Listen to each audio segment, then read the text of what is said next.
Dude, I want you to be as smart as I am. Motherfucker, give me a... Dude, I want you to be as smart as I am. Motherfucker, give me a... Dude, I want you to be as smart as I am. Motherfucker, give me a...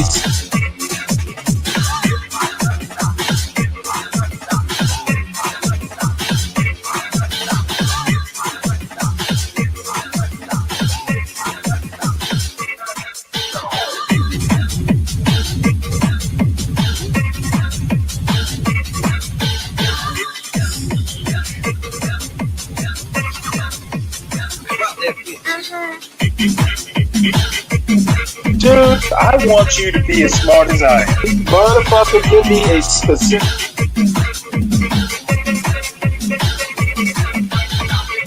Dude, I want you to be as smart as I am. Motherfucker...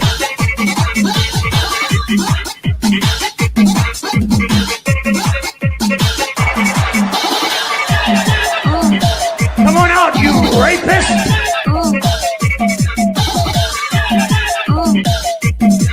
Dude, I want you to be as smart as I am. Because words, phrases, and terms actually have true meaning, let's talk about the real definition of Black fatigue.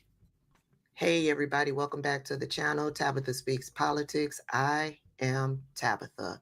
If you've come across this video and are not subscribed to the channel, please go ahead and click that subscribe button.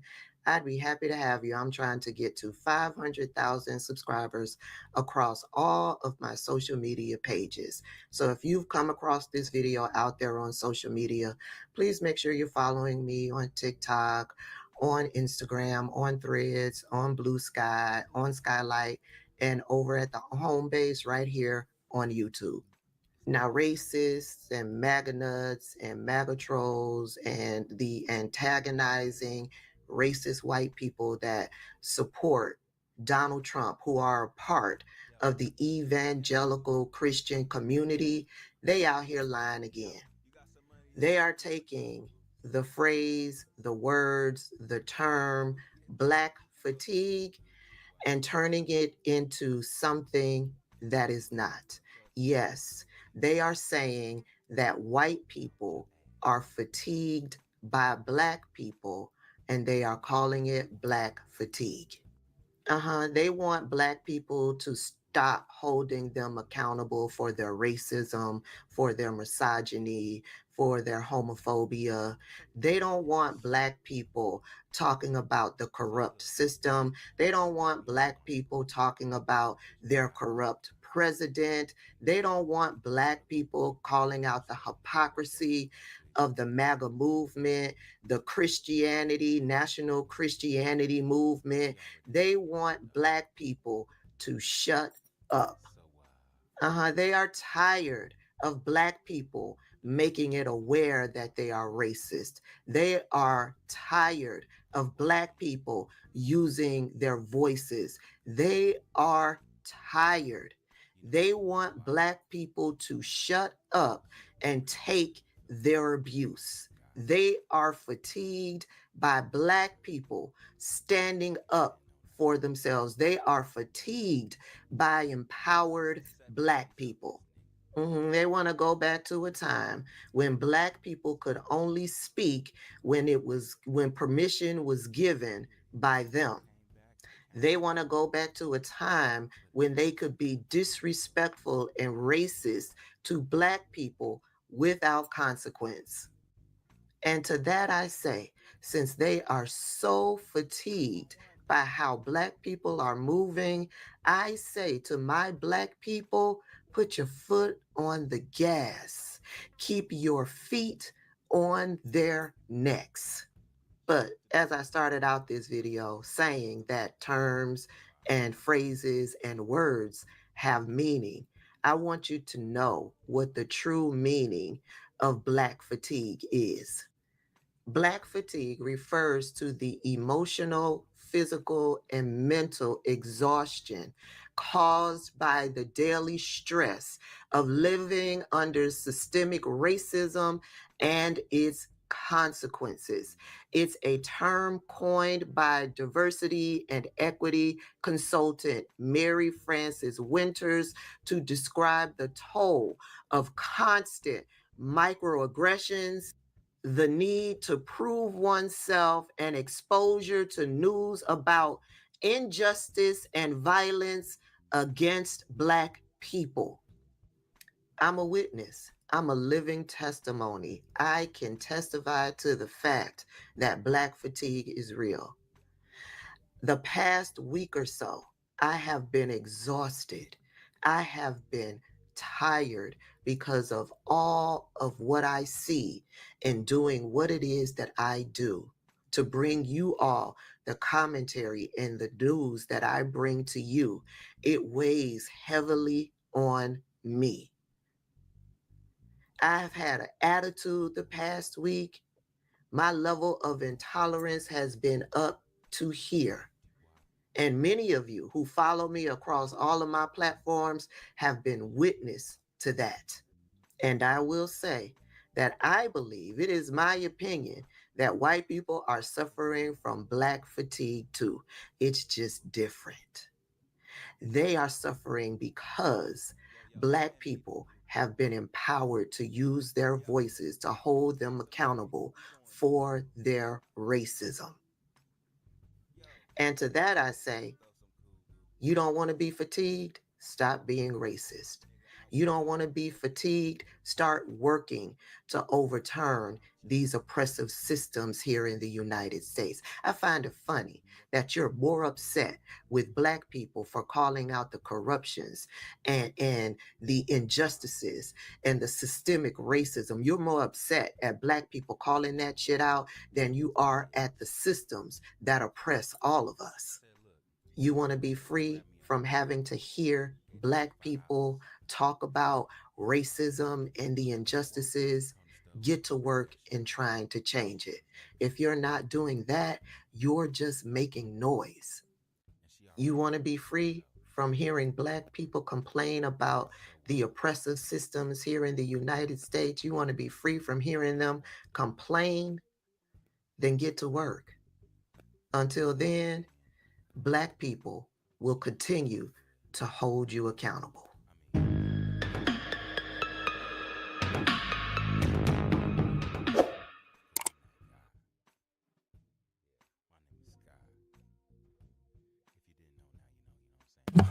Well, good morning, everybody. Welcome to Stanley versus the World and Tabitha Speaks. And I agree wholeheartedly. Please make sure you hit the like button. Also, make sure you subscribe to the John Galt Urban Landlord channel. And if you're hearing this, if you're not hearing this live, please make sure you do the same. Subscribe. Also, share the channel. Also, please subscribe to the Stanley Cross channel, Stanley Cross at Stanley Cross 6000, and on we go. I have something that I was actually going to show first, but Tabitha put it so much more succinctly, and I appreciate her. So this is another content creator that's using clips of an old James Baldwin kind of a press conference thing here. So let's have a look at it. It's along the same lines.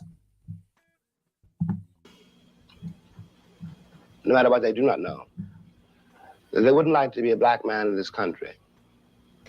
They know that, and they shut their minds against the rest of it, all the implications of being a Black father or a Black woman or a Black son. Tonight, North Richland Hills police identified the man they say shot and killed his Uber driver. That was him. Police say 30-year-old Kane Roden was drunk when officers found him early yesterday morning. He's accused of murdering a man loved ones described as a husband, father, and a father figure to many. The victim, again, described as a strong, caring, hardworking individual. I'm told he's been driving for Uber for quite some time. Before that, he was a taxi driver. The great question in the country has been all the years that I've been living here, and I was born here 43 years ago. is what does the Negro want? And this question masks a terrible knowledge. I want exactly what you want. And you know what you want. I want to be left alone. A widow and her child heartbroken and hoping for justice.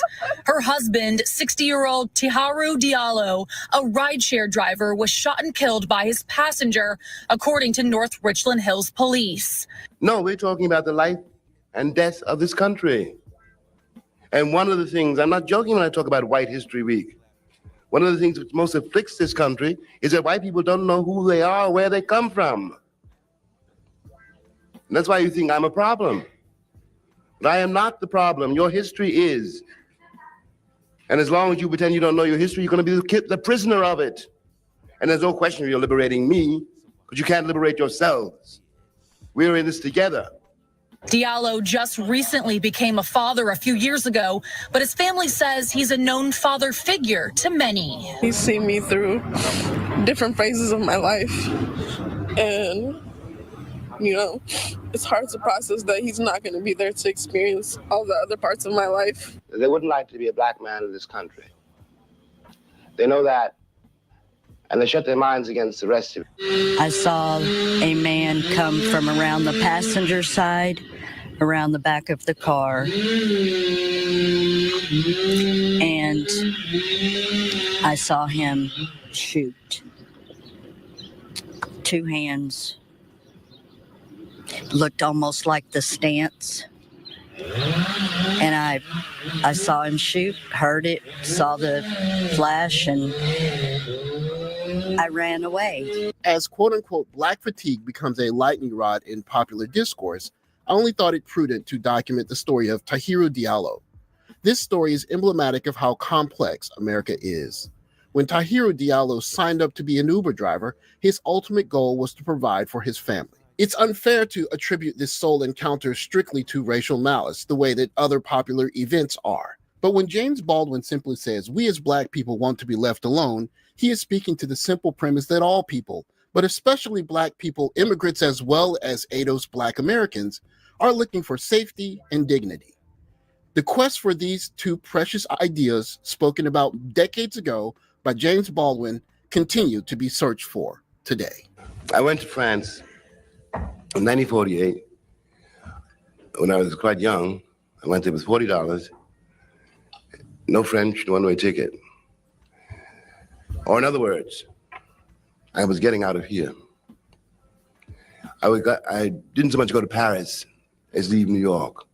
And the reason I left New York was because I knew that one fine Tuesday, somebody's going to call me nigger just once too often, and somebody was going to die. And I didn't care which one of us it was. So I split. I didn't know what was going to happen to me in Paris, but I knew what was going to happen to me here. Police say the rideshare passenger was 30-year-old Kane Roden, who now faces a murder charge. Roden was highly intoxicated, according to officers, and a firearm was found next to him when he was arrested. A motive is still being investigated. For Diallo's loved ones, they know the 60-year-old was killed on the job, trying to provide a living for his family.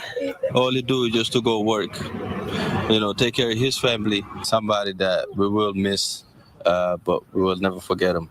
But I think that whenever a black person tries to tell the truth about a situation to white people, to people who think they're white, because white is a state of mind. It's even a moral choice. Every time, if my testimony is true, my testimony is a black citizen of this country or a black would-be citizen of this country, and my testimony is true, then the American myth is a lie.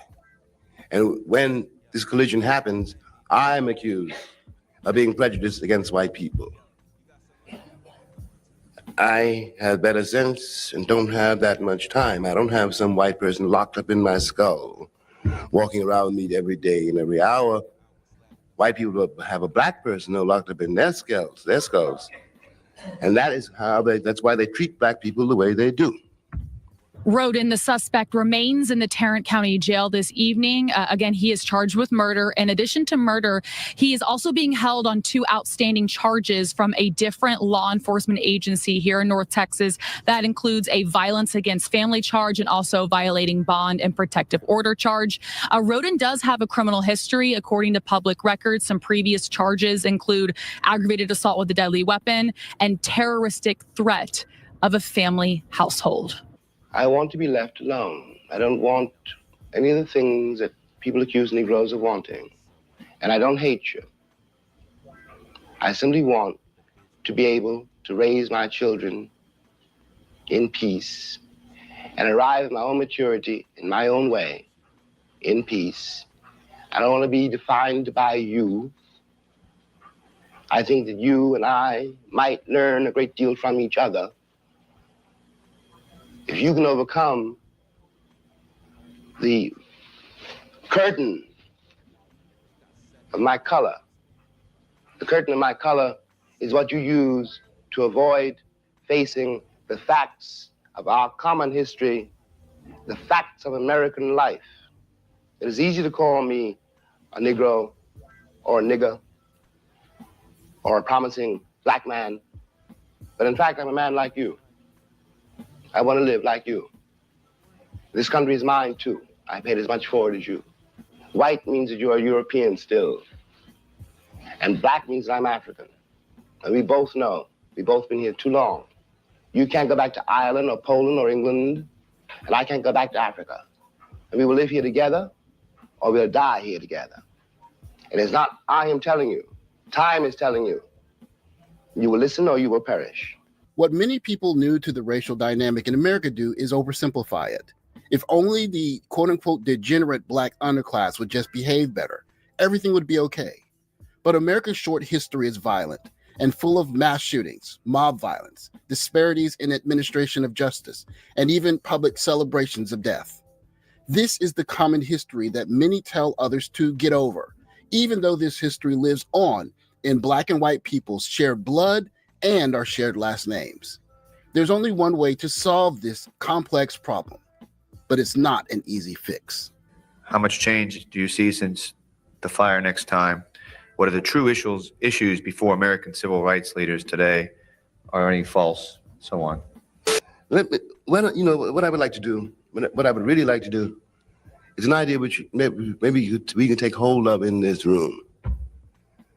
I want to establish modest proposal, White History Week.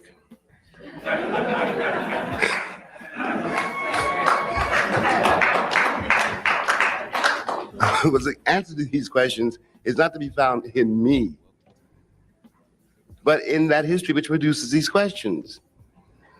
It's late in the day to be talking about race relations. What are you talking about? And if as long as we have race relations, how can they deteriorate or improve? I am not a race, and neither are you.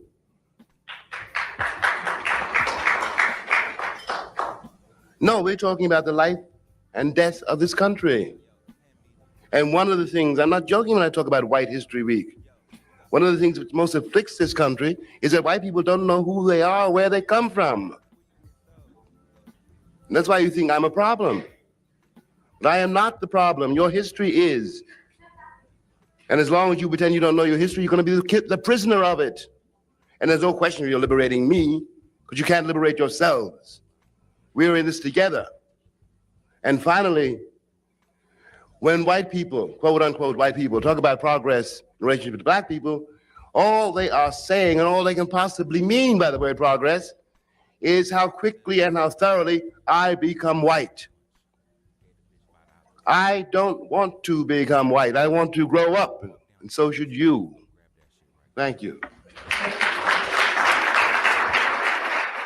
There will always be attention given to the lightning rod takes that point the finger at black people, and black men in particular, for America's ills.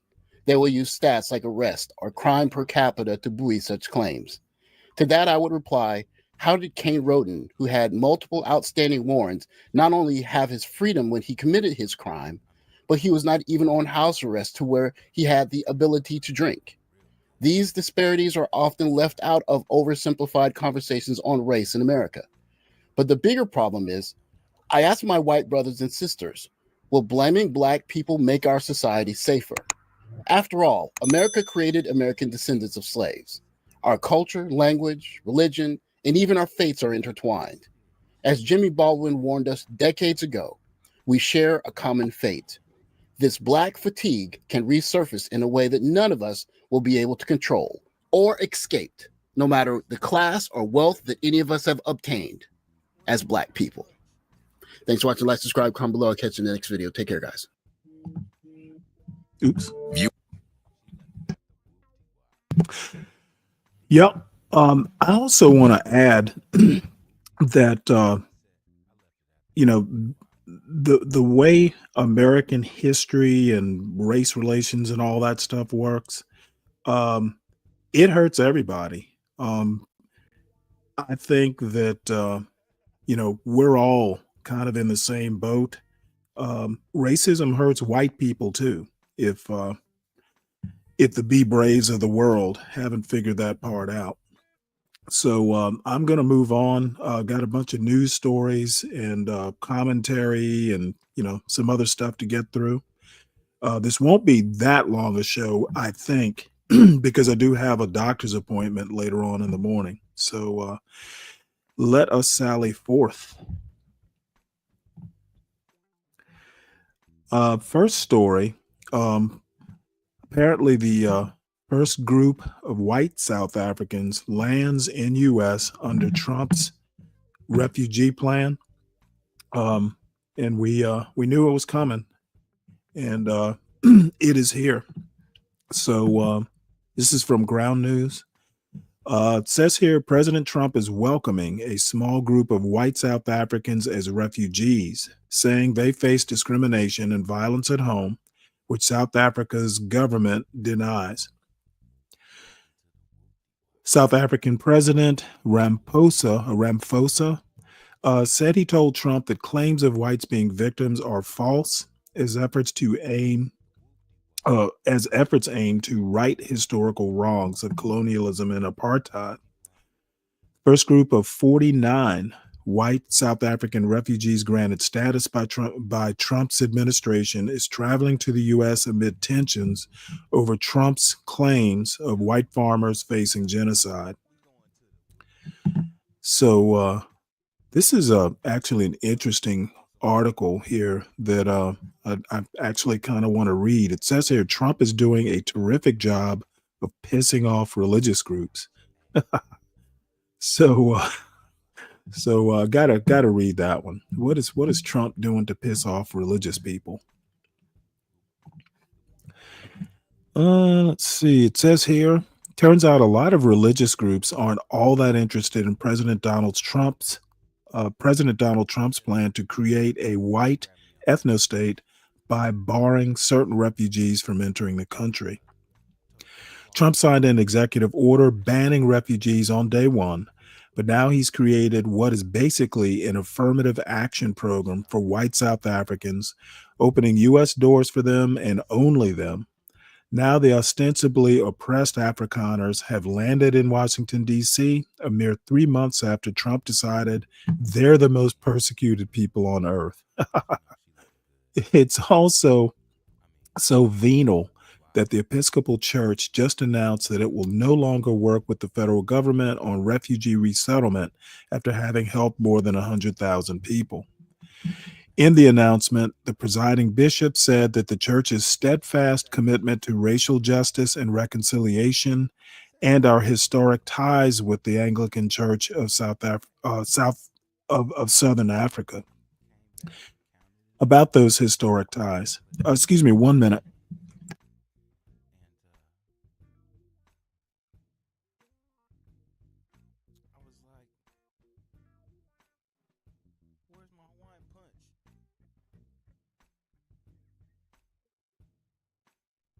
Sorry about that. Had a timer go off. About those historic ties, the Episcopal Church is part of the worldwide Anglican community, which also happens to include the late Desmond Tutu's Anglican Church of Southern Africa. So it's clear that they were never going to be down with the idea that only white South Africans have been persecuted. Surely the Trump administration will try to dismiss this sneering about how woke Episcopalians are, but it's not just the woke Christians who were furious. A significant portion of immigration and refugee resettlement work is handled through a public-private partnership among 10 organizations, 7 of which are religious. So when the Trump administration slammed the door on refugee resettlement, he also yanked funding for this work, including the services already rendered. That's why the United States Conference of Catholic Bishops, which isn't exactly known as a hotbed of liberalism, sued the Trump administration in February for refusing to reimburse the $13 million it had already spent. 3 other religious groups sued separately, saying that Trump's refugee ban was implemented without the required rulemaking procedure and violated the due process of refugees who had already completed the years-long admissions process. Excuse me. USCCB's lawsuit was heard by Trevor McFadden, the conservative Trump judge who ruled against them, meaning that their contracts with the federal government remain canceled and they're still out $13 million. They've appealed the decision, but they're also quitting the Refugee Resettlement Partnership, since a public-private partnership doesn't really work when you remove the public funding. Vice President J.D. Vance, who was shamed by the late Pope Francis over the Trump administration's mistreatment of immigrants, speculated that Catholic bishops are only upset because resettlement is a big-time moneymaker for the church. He whined that as a devout Catholic, he hoped the church would do better. He's a convert. All converts are devout. While Vance makes it sound like Catholic bishops decided to get mad out of nowhere, USCCB has helped resettle more than 930,000 refugees since 1980.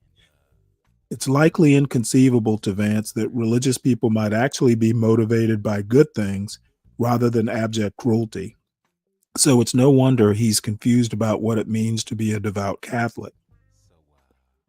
Additionally, resettling refugees is not the ticket to riches Vance imagines it to be, with bishops explaining that the funds provided by the government do not even fully cover the costs of resettlement. Even evangelical Christians are not happy with resettlement being limited to white South Africans. World Relief, a Christian humanitarian organization, said that it would be serving a small number of those arrivals, but wants to resume resettlement for a broad swath of people. Recent polling also shows that evangelicals broadly support immigration efforts like refugee resettlement. But while the Trump administration pretends that white South African refugees are uniquely at risk, it's given away the reason why these particular refugees are so desirable. One of the criteria is making sure they can be assimilated easily into our country, a top Trump official said when asked why other refugees, such as Afghans, are being denied. That certainly clears it up. You'd think the United States already has enough homegrown white supremacists that we wouldn't need to import them from overseas, but apparently there can never be too many. If the federal government loses support from religious groups along the way, well, that's just the art of the deal.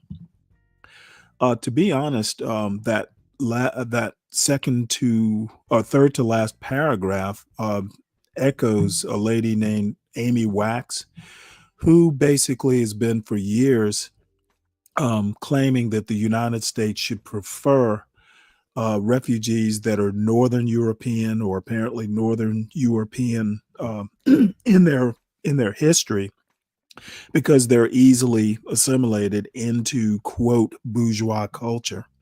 So good to know that Amy Wax is finally kind of getting her way.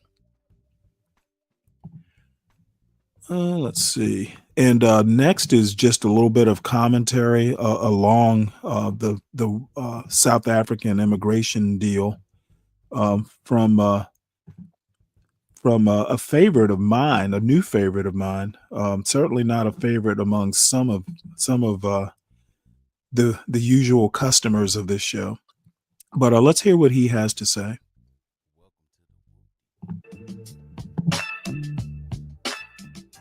Folks, Donald Trump has once again made his racial priorities very clear. He's calling accountability persecution. He's literally importing white South Africans who built wealth on stolen black land, while at the same time turning away black and brown refugees who are fleeing war, famine, and tyranny.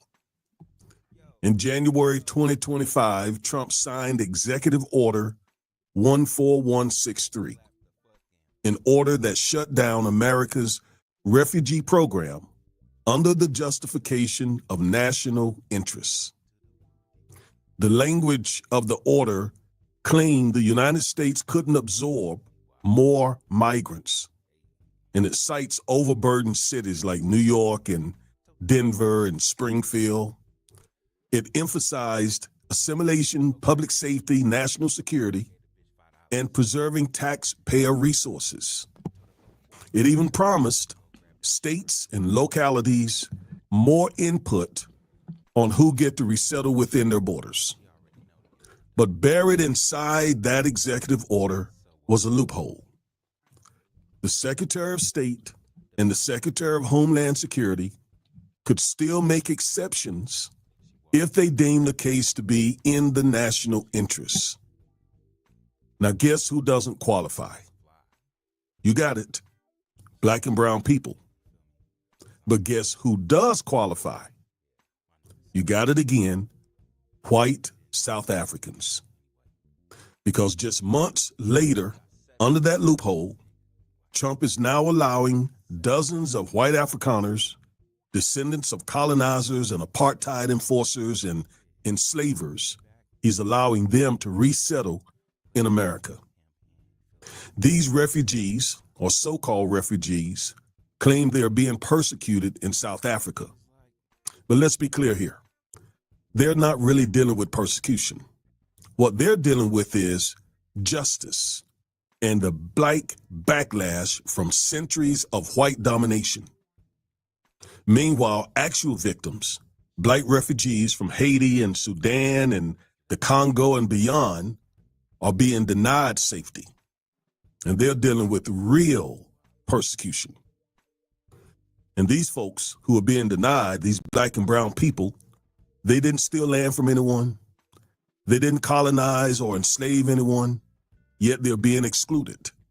This is not a fair and just refugee policy.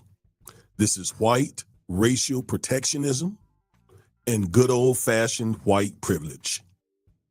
And it's a mockery of our justice system. And for us African Americans, it is a direct insult. So let me talk about it. First, the policy is filled with hypocrisy. Trump's order suspended refugee admissions from Haiti, Sudan, Afghanistan, and several other predominantly black and brown countries. But when white South Africans claimed that they were victims of racial injustice in post-apartheid South Africa, Trump made an exception. This administration, under the same order, gave those so-called refugees refugee status. No refugee program for actual war victims. No refugee program for those who are literally running for their lives, having done no one any wrong. But a side door opens for the descendants of the colonizers. You see, this isn't about persecution. This is about protecting whiteness. And for African Americans, this is a mockery. It's a slap in the face. Trump isn't simply making exceptions, he's sending a message that whiteness deserves protection while black lives don't. He is mocking the descendants of enslaved Africans, us, by importing the descendants of slave holders. And all the time, that's being funded by the very nation that enslaved our ancestors. Second, South Africa has a very deep history of black oppression. That apparently doesn't matter to Trump. So let's be clear on who these refugees really are. These are white South African Afrikaners who are also descendants of Dutch and British colonizers. In 1652, the Dutch East India Company established a supply post at the Cape of Good Hope. It wasn't a company intent on good faith business trade. No, it came for conquest and to conquer black Africans. Within decades, these same Dutch people began to seize land from the indigenous black African people. And when the black Africans resisted, the Dutch massacred and slaughtered them with their high-powered guns. In 1806, the British took control of the Cape Colony and expanded white settlement even further, and displacement of African communities intensified. By the 1800s, early 1900s, black South Africans were driven completely off their land. And to keep the stolen land, these European settlers passed laws restricting African land ownership. For example, the 1913 Natives Land Act reserved, now listen to this, 87% of land for whites only, leaving only 13% for the black majority. Then in 1948, apartheid became official. It became the official state policy. It was a brutal and murderous racist system that put the nail in the coffin for black South Africans, literally, politically, economically, socially, and figuratively. Under apartheid, now watch this, black South Africans couldn't vote. They had to carry a passbook. In other words, they had to be able to identify themselves. We African Americans know a thing or two about that because our enslaved ancestors had to do the very same thing. They were very violently policed and forcibly removed from white areas. The white Afrikaner-led government ran basically a full-blown racial dictatorship. And even after apartheid, white South Africans still controlled over 70% of South Africans' farmland and a majority of the nation's wealth. So that's what this is all about. They're trying to get, the black South Africans are trying to get their land back that was stolen from them. And now these white Afrikaners, they come here claiming they're the victims. And Trump agrees. And Trump also rejects real victims who are black refugees, again, running for their lives. White Afrikaners get protection. Black refugees from Haiti, Sudan, and Nigeria are blocked. Yes, these people are literally fleeing war, famine, political instability, unlike those white South Africans who are simply experiencing the black backlash from a majority black population who are trying to get their land back that was stolen from them. But Trump's administration slammed the door in the faces of these black refugees who come here who are really seriously victim. Now, here's the truth. Trump's refugee policy isn't about white safety or creating a safe environment for whites who are being victimized or persecuted. No, it's about race. In case you don't believe me, let's briefly look at Trump's anti-black record here at home. Let's run the receipts. So in his first term, Trump gutted federal oversight of police departments.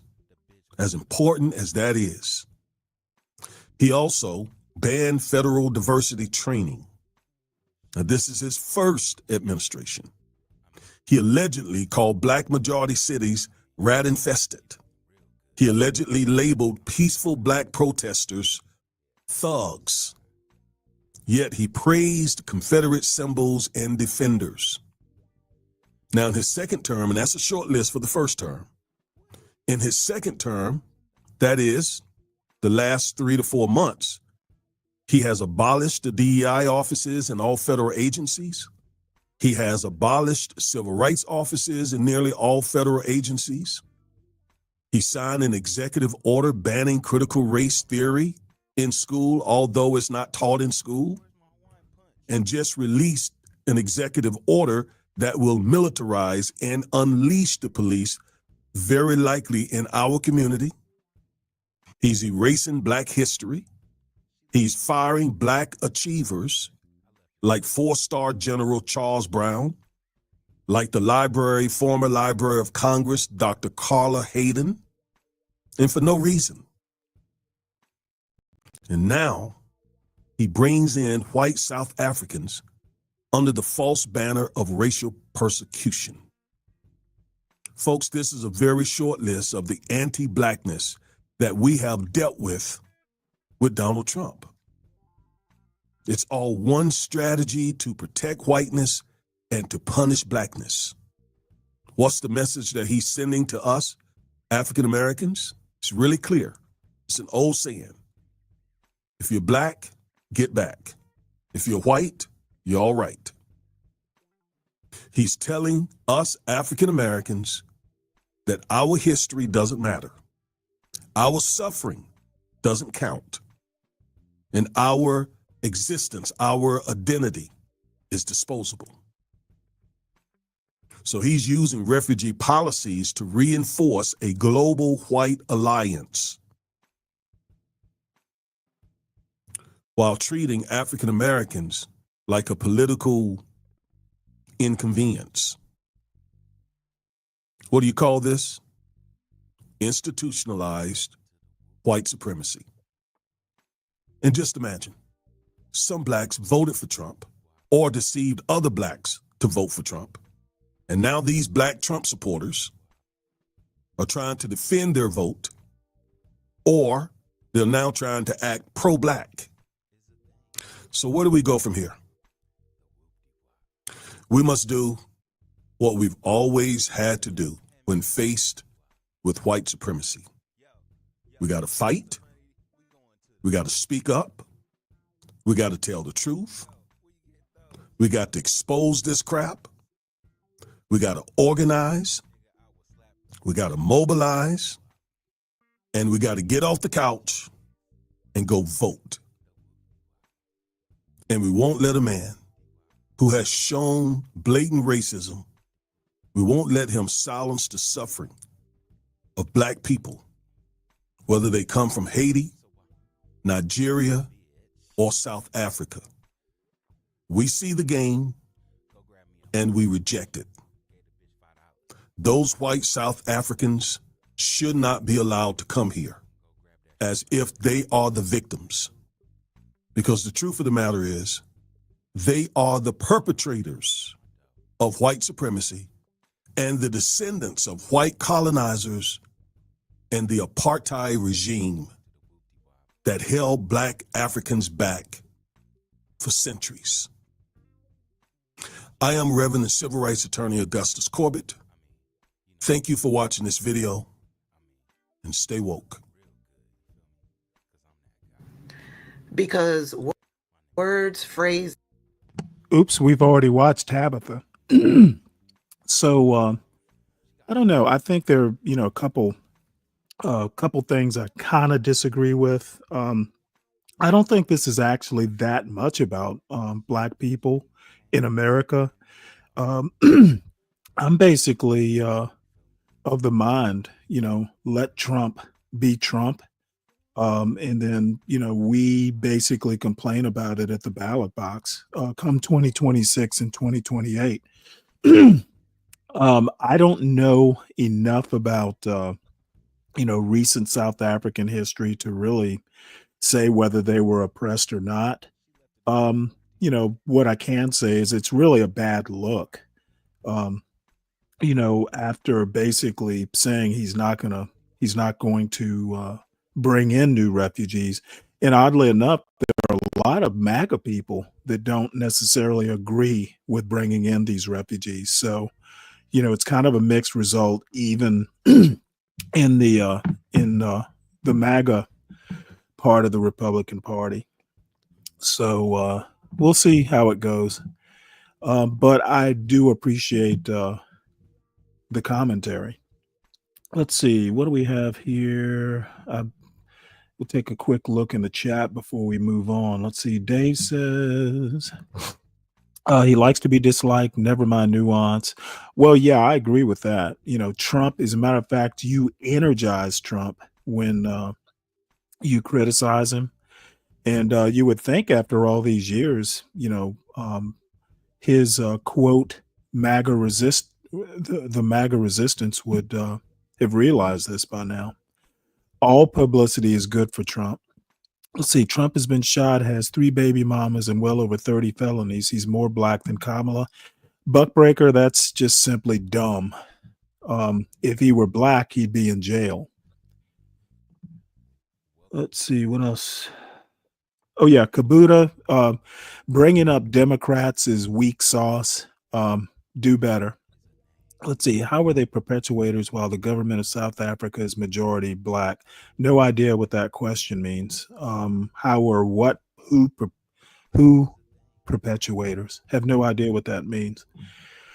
Let's see. Good morning. Yep. How you doing, Kubota? Let's see. Then South Afrikaners are light years ahead of the rest of the continent. No idea what that means, Dave. If they were light years ahead, you mean they're light years ahead and coming to America or being refugees? Not sure what you mean there. So anyway, we'll go ahead and move on. This next story is actually good news. Well, Broke Genius, I'm open to ideas. I think that I'm one of these people who actually thinks voting is effective. A lot of younger black people and a lot of young people in general disagree with that, and that's fine. So good news. The last living American hostage, is it Eden or Eden? I don't know. Eden Alexander, released by Hamas after more than 580 days in captivity. So that is good news. And I got a couple videos here. This story is from Fox News. It reads, Hamas released its last living American hostage Monday after he spent more than 580 days in captivity inside the Gaza Strip. Eden Alexander, a 21-year-old dual U.S.-Israeli citizen, was received by a specialized Israel Defense Forces unit and was brought to an initial reception facility in Rechem, where he was scheduled to go undergo preliminary medical and psychological evaluation by Israeli Defense Forces Medical Corps personnel. An Israeli official told Fox News, "This is a very emotional moment. Eden Alexander was returned home. We embrace him and we embrace his family," Israeli Prime Minister Benjamin Netanyahu said in a statement. "This was achieved thanks to our military pressure and the diplomatic pressure applied by President Trump. That combination is a winning formula." Sure it is. This is a picture of him with a message to President Trump. Can't tell. Looks like he's on a plane, on a C-130 or bus, maybe. Looks like it's some sort of plane. President Donald Trump, following Alexander's release, wrote on Truth Social, "Congratulations to his wonderful parents, family, and friends. The Al-Qassam brigades have just released the Israeli soldier holding American citizenship." Oh, so he was an Israeli soldier. holding American citizenship, Eden Alexander, following communications with the U.S. administration, Hamas said in a statement. This comes as part of the mediators' efforts to reach a ceasefire, open the border crossings, and allow entry of aid and relief for our people in the Gaza Strip. In an update, the IDF said Alexander, accompanied by members of his family, was making his way onto an Israeli Air Force helicopter to a hospital before he was united with other members of his family and will receive medical treatment. Another picture of his family there, his mother. Let's see, an image posted by White House shows Alexander in the aircraft holding a handwritten note reading, "Thank you, President Trump." Following his release, Yale Alexander, his mother, spoke with her son over a phone handed to her by Steve Witkoff, the U.S. Special Envoy to the Middle East. Oh, let's play this video.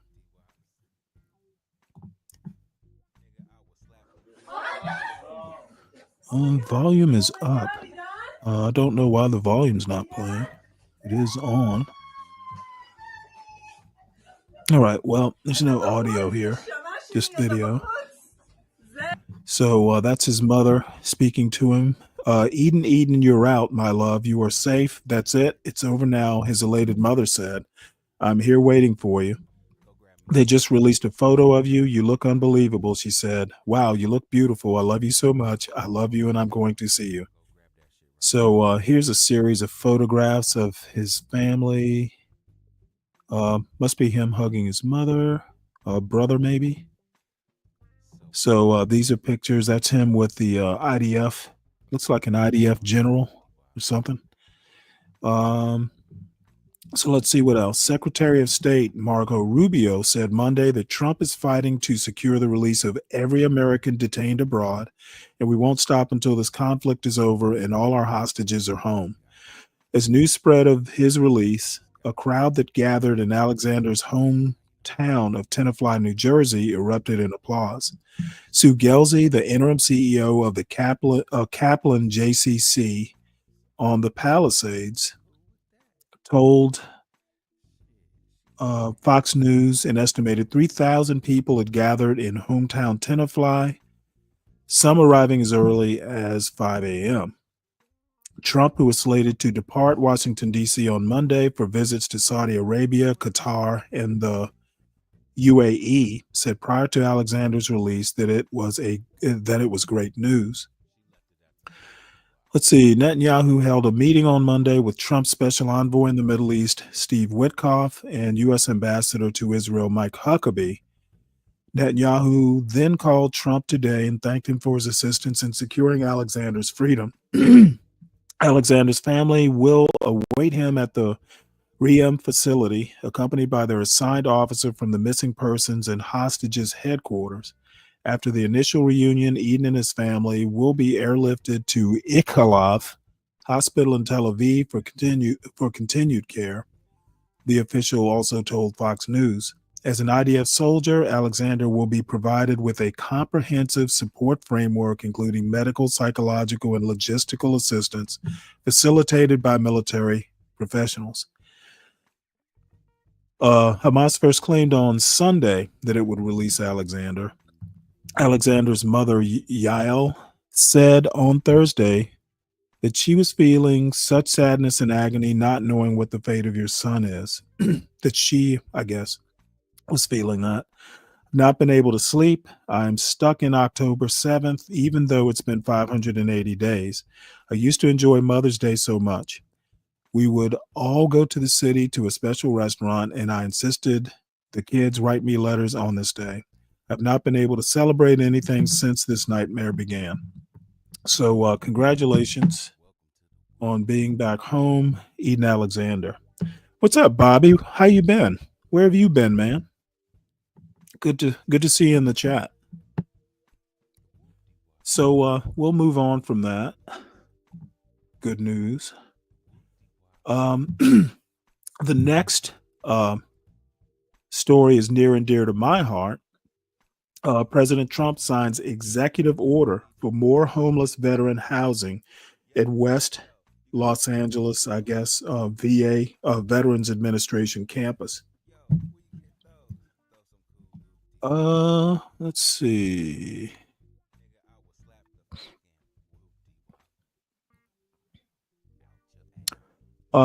This story reads, President Donald Trump on Friday signed an executive order aimed at turning the West Los Angeles Veterans Affairs Medical Campus into the nation's largest center for homeless veteran care. The order directs the Secretary of Veterans Affairs to establish the center as the National Center for Warrior Independence, which will offer homeless veterans the chance to seek and receive care, benefits, and a range of services, including substance abuse treatment and support for productive work.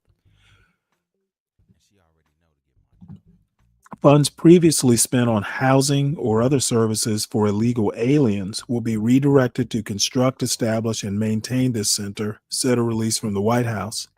By 2028, they hope to house up to 6,000 homeless veterans at the center. The order further instructs the Secretary of Veterans Affairs to restore accountability at the Department of Veterans Affairs by taking action against individuals who have committed misconduct, as well as investigating the previous administration's decision to rehire and reinstate back pay for employees previously fired for misconduct. Don't know what that's all about. President Trump strongly believes that every veteran deserves our gratitude and that the federal government should treat veterans like the heroes they are, said the White House's statement. Currently, the VA and veterans are in the midst of a legal battle over whether the campus be cleared of non-veteran tenants and used to build housing for the homeless. The VA has appealed a ruling made in 2024 that it must build nearly 2,000 permanent housing units on the campus for disabled and homeless veterans. After decades of mismanagement, VA has been leasing parts of its 380-acre West Los Angeles VA Medical Center campus to a wealthy and exclusive private school and the University of California, Los Angeles baseball team, said a statement from the VA. Today's executive order will enable us to ensure VA's West Los Angeles campus is being used as intended to benefit veterans. Our goal is to turn the campus into a beacon of hope and a destination for homeless veterans from across the nation who can travel there to find housing and support and start their journey back to self-sufficiency. So, I would call that a positive move. Good to know that the Trump administration is capable of helping citizens. So, let's see. This this is a little bit concerning. Republicans, I'm assuming they mean Republicans in the House, unveil Medicaid portion of Trump tax bill. It says here, House Republicans unveiled a Medicaid-focused section of President Trump's bill on Sunday, aiming for $880 billion in cuts, mostly to Medicaid, to cover expiring tax breaks. The bill follows earlier Republican efforts to repeal Obamacare in 2017 and has triggered the largest healthcare fight since then amid pressure to find savings. Key provisions include requiring able-bodied Medicaid recipients aged 19 to 64 without dependents to complete 80 hours a month of community engagement and more frequent eligibility checks. A nonpartisan CBO found the proposals would reduce coverage for 8.6 million people over 10 years while lowering the deficit by $912 billion, with Republicans citing waste reduction and Democrats warning of coverage losses. If enacted, the bill could significantly change Medicaid access nationwide, potentially cutting benefits, increasing recipient costs, and deepening partisan divisions over healthcare policy. Very interesting. Not sure how Not sure how this is going to be taken. And then it, still needs to make it through the Senate, which for this kind of bill, you would need 60 votes in the Senate. So onward and upward. Yeah, you did, Fred. I played it at the very beginning of the show. It was actually really good. It was very effective and evocative. Who knows? I might play it again tomorrow.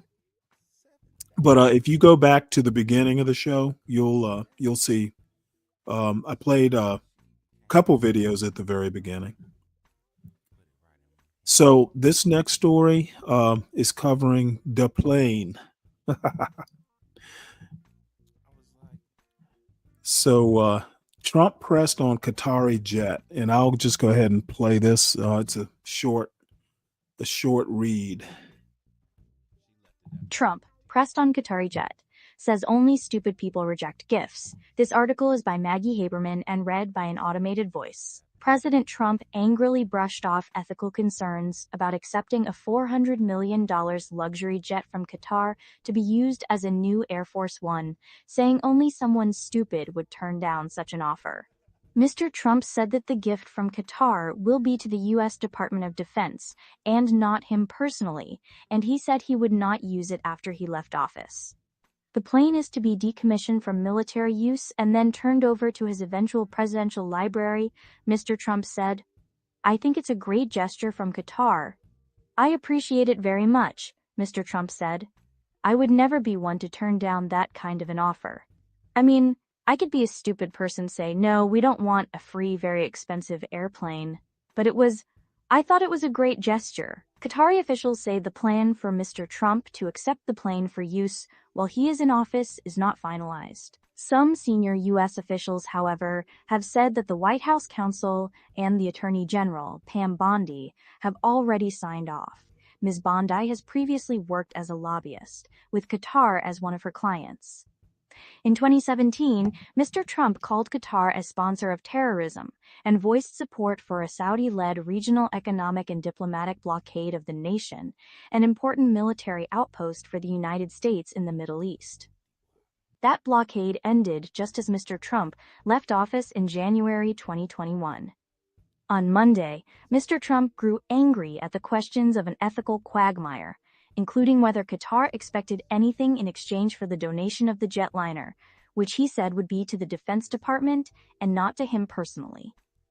Democrats and government watchdogs have suggested the donation would violate the emoluments clause of the Constitution, prohibiting gifts from foreign governments to public office holders, and create an incentive structure for Mr. Trump regarding Qatar. As it is, Mr. Trump's private company has several projects in the region, including a planned golf course in Qatar. You should be embarrassed asking that question, Mr. Trump told an ABC News reporter who pressed him on the issue. They're giving us a free jet. I could say, no, don't give us. I want to pay you $1 billion or $400 million or whatever it is. Or I could say, thank you very much. He then invoked a golf analogy involving the golfing great Sam Snead about accepting a free putt during a round, suggesting that following rules when one doesn't have to is foolish. Remember that Sam said when they give you a putt, you pick it up and you walk to the next hole, and you say thank you very much, Mr. Trump said. Mr. Trump has repeatedly complained of delays and cost overruns in a contract with Boeing for 2 new presidential jets, and he did so again on Monday. He also said the United States gives free things as well. He added, I think it was a gesture because of the fact that we help to protect Qatar and some of its neighbors in the Middle East. If it wasn't for us, Mr. Trump said, they probably wouldn't exist right now. One note, giving us the jet doesn't mean we don't have to spend money. It's not a military grade jet. It would have to be refitted. And I read somewhere today that it's not like a quick turnaround. It could take, a year or more to to get the thing up. Air Force One is a military asset, and to get it, quote, militarized, it's a little bit of a process. So even so, it's possible Trump won't get to use the plane much as president. And do you really want a military grade jet given to a presidential library? Then you have to decommission it or de-outfit it. So I'm going to be interested to see if this actually happens. It's a little bit of a logistical nightmare. It might not be the best decision to accept this gift. And Laura Loomer, surprise, surprise, who is about as MAGA as you get. Basically, she's against the idea. This Politico article says Trump feels the heat from MAGA over great gesture of a luxury jet from Qatar. So Laura Loomer, the hard right activist and Trump ally, said, Qatar is not our friend. Laura Loomer has found her next target, acting President Donald Trump's acceptance of a luxury jet from the Qatari royal family. I'm hoping that it's not true, Loomer, who helped instigate the firings of 6 White House national security officials last month, told Politico. If the initial reports are factual, I think it's concerning. Loomer was hardly the only conservative taking issue with the gift, and I don't think she's a conservative. If you're MAGA, you're not a conservative. I don't think it looks good or smells good, said Senator Rand Paul. There's just a lot of foreign policy decisions, and I think people will think that it could possibly sway your decision-making process. That's his message to the president. But Loomer's reasoning for her criticism, Qatar is not our friend, the hard-right activist and Trump ally said, laid bare the reopening of a broader, particularly fraught debate in GOP foreign policy circles about whether the U.S. has gotten too close with Qatar. And some people pronounce it Qatar. I pronounce it Qatar. I don't know why. Particularly since Hamas's October 7, 2023 attack on Israel, many Republicans have questioned the relationship between the U.S. and Qatar, echoing criticism from Israel, which blames officials in the Qatari capital of Doha for diplomatically and financially supporting Hamas in the ongoing war. So it was bound to be explosive when ABC News reported Sunday that Qatar's royal family would make a super luxury Boeing 747-8 jumbo jet available to Trump as Air Force One, after which it would be donated to his Presidential Library Foundation for his use after leaving office. Qatar has defended its mediation efforts and humanitarian assistance to Gaza, and Qatari officials repeatedly note that both the Biden and Trump administrations asked them to mediate with the group. Mark Levin, a MAGA radio host and a member of Trump's Department of Homeland Security Advisory Board, joined Loomer in criticizing the move, but other usual Qatar critics on the Hill remain quiet, at least for now.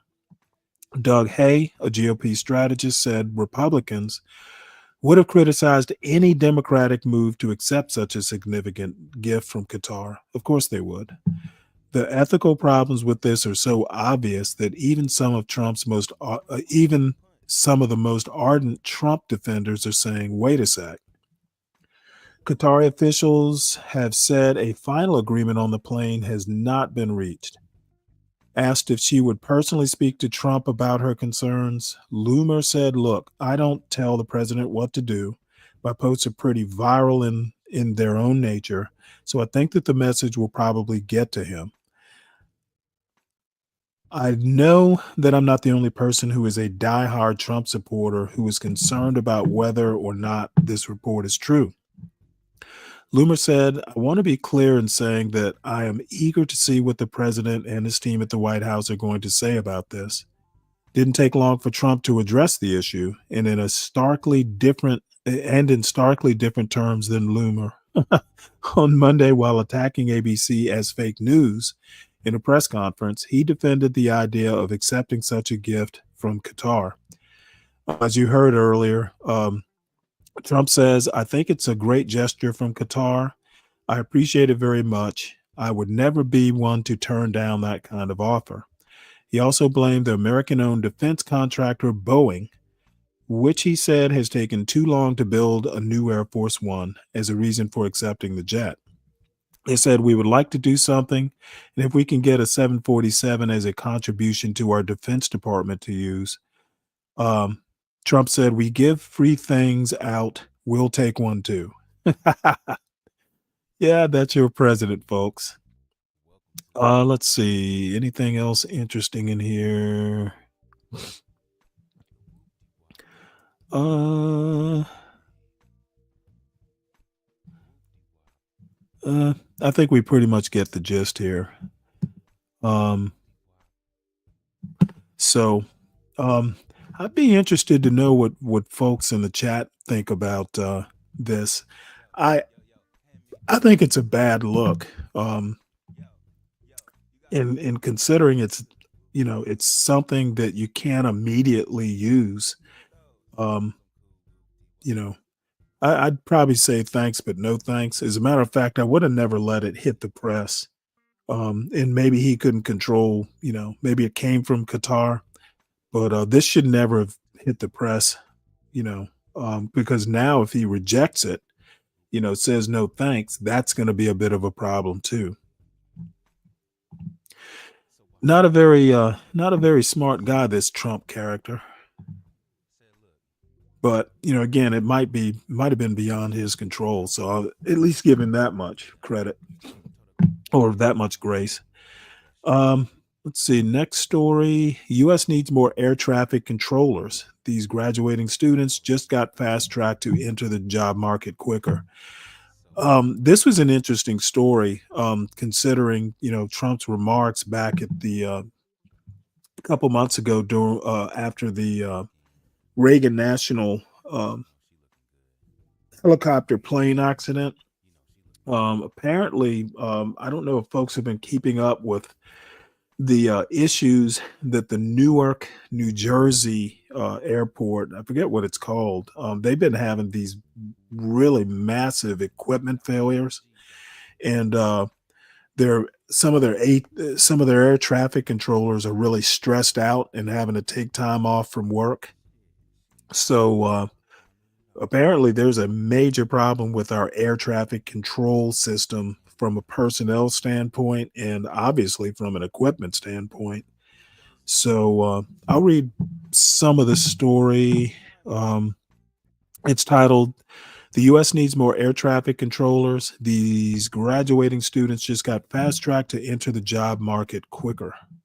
And when I say enter the job market, they don't go directly, on their own dealing with this stuff. There's a long apprenticeship, apparently. Apparently, it's a really stressful and complicated job.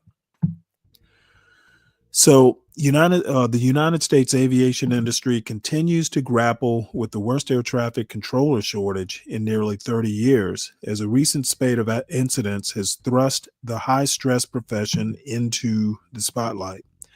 Now, a federal collegiate training program is aiming to fill vacancies at U.S. air traffic control towers faster with fresh out of college recruits.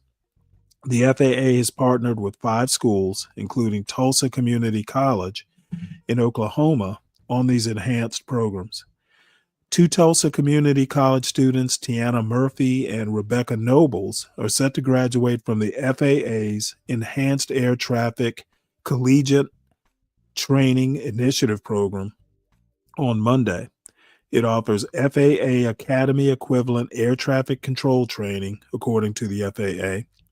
The program is available at the college as well as the University of North Dakota, University of Oklahoma, the Vaughn College of Aeronautics and Technology in New York State, and Embry-Riddle Aeronautical University in Florida. Murphy and Nobles told CNN their interest in air traffic control developed through conversations with family members in the field. Noble's aunt and Murphy's parents. Apparently, they're air traffic controllers.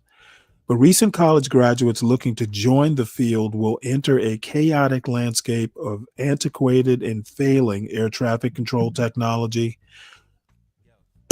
A decades-long issue the Department of Transportation announced last week it would address with a new system by 2028. New Jersey's Newark Liberty International Airport has faced persistent air traffic control issues that have caused travel woes. On Sunday, the Federal Aviation Administration issued a brief 45-minute ground stop after an equipment outage. This comes after controllers' radar screens briefly went black for about 90 seconds on Friday. Oh, my Lord. These air traffic control communications issues have led to hundreds of flight delays lasting more than a week and prompted some controllers to take trauma leave. Oh my God, you can take trauma leave? Meanwhile, the ongoing shortage of more than 3,000 air traffic controllers has highlighted the urgent need of staffing. But the jobs aren't easy to fill and have specific requirements, including being younger than 31 years old in order to work 20 to 25 years before a mandatory retirement at 56, being mentally and physically fit, and successfully completing a rigorous training, according to the FAA. And it takes up to 3 years of on-the-job experience to become a certified professional controller, the FAA says. So the FAA taps recruits while they're still in college. Nobles, who was from Texas, said learning more about the job from her aunt intrigued her. I realized I could put my characteristics towards air traffic control, she said, describing herself as goal and detail oriented, great at multitasking, and performing well under pressure. And she forgot to mention her humility. Murphy's parents helped her realize how good of a job it is if you can get into it. Murphy, also a Texas native, said growing up on various military bases gave her a unique perspective that has shaped her identity. As the oldest of 7 children, she says she's motivated to make her family proud. Academically, I was never a naturally strong student, but coming to Tulsa Community College and fully immersing myself in air traffic control has ignited a real passion in me. My professors have played a crucial role in my success, guiding me and challenging me to grow in ways I never expected. Their Air Traffic Collegiate Training Initiative program is a non-funded partnership between the FAA and selected colleges, according to the program's website. Participating schools offer 2- and 4-year non-engineering aviation degree programs. Interesting.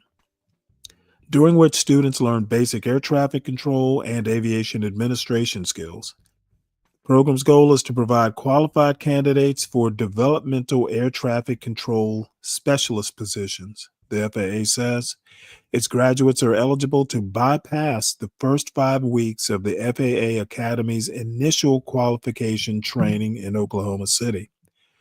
Graduates of the enhanced program will be directly placed at a facility for localized training if they're hired as air traffic control specialists.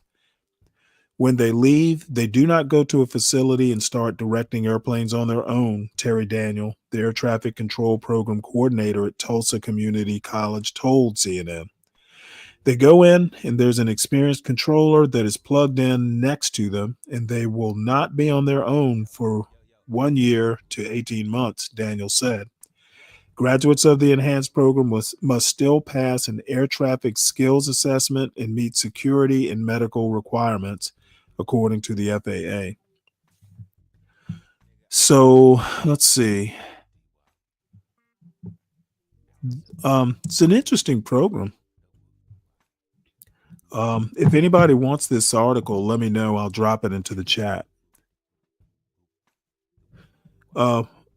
SKC, what infrastructure bill? There's an infrastructure bill?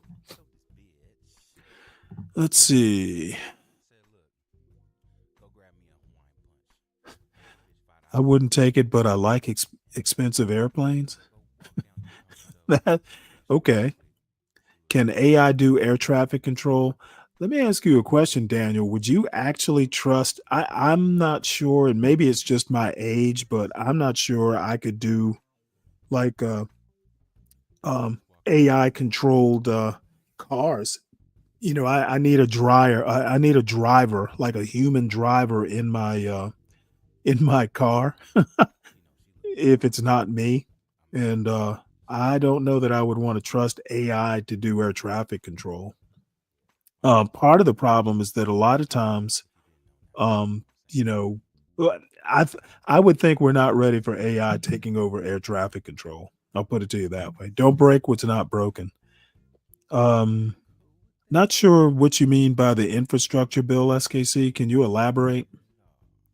So you want a cyborg air traffic controller? No, I want a human. I want a human air traffic controller who is not fatigued or stressed out and who isn't working like double shifts. That's what I want. And frankly, I'm not sure that I even want airports open at night. They should all close at sundown. All right. Well, we are going to move on to a bunch of commentary. And if there's time, I'll go back and kind of look at any breaking news. We'll go and see if there's anything interesting. These were just stories that I picked out um, late last night to go over. So let us go. This is actually an interesting commentary here. It's called RIP American Innovation. And I didn't read the article. And just a note, I don't always, almost never do I actually pre-watch or pre-read these stories. I literally just go by, if it sounds interesting. And while I'm thinking about it, everybody who's in the chats, please make sure you hit the like button. We've really had a, light on likes compared to the number of people who actually, view the show. So do your due diligence. It's free. Please make sure you subscribe to the John Gall Urban Landlord channel. Please subscribe to the Stanley Cross channel. It's at Stanley Cross 6000. I do have some video essays that will be coming out. Also, make sure you support the show through your host, me. It's Tuesday, so I'm looking forward to the weekend. So the Rice Brewed Bud Light is calling me for this weekend. Also, make sure you support our executive producer, Portia J, who is largely the brains behind bringing you Stanley versus the World. And she should be rewarded for the benefits that I bring you. So with that housekeeping done, let's go back right quick. Let's see. Biden's $1 trillion infrastructure bill was supposed to address air traffic control updates. Bill was passed in 2021. What happened to the money? I don't know. Why don't you ask Trump to launch an investigation? SKC Plotagon was horrible. I'm looking for something more drag and drop or at least more control. What is that? I don't even know what Plotagon is. So that must be something that's non-show related. So anyway, this essay is called RIP American Innovation. This opinion piece was written by Beena Venkataraman, RIP American Innovation. It's fun to be from the most inventive country on earth. Even when Team USA fails to medal in table tennis at the Olympics, even when the US president starts a war based on fabricated weapons of mass destruction or raises tariffs on champagne, an American traveling abroad can still take pride in being from the nation that spawned the internet and GPS, and has the most Nobel laureates curing deadly diseases, making intelligent machines and shedding light on the dark secrets of the universe. But alas, Even this trustworthy badge of honor is fraying and might fall apart. Whether they are geeks in garages or eggheads in university labs, American entrepreneurs have built their ideas and fortunes on the back of basic research supported by taxpayers, who then reap the rewards. It's not an accident of geography or artifact of culture that the United States has bred some of the best inventors of the 20th and 21st century. The hidden engine of the country's illustrious track record has been the grants given to academic researchers by federal agencies that the U.S. DOGE service has been decimating, and that President Donald Trump proposes to shrink catastrophically in the next budget. Lithium-ion batteries that power your smartphone and computer, weather forecasts that help you figure out what to wear, wings of airplanes that take you on vacation, and all the messaging you do online can be traced to the symbiosis between research funded by government and private industry, the scaffolding for mind melds of scholars and entrepreneurs. Moderna's multi-billion-dollar coronavirus vaccine that saved millions of lives owes its origins to decades of research on mRNA, viruses, and vaccines that was funded by the National Institutes of Health and the Defense Advanced Research Projects Agency, DARPA.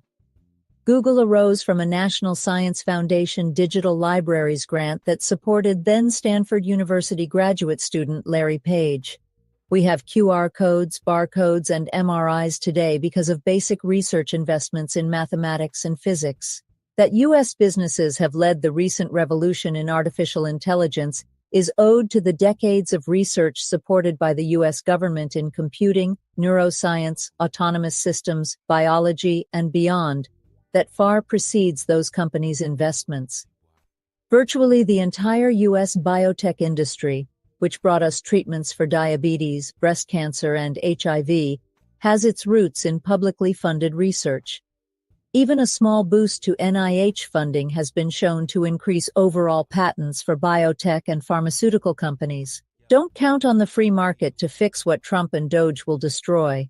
Even though U.S. businesses have, over the past 2 decades, significantly increased the amount they invest in research, their projects tend to have a narrower focus and shorter time horizon than what government funds. That's fine for building a slightly better gadget, but not the same as funding a wide range of open-ended questions that can, over time, yield big breakthroughs. Giving out grants for what might look frivolous or wasteful on the surface is a feature, not a bug, of publicly funded research. Consider that Agriculture Department and NIH grants to study chemicals in wild yams led to cortisone and medical steroids becoming widely affordable. Or that knowing more about the fruit fly has aided discoveries related to human aging, Parkinson's disease, and cancer. For obvious reasons, companies don't tend to invest in shared scientific knowledge that then allows lots of innovation to flourish. That would mean spending money on something that does not reap quick rewards just for that particular company. Current business trends are more likely to help kill the U.S. innovation engine. A growing share of the country's research and development is now being carried out by big, old companies, as opposed to startups and universities. And in the process, the U.S. as a whole is spending more on R&D without getting commensurately more economic growth. Companies that already dominate a market, whether that's searching the internet, selling consumer products online, or social networking, are unlikely to create the next breakthrough inventions, Ufuk Akshigit, a professor of economics at the University of Chicago, has shown. Young startup firms will spend money on the most radical and creative research possible to take down the market leaders, he told me. But once a firm grows and ages, its incentive is to stay within the lines to protect its existing products and customers, instead of completely remaking a marketplace. Large corporations, especially in tech, are hiring the country's talented scientists and engineers, offering them handsome salaries they can't get in academia or when starting their own businesses. And when would-be inventors go to leading companies, they are on average less inventive than they would be if they had joined startups or remained at universities that spin off their inventions, with fewer patents to show for it. So why would anyone who benefits from America's innovation engine, in Congress, in the American public, let the Trump administration break it? The glitch is the delay. Most people can't yet see what's being lost. The most profitable companies in the country continue to trade on investments in research made decades ago, while political leaders strip the next generation of the chance to become groundbreaking inventors and innovators. Preventing such entrepreneurs from rising might even protect the big companies' profits. Little wonder, then, that many of the richest men in the world, men who call themselves innovators, have done little to protect the invention engine from Trump's havoc. Or that the richest of them, Elon Musk, has even been an architect of its destruction. Meanwhile, Musk keeps boosting his own companies with public funds, proving that at least his private sector innovation depends on the government he is stripping for parts. Breaking things, as one innovation mantra goes, doesn't have to be bad, but only if there is a vision to replace what is destroyed. No leader slashing the government's science budgets has proposed a replacement model for the engine that has powered U.S. economic growth and earned the admiration of the world. No democratic country has been more inventive than the United States. Rather, in the late 20th century, as the United States invested in knowledge, countries from Brazil to the former Soviet Union invested in roads and buildings, in infrastructure people could see right before their eyes. Those countries' growth stagnated while America's thrived, as U.S. investment built great universities and colleges that became magnets for the world's brightest minds to build their lives, make their discoveries, and start companies in the United States.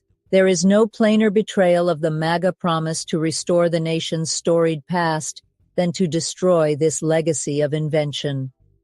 What we're losing is far more important, however, than the pride one felt being part of that America. We're losing the country's future.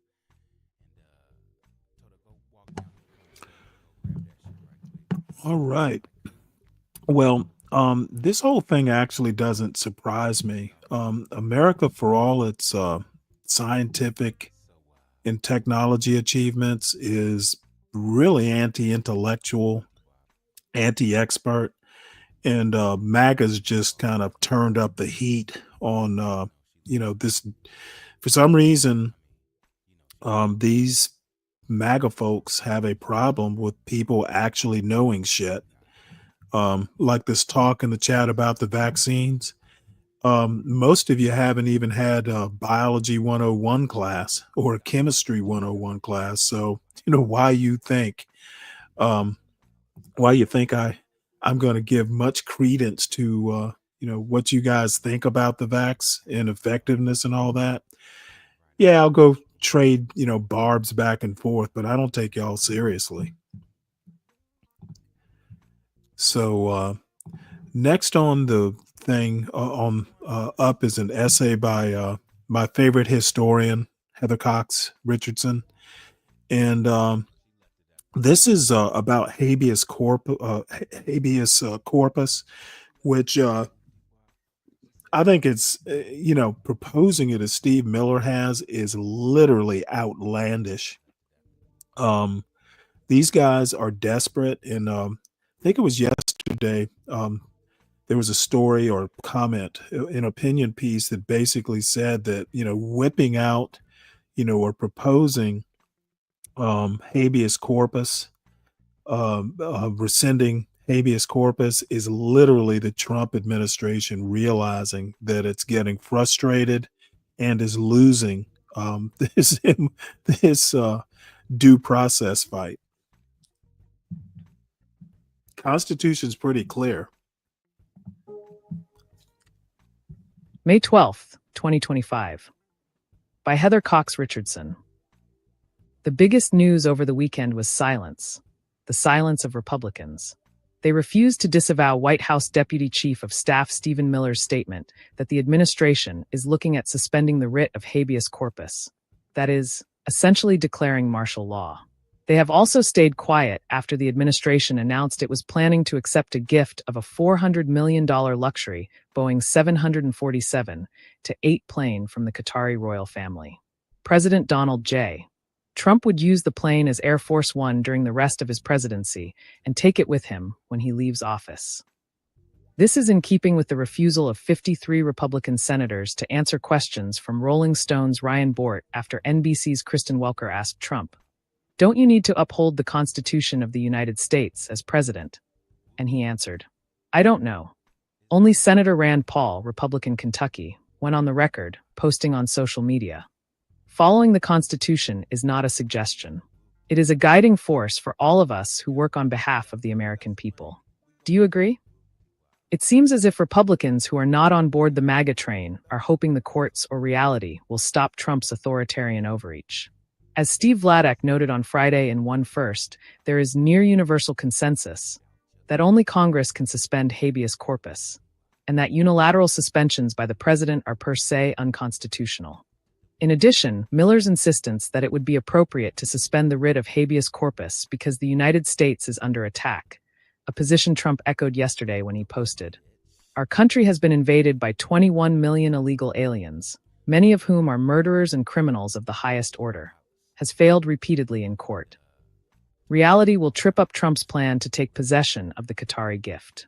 As David Kurtz noted this morning in Talking Points memo, retrofitting the luxury plane with the defense capabilities and security protections necessary for Air Force One will take years, not months. Air Force One is not a specific airplane. It is the call sign given to any Air Force aircraft carrying the President of the United States. Still, the Republican silence matters. Whether Trump's plans are all possible is not the point. He and the members of his administration are deliberately attacking the fundamental principles of our democratic republic. That lawmakers who swore an oath to uphold those principles are choosing to remain silent makes them complicit in that attack. The framers of the U.S. Constitution recognized that democratic government was a new departure from a world in which the world's monarchs made deals amongst themselves. They placed strong guardrails around the behavior of future chief executives to make sure they would not sell the American people out to foreign leaders. And no person holding any office of profit or trust under the United States shall, without the consent of the Congress, accept of any present, emolument, office, or title of any kind whatever from any king, prince, or foreign state, they wrote in the Constitution. An emolument is a payment. Until the Trump administration, the expectation was that presidents would not accept foreign gifts, let alone bribes. As Jonathan Yerushalmi of The Guardian explained today, U.S. law prohibits presidents from accepting gifts worth more than $480. Gifts worth more than that are considered a gift to the American people and are transferred to the National Archives and Records Administration, NARA, the same agency that oversees presidential libraries. President George W. Bush gave up a puppy that was a gift from the leader of Bulgaria. When he left office after his first term, experts estimate Trump retained more than $250,000 worth of gifts. Trump loyalist Attorney General Pam Bondi and Trump's top White House lawyer, David Warrington, signed off on Trump's acceptance of the Qatari jet. They concluded it was an acceptable gift because while it will be exclusively for Trump's use, the Flying Palace will be transferred from the Qataris to the U.S. Air Force and then to Trump's presidential library, and that it is not tied to a specific presidential act. In 2019, Bondi was a registered lobbyist for Qatar, earning $115,000 a month. In defending his planned acceptance of the plane, Trump turned the emoluments clause on its head. That, in turn, turned on its head the idea of a democratic republic in which the government rejects the idea of foreign leaders colluding for their own profit and reached back to that world the framers of the U.S. Constitution rejected. He posted, "So the fact that the Defense Department is getting a gift free of charge of a 747 aircraft to replace the 40-year-old Air Force One, temporarily, in a very public and transparent transaction, so bothers the crooked Democrats that they insist we pay top dollar for the plane. Anybody can do that. The Dems are world-class losers. Mega." In The Bulwark, William Crystal observed, "This is the voice of old-world autocracy. Those who care that our Republican government not be dependent on foreign states, that our elected leaders not take favors from foreign princes, they are losers. This is corruption, and not just in the sense that a government official is getting a payoff. It is corruption in the old-fashioned meaning of the term, that the body politic is being corrupted, poisoned, by a sickness that must be cured or it will be fatal. That corruption is the old-world system the framers tried to safeguard against. and it is visible anew in the relationship of the Trumps with Qatar. The Trump family's connections to Qatar are long-standing. In 2022, the chair of the Senate Committee on Finance, Ron Wyden, Democrat, Oregon, and the chair of the House Committee on Oversight and Reform, Carolyn B. Maloney, Democrat, New York, wrote to Secretary of Defense Lloyd Austin III, asking for information in their ongoing investigations into whether former senior White House advisor Jared Kushner's financial conflicts of interest may have led him to improperly influence U.S. tax, trade, and national security policies for his own financial gain. Kushner is married to Trump's daughter and was a key presidential advisor in Trump's first term. The letter explained that Qatar had repeatedly refused to bail out the badly leveraged Kushner property at 666 Fifth Avenue, now known as 660 Fifth Avenue, in 2018. But after Kushner talked to Saudi Arabia and the United Arab Emirates, and the two states imposed a blockade on Qatar, Qatar suddenly threw in the necessary cash. Shortly after, the Saudi and UAE governments lifted the blockade, with Kushner taking credit for brokering the agreement. Wyden and Maloney noted that the economic blockade of Qatar may have been used as leverage for the 666 Fifth Avenue bailout and was not supported by other officials, including the Secretaries of State and Defense. They warned that Kushner may have prioritized his own financial interests over the national interest. The pursuit of personal financial gain should not dictate U.S. tax, trade, and national security policies. In this administration, the corruption is even more direct. On May 1, 2025, the Trump Organization cut a deal with Qatari Diar, a company established by Qatar's Sovereign Wealth Fund in 2005 to coordinate the country's real estate development priorities. Together with Saudi Arabian company Dar Global, which has close ties to the Saudi government, the Qatari company will build a $5.5 billion Trump International Golf Club in Qatar. Trump heads to the Middle East tomorrow to visit Saudi Arabia, Qatar, and the United Arab Emirates, three of the world's wealthiest nations, in search of business deals. Republicans spent the 4 years of Democratic President Joe Biden's term calling to impeach him for allegedly accepting a $5 million payment from Ukraine. The source for that story later admitted to making it up and pleaded guilty of lying to the Federal Bureau of Investigation. And yet the Republicans are silent now. After the weekend, Monday started with the administration's announcement that it has agreed to a 90-day pause in the 145% tariffs Trump imposed on Chinese goods and on the 125% tariffs China imposed in retaliation. Both nations will cut tariffs 115% during that period, bringing the U.S. tariffs on Chinese goods to 30% and the Chinese counter tariffs to 10%. The stock market rose at the news. While the administration hailed this as a breakthrough agreement, as economist Paul Krugman pointed out, this wasn't a case of China backing down. China's tariffs were a response to Trump's, which threw the U.S. economy into a tailspin. When Treasury Secretary Scott Bessent indicated Trump wanted a way out, China agreed. Quietly scraped into the memory hole is Trump's insistence that his high tariffs would bring old-fashioned manufacturing back to the United States. Still, Krugman notes, a tariff of 30% on goods from China is still really, really high. Combined with the 10% across-the-board tariffs Trump has imposed on goods from other countries, Krugman estimates that the average tariff is up about 10% since Trump took office, from about 3% to about 13%. Krugman also notes that the tariffs have only been paused, making economic uncertainty worse. Trump appears to relish uncertainty because it keeps attention glued on him. Such uncertainty is good for television ratings, but terrible for the economy, as executives cannot plan for the future. Today, Helene Cooper, Greg Jaffe, Jonathan Swan, Eric Schmidt, and Maggie Haberman of the New York Times reported that Trump followed a similar pattern in his bombing campaign against the Houthis in Yemen. He thought he could stop Houthi attacks on shipping in the Red Sea by bombing the Houthis, and he expected results within 30 days. After 31 days, the journalists report, the U.S. didn't even have air superiority over the Houthis, who shot down 7 U.S. drones, each of which cost about $30 million, and continued to fire at U.S. ships. In the first month, the U.S. campaign cost about $1 billion and lost two $67 million aircraft. Eager to get out, Trump agreed to stop the bombing campaign in return for the Houthis leaving U.S. ships alone. but without any promises from the Houthis to stop the more general attacks that had led Trump to start the U.S. strikes in the first place. On May 5th, Trump ended the operations and declared victory.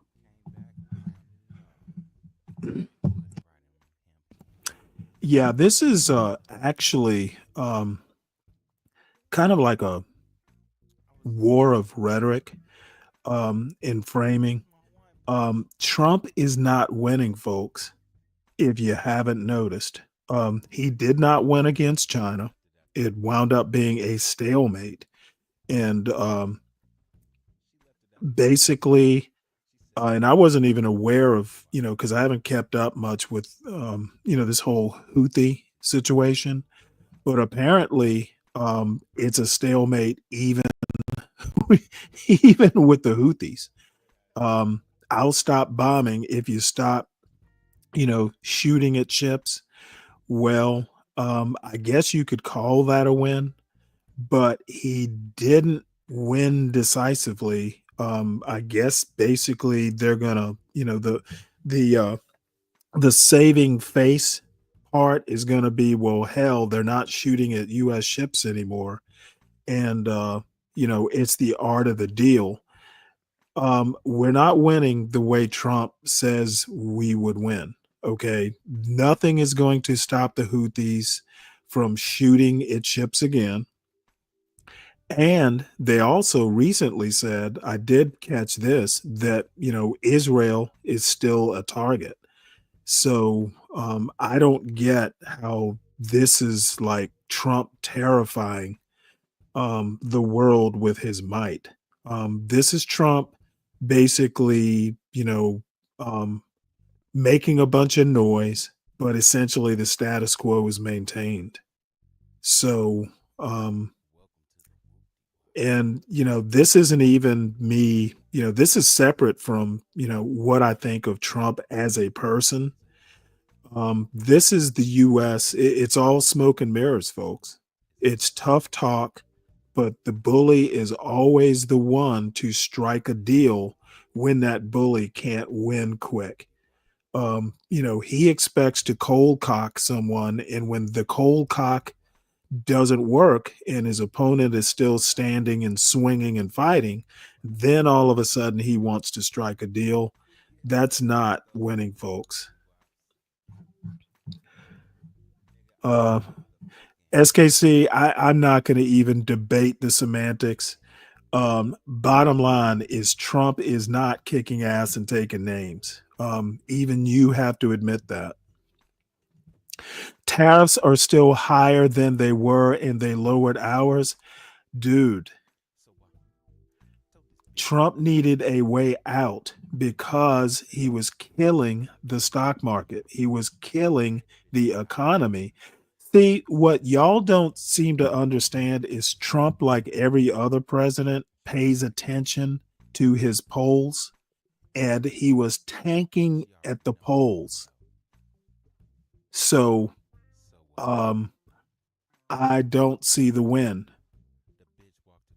And if tariffs were lower, any tariff is bad. We import 5 times more from China than they import from us. Manufacturing's not coming back, at least not in any major way. It is basically a bunch of tough talk, jack it up to 145% and do a whole Liberty Day.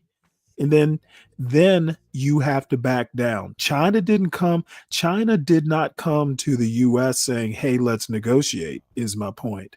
So y'all pretend that Trump is kicking ass and taking names, and I will sit here every morning and mock you. You poor little fools. Trump has you all kinds of bamboozled, and I wish SKC, I wish you'd caught the beginning of the show, but look at the title of the show about this black fatigue bullshit. MAGA is just all smoke and mirrors. It's a lot of tough talk, but y'all ain't about shit. So let's move on to the next story. Oops, sorry about that. And of course, I clicked out of the wrong story. Hold on one sec here. Let me reset. I'm having such a good time.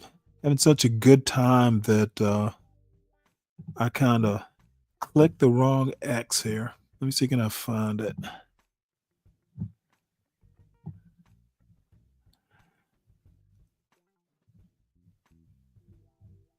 Oh, damn it. Damn it.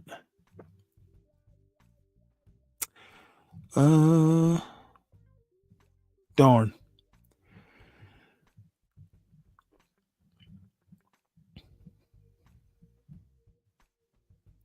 Give me one sec here. You know what? I bet I just clicked that story up here. Let me see, can I find it at the New York Times? I have to go back to the New York Times and find it. I thought I'd saved the link. There's an editorial on the illusion of happiness.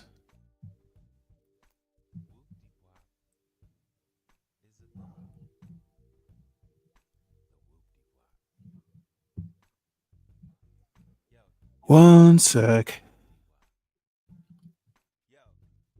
This is what happens when I start messing around with you MAGA folks. I get so lost in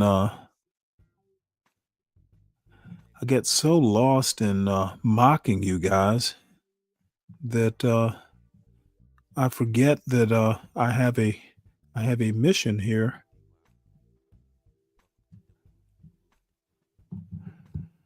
Let's see.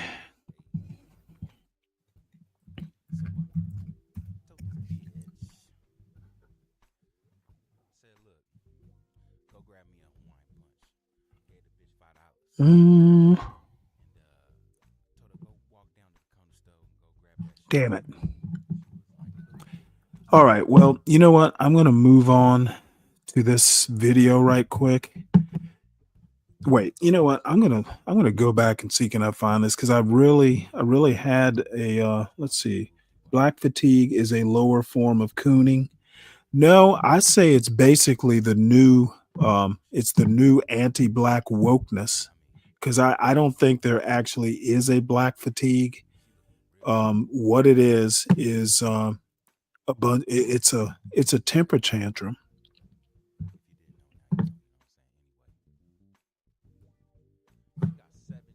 It's basically we can't get those blacks to do what we want them to do, so we're just going to pretend like we're pissed off. Oh, I found it. Thank goodness for that. All right, this had an intriguing title, and if you don't know, Kwame Anthony Appiah or Appiah, I think it's Appiah. He is a philosopher who teaches at New York University, and it had an intriguing title. He is basically like a philosopher of ethics, and so we'll go ahead and play this. And SKC, you'll probably kind of like this article. It's you're into philosophy and all that stuff. Up through the ages, our idea of happiness has become shallow. Let's go deep. Published by the New York Times Magazine. Written by Kwame Anthony Appiah. Read by January Lavoie. Getting what you want in life, that's happiness, bro, Saxon Ratliff tells his younger brother in the latest season of The White Lotus on HBO. Helpfully, he lists his essentials: sex, money, freedom, respect, in that order. A jacked dude bro constantly slamming foul-tasting protein shakes, Saxon is determined to steer his brother away from their sister Piper's budding interest in Buddhism. It's a creed for people afraid of life, he scoffs. Piper, meanwhile, is demurely rebelling against a life that's all privilege, no purpose. Lately, it's felt like everything is pointless. she tells the head monk at a Buddhist monastery near the lavish Thai resort where the Ratliffs are staying. And the things my family cares about, I just don't care about. When she tries to explain this existential ache to her mother, a woman seemingly made out of exfoliating serum and oblivious narcissism, Piper puts it as simply as she can. I need to figure out what makes me happy, okay?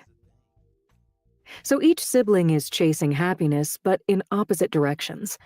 Saxon through acquisition, Piper through enunciation.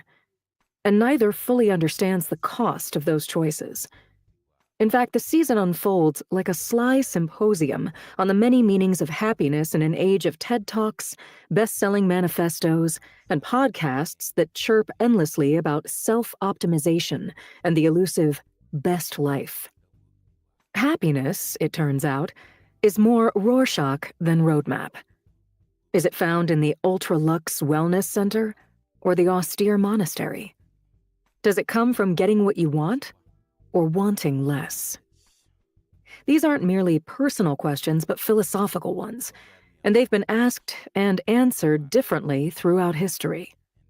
Once, happiness was understood as a communal project tied to justice and shared flourishing.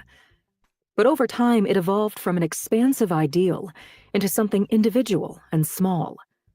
Now the challenge seems clear: to reclaim a deeper, more demanding vision of what it means to live well in a fractured world, and restore happiness to its proper scale. Aristotle in the 4th century BC used the term eudaimonia to describe the highest aim of a human life. It was a matter not of fleeting pleasures, but of living well, cultivating certain virtues and acting on them. At his Lyceum, in a shaded grove just beyond Athens's eastern walls, Aristotle taught that eudaimonia wasn't entirely within one's control. It depended on external goods like health, wealth, friends, and a measure of luck. And it could be pursued only in a self-ruling community, or polis, whose flourishing was essential to one's own. This was more than the pragmatic recognition that it's hard to thrive in a failing society. Aristotle saw a well-ordered polis as a necessary part of the good life itself. The classical thinkers who enlisted the term eudaimonia profoundly shaped European discussions of happiness through the ages, even though they disagreed on its exact nature. Where Aristotle saw external goods as part of eudaimonia, Roman Stoics like Seneca, more than 3 centuries later, argued that the good life was simply a matter of exercising moral and intellectual virtues, wisdom, courage, temperance, and justice, which meant giving others their due. Cicero, who lived between Aristotle and Seneca, placed particular emphasis on public service. In practice, these conceptions of well-being were less expansive than they appeared. The vision of self-cultivation they shared required the kind of leisure and education denied to women, laborers, and slaves. Seneca, who thought simplicity was a key to the vita beata, the happy life, amassed riches as an advisor to Nero. An indifference to fortune was, paradoxically, the prerogative of the fortunate. You'll find a connection between being happy and being lucky across the Indo-European languages. When happiness entered English around the 15th century, it referred to good fortune or divine favor, something received rather than achieved. Our very vocabulary suggested that happiness wasn't simply up to us. The basic classical ideal, meanwhile, living well through the cultivation of virtue within a just society, got filtered through Christian theology and Renaissance humanism, and came to provide the idea of happiness with ethical contours. Happiness, in other words, signified a state of alignment with virtue, with nature, with God. By the time of the Enlightenment, happiness acquired a more inward and secular dimension, and crucially, it became an aspiration for everyone, in keeping with the broader project of Enlightenment universality. In the late 17th century, John Locke pronounced the pursuit of happiness as a natural right, grounded in reason and self-determination. In the 1720s, Francis Hutcheson, an early voice of the Scottish Enlightenment, framed his own happiness principle, that action is best which procures the greatest happiness for the greatest numbers, around an inborn benevolence that linked our well-being to the flourishing of others. French thinkers built on this idea, invoking the notion of le bonheur public, public happiness, with a rising egalitarian spirit. In 1750, the economist Anne-Robert Jacques Turgot told the Sorbonne, "Nature has given all humanity the right to be happy." In this view, happiness was not merely a private feeling, but a public good, a condition in which individual fulfillment and collective well-being were inseparable. Ensuring such happiness came to be seen not just as a noble aim, but as a central duty of government. So when Thomas Jefferson and the other framers endorsed the pursuit of happiness, they were channeling a broad philosophical tradition. Happiness still bore the classical imprint, tied to justice and civic life, but it had been democratized, albeit with the grave exclusions of their age. Promoting happiness wasn't a personal indulgence. It was a political mandate. A just state enabled people to live well, and shaping that state was itself part of the good life. Here, then, was an expansive conception of happiness applied expansively. Happiness was big. But not for long. Over the next century, its meaning began to contract. Once anchored in civic virtue and outward-facing ideals, happiness was increasingly treated as a personal feeling, a matter of mood, not meaning. Part of this transformation can be traced to the shift from Hutcheson's moralized happiness principle to Jeremy Bentham's more radically subjective one, which gained traction in the early 19th century. Bentham's version of the greatest happiness for the greatest number recast happiness as an arithmetic of feelings, something that could, in theory, be measured and maximized. At the heart of his system was utility, defined as the tendency of an action to produce pleasure or prevent pain. Utility, in Bentham's view, was the ultimate moral standard. Good acts, good policies, and good laws were those that generated the most net happiness. And happiness was more about feeling groovy than proving worthy. This hedonic conception of happiness had its upside. Casting off old prejudices, Bentham favored emancipating women, decriminalizing homosexuality, protecting animals from cruelty. His sturdy Scottish exponent, James Mill, helped spread the Benthamite basics, while raising his son, John Stuart Mill, in no creed but that of utilitarianism. By 7, the younger Mill was reading Plato's dialogues in Greek. Before long, he was writing a sequel to the Iliad. And by 20, precocious as ever, he had a midlife crisis. If all his life's projects, the great social reforms he had been trained to pursue, were achieved, John Stuart Mill asked himself, would he be happy? An irrepressible self-consciousness distinctly answered no, he wrote later. The anguishing despair that overtook him after that revealed something hollow in the happiness he had been taught to prize. It wasn't that he ever rejected Bentham's framework outright.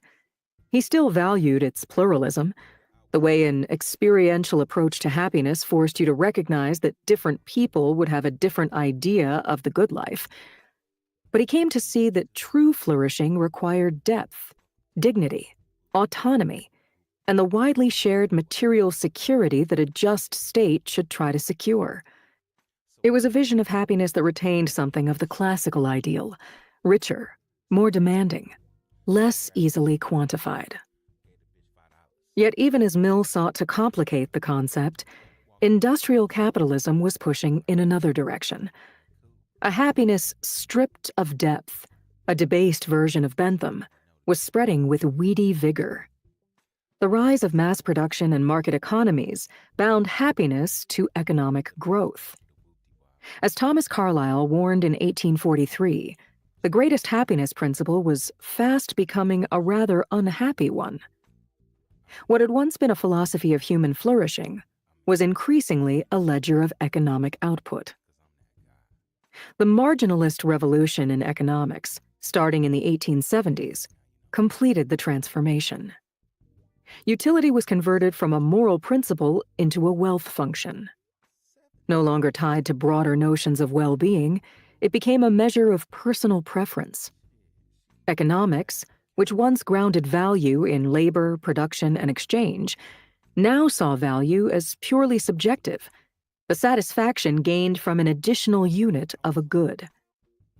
As William Stanley Jevons put it, utility was simply the addition made to a person's happiness. Another early theorist of marginalism even imagined a hedonometer, a device to quantify enjoyment, like a stock ticker of the soul. By the early 20th century, utility maximization, happiness writ small, emerged as a linchpin of economic analysis. Public happiness, in turn, became a matter of optimizing the sum of individual welfare. The mathematics could be complex, but the premise was simple.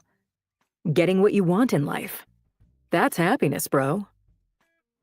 The notion of happiness as choice-making swiftly migrated from economic models into the marrow of the broader culture. What was once a lifelong project shrank into a sequence of transactions. As the mid-century economy boomed, it didn't just build wealth, it reconstructed desire. The good life, formerly the province of philosophers, was now a mainstay of the marketers. Happiness packaged as the perfect lawn, the gleaming automobile, the immaculate kitchen with its humming refrigerator. We became, almost without noticing, what we bought. And if you still felt empty, that's where the therapy culture of the 1970s and 1980s came in, not as a remedy for consumerism, but as an extension of it. The older vocabulary of life-defining commitments and meaning-making projects continued to wither, while a new lexicon took hold: self-acceptance, self-esteem, self-love. By the 1990s, happiness had acquired a personal brand. Oprah Winfrey presided over a daytime academy of self-care, empowerment, and curated aspiration. Then came the next wave, the life-hacking, self-quantifying, habit-stacking era of optimization gurus like Tim Ferriss, whose first book, published in 2007, was The 4-Hour Workweek, a toolkit, in his words, for maximizing per-hour output. He followed it up with The 4-Hour Body in 2010 and The 4-Hour Chef in 2012. This vision of flourishing was more streamlined, life broken down into modular upgrades. Meditation reboots were measured in minutes. An enthusiast of Seneca, Ferriss offered a snackable stoicism, which he described as a simple and immensely practical set of rules for better results with less effort. It was a personal operating stoicism, a way to redirect negative emotions toward positive ends. Excitement is the more practical synonym for happiness, and it is precisely what you should strive to chase, he wrote. It is the cure-all. Amid the excitement, the happiness concept kept getting miniaturized. With the rise of the algorithms, decision-making became a series of bite-sized transactions.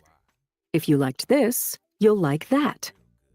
Every swipe, click, and purchase was an act of preference revelation, the digital cookie crumbs of personal identity. In today's social media ecosystem, happiness even threatens to become a ring-lighted aesthetic. Matcha lattes, artisanal candles, sage smudging, captioned reminders to just breathe. Once again, happiness is work, but now the work of packaging moods and moments for validation, with a tiny dopamine hit for each like. And yet the more demanding conception of happiness never disappeared. So long as you're happy, parents tell their kids. In reality, they want to see their children engaged in something worthwhile, contributing to something beyond their own fleeting satisfactions. A movie doesn't have a happy ending just because the hero is smiling. We wouldn't call it a happy ending if Neo chose to return to the Matrix's cosseting illusions, or if Truman decided to remain in his stage-crafted life. We understand that there's a tension between happiness as a self-enclosed project and happiness as something entangled with the world. Look at Saxon and Piper, who both see happiness as a form of leveling up, a quest built around self-mastery, to the point that they barely notice for most of the season that their father is unraveling. We just need to move beyond that small, sealed-off model of happiness, so that happiness can root itself in connection, responsibility, and care. If you'll indulge the philosopher's habit of conjuring characters to illustrate their abstractions, imagine a young person, let's call her Julia, who left community college after a semester and has bounced between gigs ever since. Dog walking, cafe shifts, warehouse nights. Her life is messy, but she has learned how to show up for people. When her neighbor's mother gets sick, Julia brings groceries. When her cousin gets out of rehab, she's the one who texts every day. She doesn't have a wellness routine or a 5-year plan, but people trust her. She holds lives together in small, invisible ways.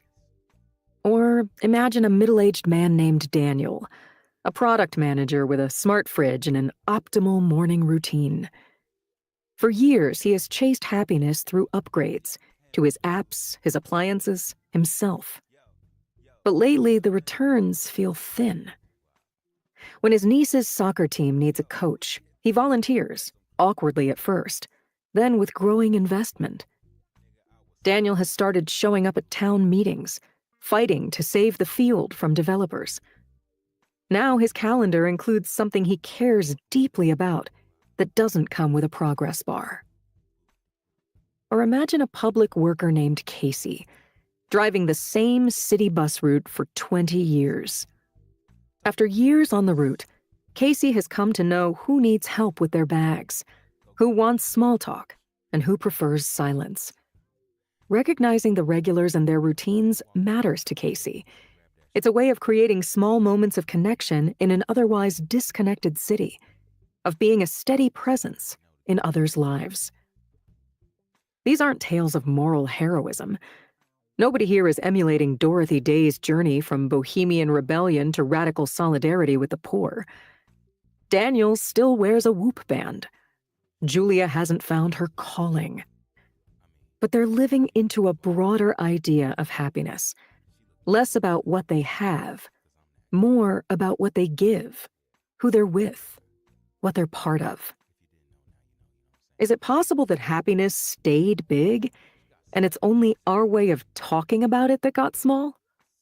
Surely the old understanding, in which the pursuit of happiness is inseparable from shared commitments, hasn't gone anywhere. On some level, we still know the difference between feeling good and flourishing, between the hedonic and the eudaimonic, between the algorithm's next suggestion and the difficult and uncertain path toward a meaningful existence. Yes, we often speak as if feelings are all that count, but maybe that's because the language of the good life has been hollowed out. In an age shadowed by the climate crisis, fraying social bonds, and political rupture, what's needed isn't a neoclassical revival or a wistful retreat to the Lyceum. Aristotle was right to see human flourishing as bound up with justice, but wrong, badly wrong, about what justice requires. We understand the perils of domination and exclusion in ways the ancients did not. We also know that a good life isn't a unitary ideal, but something profoundly plural, shaped by circumstance, history, and the unrepeatable texture of each human life. Happiness isn't an optimization problem. It's the shared work of making a world spacious enough to sustain the many ways free individuals choose to live, and sturdy enough to hold us all together.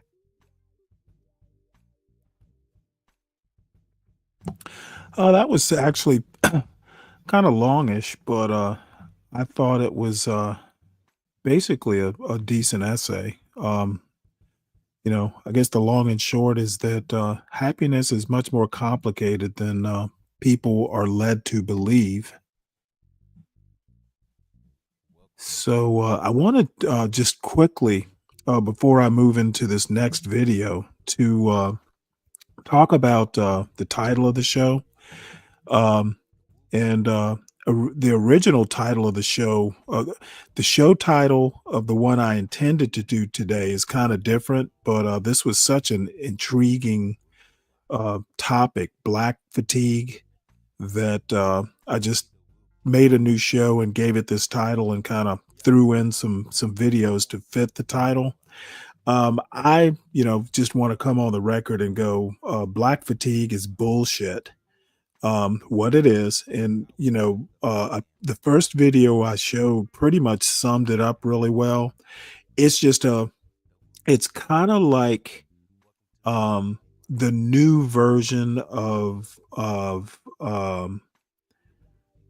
I mean, black fatigue started with Christopher Rufo, and basically black fatigue started pretty much started with with Trayvon Martin, and I guess a little bit before that even.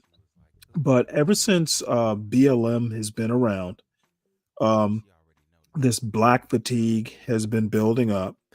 And, the first attempt to stamp out, basically the voices of blacks who are not afraid to point out that, the notion that blacks should assimilate um, into this burning house is ridiculous. Okay. Essentially, integration on your knees is simply not an option people like me will buy.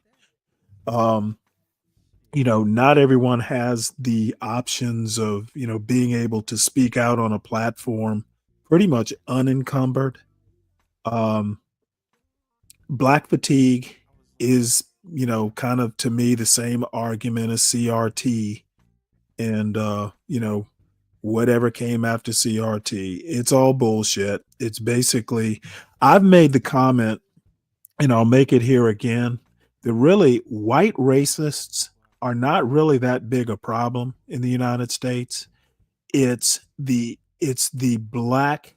blacks who are the anti-blacks. I call them the anti-black blacks. It's the people who will get in here and, drag black people, drag black culture, pretend that there's something wrong with black culture and that black culture is monolithic and bad. Those are the biggest threat to the black community, in my opinion. The black community is being dragged down internally. It's an internal racism where black people can't do anything right. And, essentially, these anti-black blacks aid and abet and actually put people up to, what? People like a Be Brave. Be Brave is a thing because people like John Galt encourage him. Okay. Every time somebody who is black tells Be Brave that he is right, that just stokes the fire.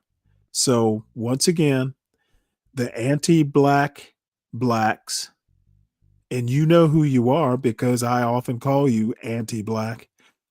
You guys are the biggest black problem. I would almost argue that black crime in the inner city isn't as big a problem as black self-hatred.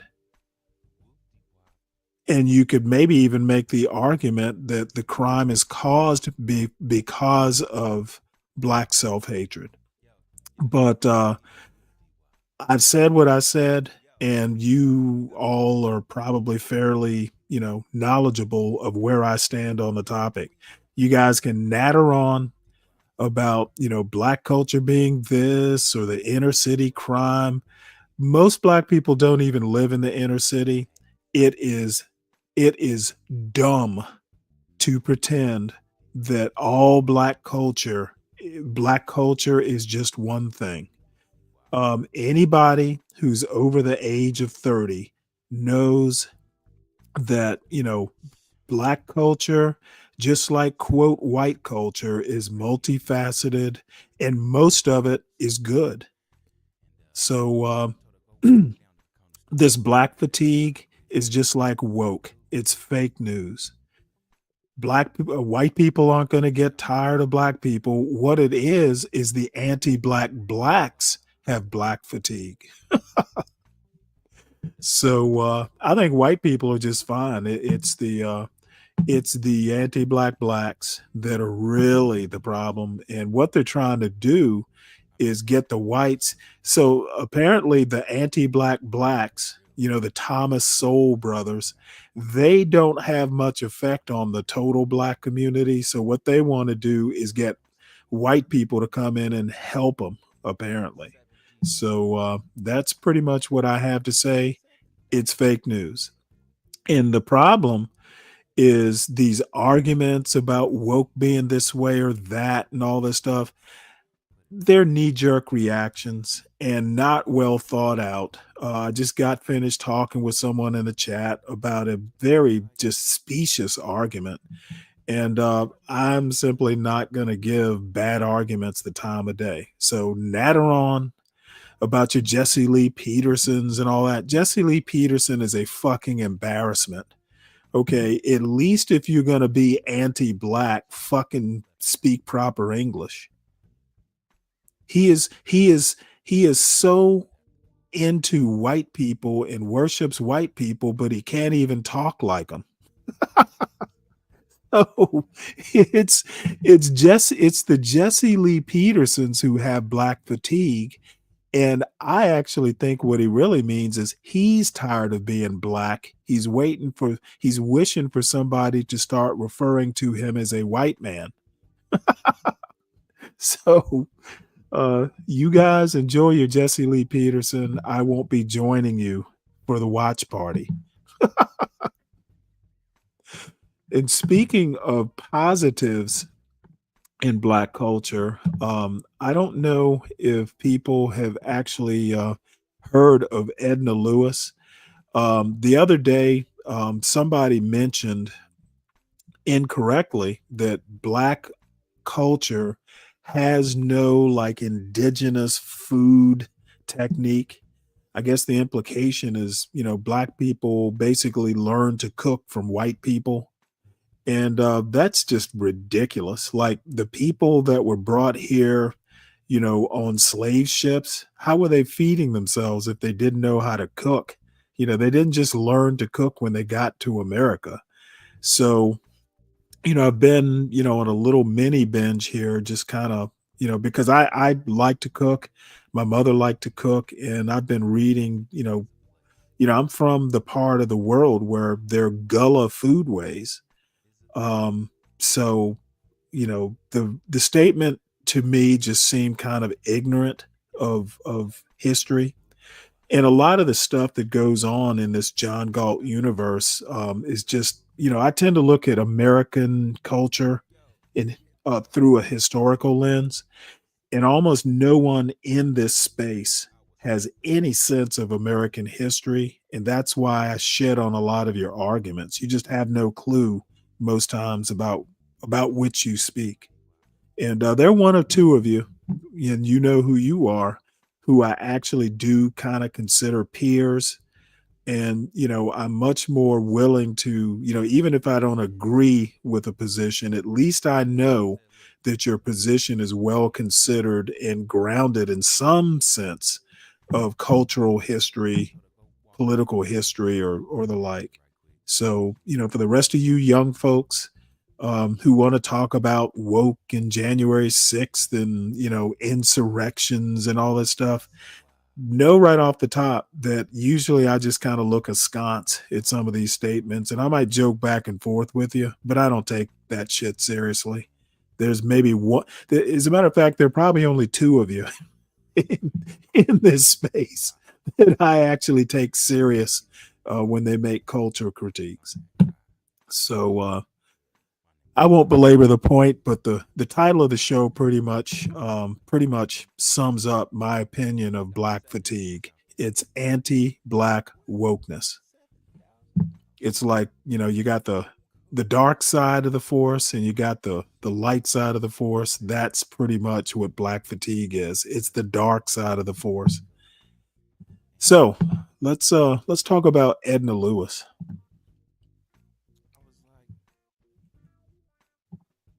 Oh, you know what? Damn it. Don't tell me the volume didn't work. There we go. Why wasn't that enough to give it life today? The reality is that Miss Lewis had a lot stacked against her. New York City wasn't perfect, but it gave her a degree of opportunity that was much harder to find in the South.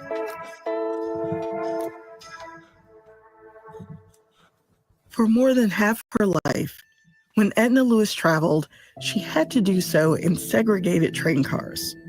Growing up in Virginia, racial violence wasn't only a threat, it was real. And it's what happened the next county over. Miss Lewis was nearly 50 years old when the Civil Rights Act made segregation illegal. Until then, she would not have been able to enter this former Greyhound bus station through its front doors. Today, this bus station has taken on new life. Chef Mashama Bailey and her business partner renovated this space and called it the... By the way, this one of the reasons I clipped this out of a YouTube video. This restaurant is in Savannah. It's right down on MLK Boulevard. As a matter of fact, I've never been there. Maybe I'm going to be in Savannah at the beginning of June. I'm going to see if I can't hit this restaurant up. It's kind of a fine dining experience, but that's part of the reason I'm even showing this. It's got some good scenes of Savannah. It talks about a Savannah restaurant. There's another Charleston segment. I'm not as familiar with Charleston, but it's 50 miles away, and I've been there plenty of times. And then after this, there's a more fuller interview regarding Edna Lewis. But just so you know, and it'll come out in these next two videos, but Edna Lewis is literally credited with being one of the godmothers, if not the outright founder of the farm to table movement. She's it'll come out, but she's very well regarded as a chef and cookbook writer. The reason I'm even showing this is, Black foodways, if you want to call them that, is a thing, and it is a legitimate genre of American culinary arts. So, once again, the anti-Blacks, because it was an anti-Black who made the comment about Black foodways being non-existent. Once again, they've been proven wrong. It is really a shame that Black people are like white people in that, ignorance is colorblind, and too many people actually don't know the basics of American history. And I don't even know. It's been so long since I've taken high school history. And I really never talked to my son about it. He took AP history, a couple AP history courses. I don't even know that those are good enough. The thing is a lot of American history is stuff you will read on your own. High schools don't have time, and even survey courses in college don't have time to teach, history any deeper than, kind of like, the surface level of it. But American history is deep and rich. Black Americans have played an integral part in American history, and the anti-Black blacks and just the plain old anti-Blacks really don't give enough credit to that very demonstrable fact. So, the Gray. Mashama told me what compelled her to uproot from New York City and move to Savannah, Georgia. 100% of the reason why I'm here is because of the building. That this was a segregated bus station and it was fully intact. And so I decided to come down and take a look at it. And it was before the renovations. It was before any paint got on the walls. Wow. You can still see where it said colored waiting room. Wow. Like you can still see sort of like these ghosts of signs. Yeah.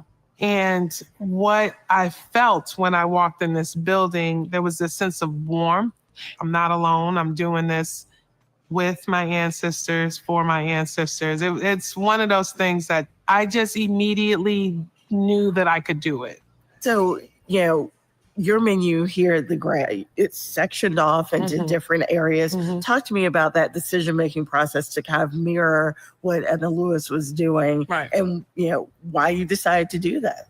So when I went to Savannah and started really writing the menus, I was writing it in a very Italian way of writing. It was a good menu, but it didn't really tell a story. And so someone was like, well, what would Edna Lewis do?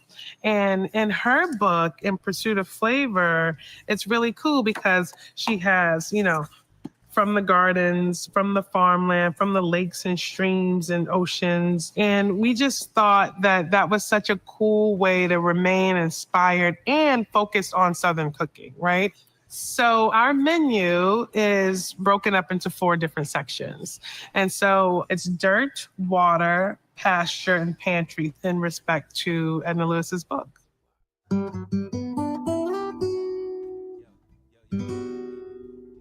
So what stands out to you with Miss Lewis's life? She's had this incredible life, seamstress, and cooking for Truman Capote, all this.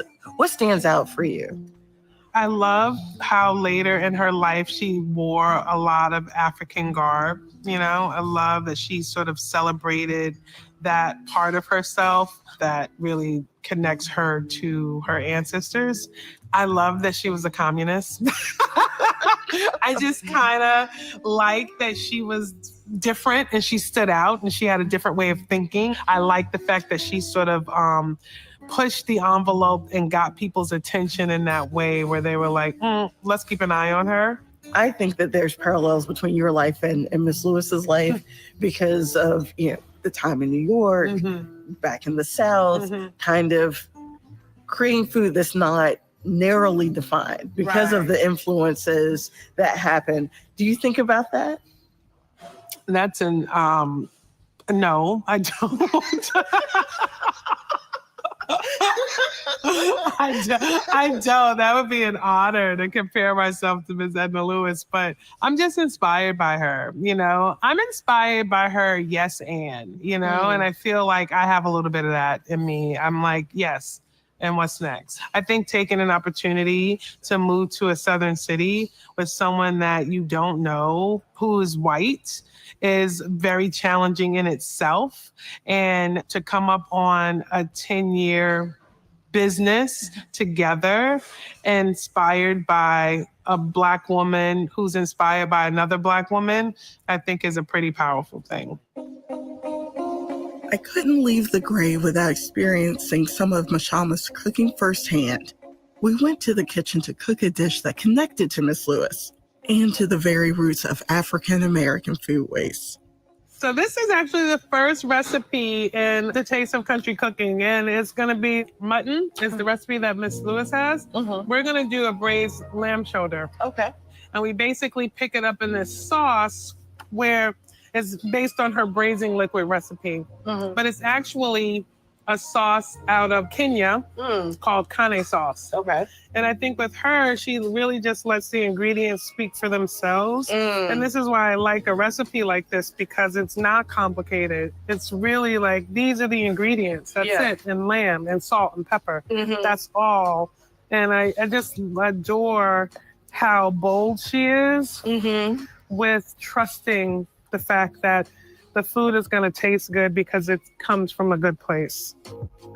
To finish the sauce, Mashama charred the tomatoes and onions, rehydrated some ancho chilies, and blended it all together.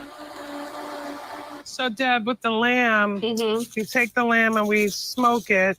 and then about halfway through, we wrap it in foil. Okay. And we know it's ready when the bone pulls out. Oh, wow. After 16 hours of smoking, the lamb was ready to meet the sauce, and Mashama heated it all together. She added some lamb drippings in true Edna Lewis fashion, making sure nothing was wasted. Okay, Deb, so we have cornmeal. Okay. I'm gonna put this down, a little corn in there too. Then we're gonna put down the lamb. This is such a gorgeous dish. This is one of my favorite sort of representations of what her food is to me. Why is it one of your favorites? I think it's pretty. I like lamb. I like that this sauce is in her book as a way to braise the lamb, but it's also like a sauce that you would find on the continent. So it's like there's a total parallel to how she cooks and how her ancestors cooked. And I feel the connection with this dish.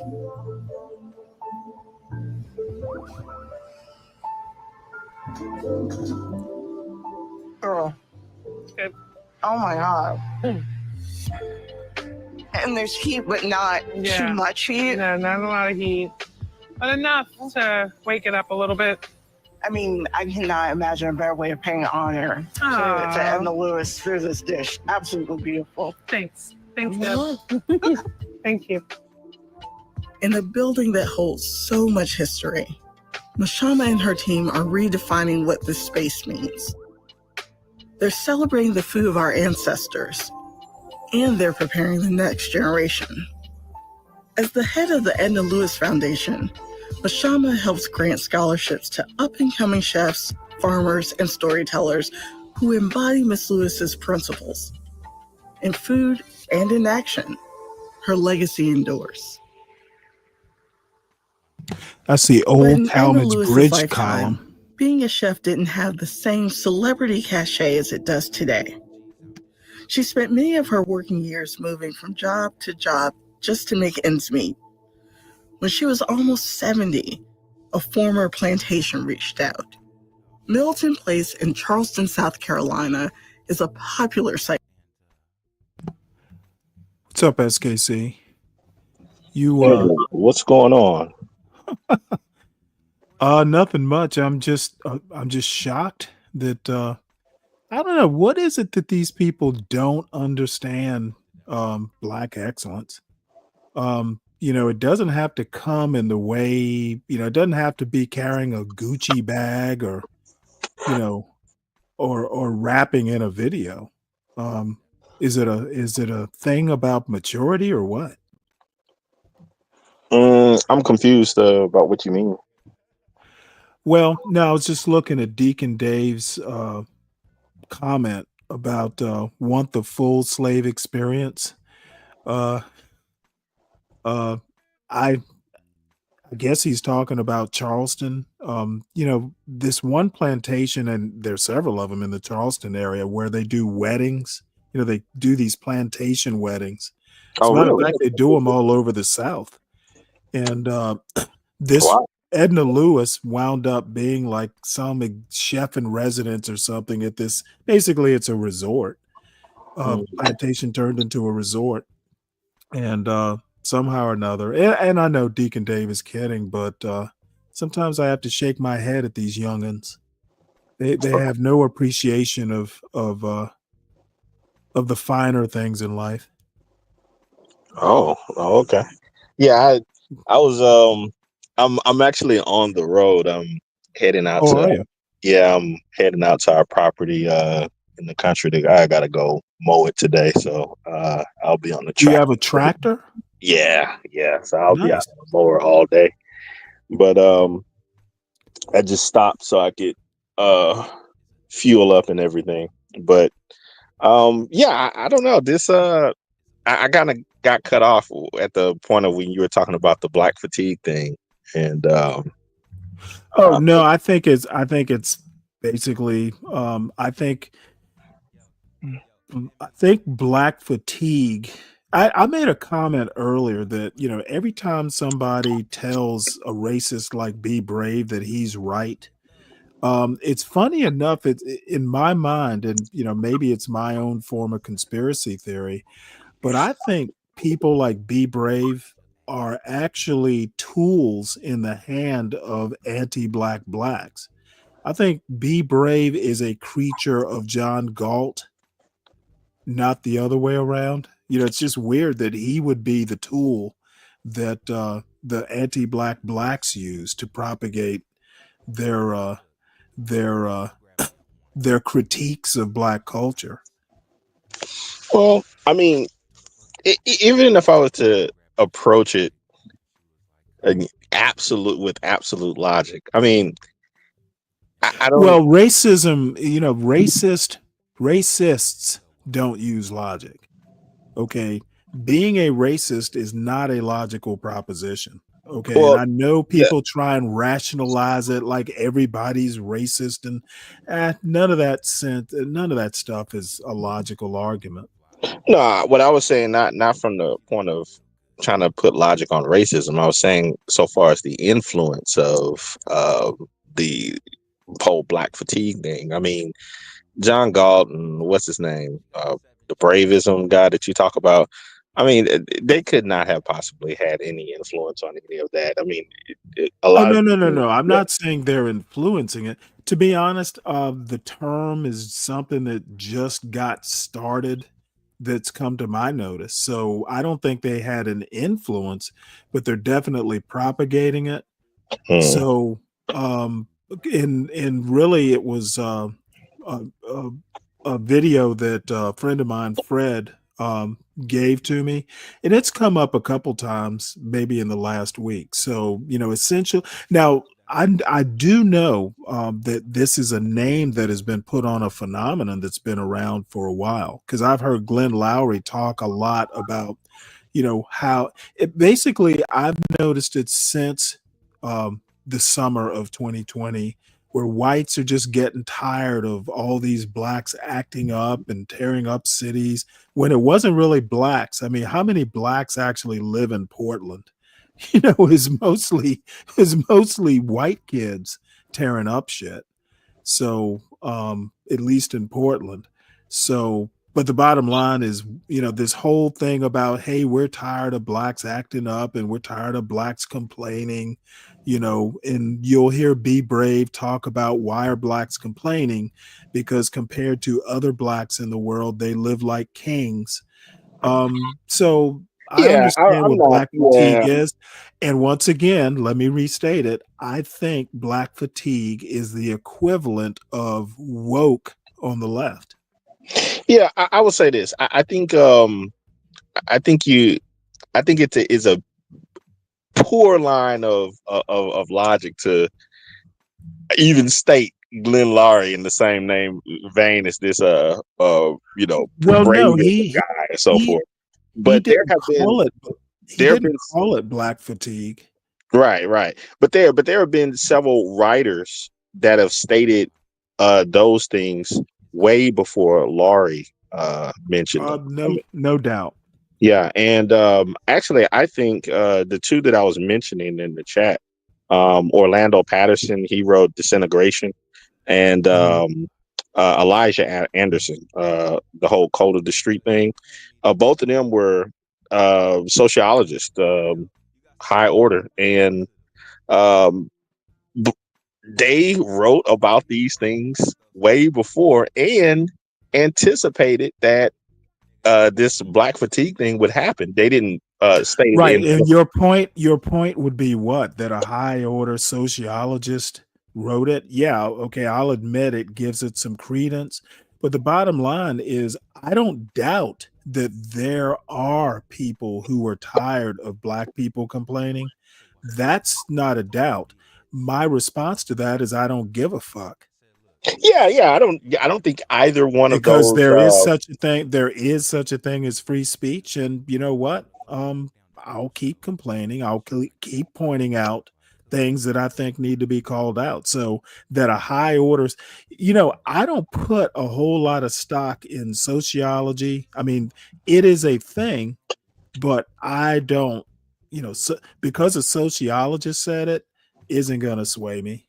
No. That's not my point. I'm not trying to sway you at all. What all I'm saying is that I think the people like the Galts and so forth, the ones that are coming later, that in certain ways, and this is not a fault to them because they haven't been trained in that area, but I think that they're doing a very poor man's rendition of work that has already been done by Orlando Patterson and Elijah Anderson. Well, let me put it to you this way. I would give them a little bit more. I would actually look, if you can back up some of what you say and you've actually kind of done your homework and you have well formulated thoughts, even if I disagree with you, I'm going to at least say, well, at least it's a credible argument. Okay. Half these motherfuckers have they are just in the wind and the wind happens to be blowing, they're catching black fatigue as a term in the wind. They like the sound of it. So they're going to put their own spin on it, which is their right to do. But you know what? I'm not going to sit here and act like they have a credible argument. Yeah. I don't think that the sociologists you are talking about now, if they're describing the phenomenon, sure, I'm sure there are plenty of people that are Be Brave like and get tired of black people complaining. What are y'all complaining about? Bottom line is what we're complaining about, you just don't want to acknowledge. Okay, I don't give a fuck if black people in America make a better living. Blacks in America are richer than many others in the African diaspora. Okay, my problem is I don't make as much as a middle-class white person. Okay, I don't compare my life in the American experience to other countries because I don't live in the other countries. Yeah, like I said, I don't know all of the whole Be Brave and Galt. I do. The I ideas. do, and I'm not asking you to know it. I'm really not even talking to you about it. There are plenty in the chat who know what I'm talking about. Yeah. Well, the arguments that I was talking about were mainly those of the sociology. Actually, we had this conversation, I think the last time we spoke, in that I told you that a lot of people in the past tried to kind of link me with the line of thought of John Galt, and I was like, nah, we might have some similarities in agreement on a point or two, but how we arrived at those conclusions are absolutely different. And we had that discussion about it. Does the mode of how you arrived at that conclusion matter? And here it is. I'm showing you another reason of why I've arrived at certain conclusions, and mine has to do with having had read two sociologists that spoke about these things. One back in the late 90s and the other one in the early 2010s. Mm-hmm. Well, I mean, I understand that the phenomenon exists. Okay, but there are a lot of things that exist that, I will go, well, gee, that's a shame. It exists, but it shouldn't. I mean, race exists, but it shouldn't. So, there are a lot of things in the world that probably shouldn't be. You just kind of meet the people where they are, you meet the phenomenon where it is, and you deal with it. And you either kind of adopt it as, something that you want to propagate, or you don't. I think people who, rightly so in their minds, are tired of hearing black people complain about, the inadequacies or inequities in American society. Sometimes I'll come down like, yeah, we know what the problems are. If a person doesn't fix a problem that they know about, well, shame on them. However, there are some systemic issues that are getting better every day. I'm not saying that there has been no progress, but I kind of look askance when I get someone like a Be Brave, talking about, Black people in America live like kings. What are they complaining about? There's plenty to complain about. Um, we comparing me to someone living in Haiti is ridiculous. It's a different history. I will definitely have different expectations as an American than a Haitian would. And making the comparison to me just seems like doesn't seem to be even logical, to be honest. Yeah, I mean, I think you make good points in that when you look at that direct comparison to you, yeah, that it doesn't make any sense. It doesn't. It's not. It has no linkage.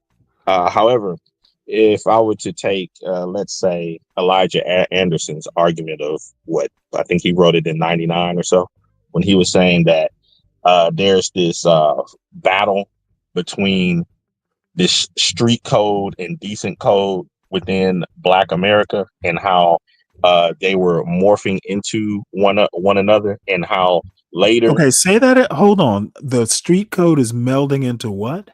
into that it's fighting against the quote unquote decent code within Black America at all social No, levels. I don't think there's a fight at all. Well, If there's a fight, it's not within the Black community. It's a fight external to it. well, let me complete the argument.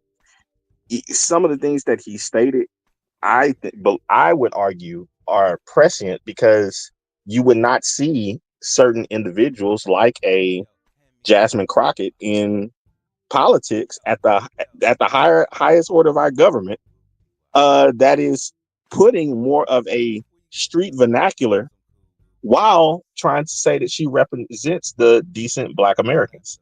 That's what I mean. So Okay, it's well like, that's a stylistic argument. I don't particularly see it as that substantive.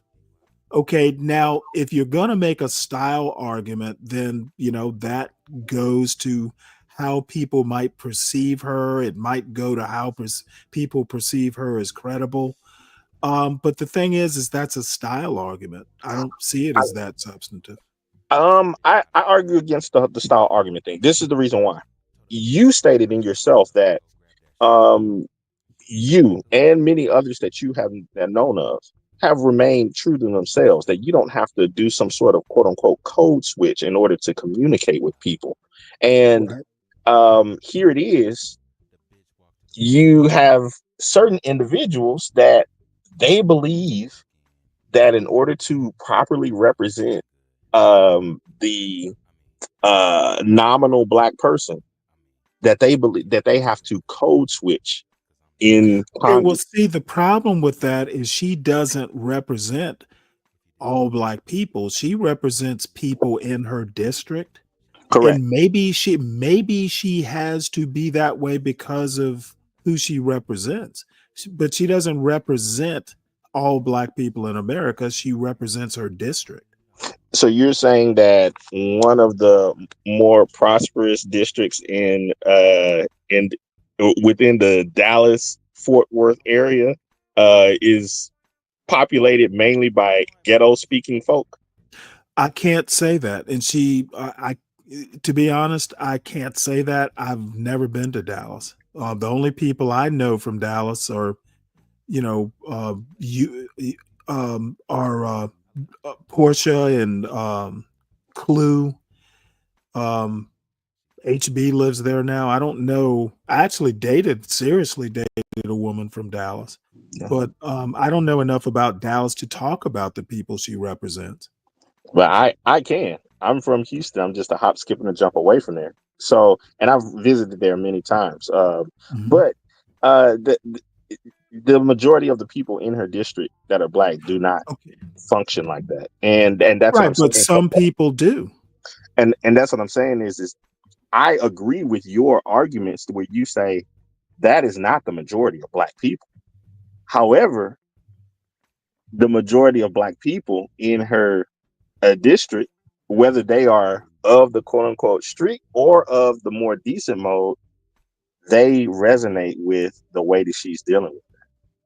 Right. Well, here's the deal. You know the phenomenon that the squeaky wheel gets the grease.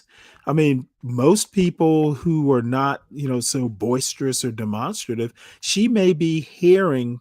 There may be a silent majority, I guess is what I'm saying. And sometimes if the silent majority doesn't speak up, you represent the people who are yelling the most. So, and there's been other people that have done the same thing. Your Maxine Waters.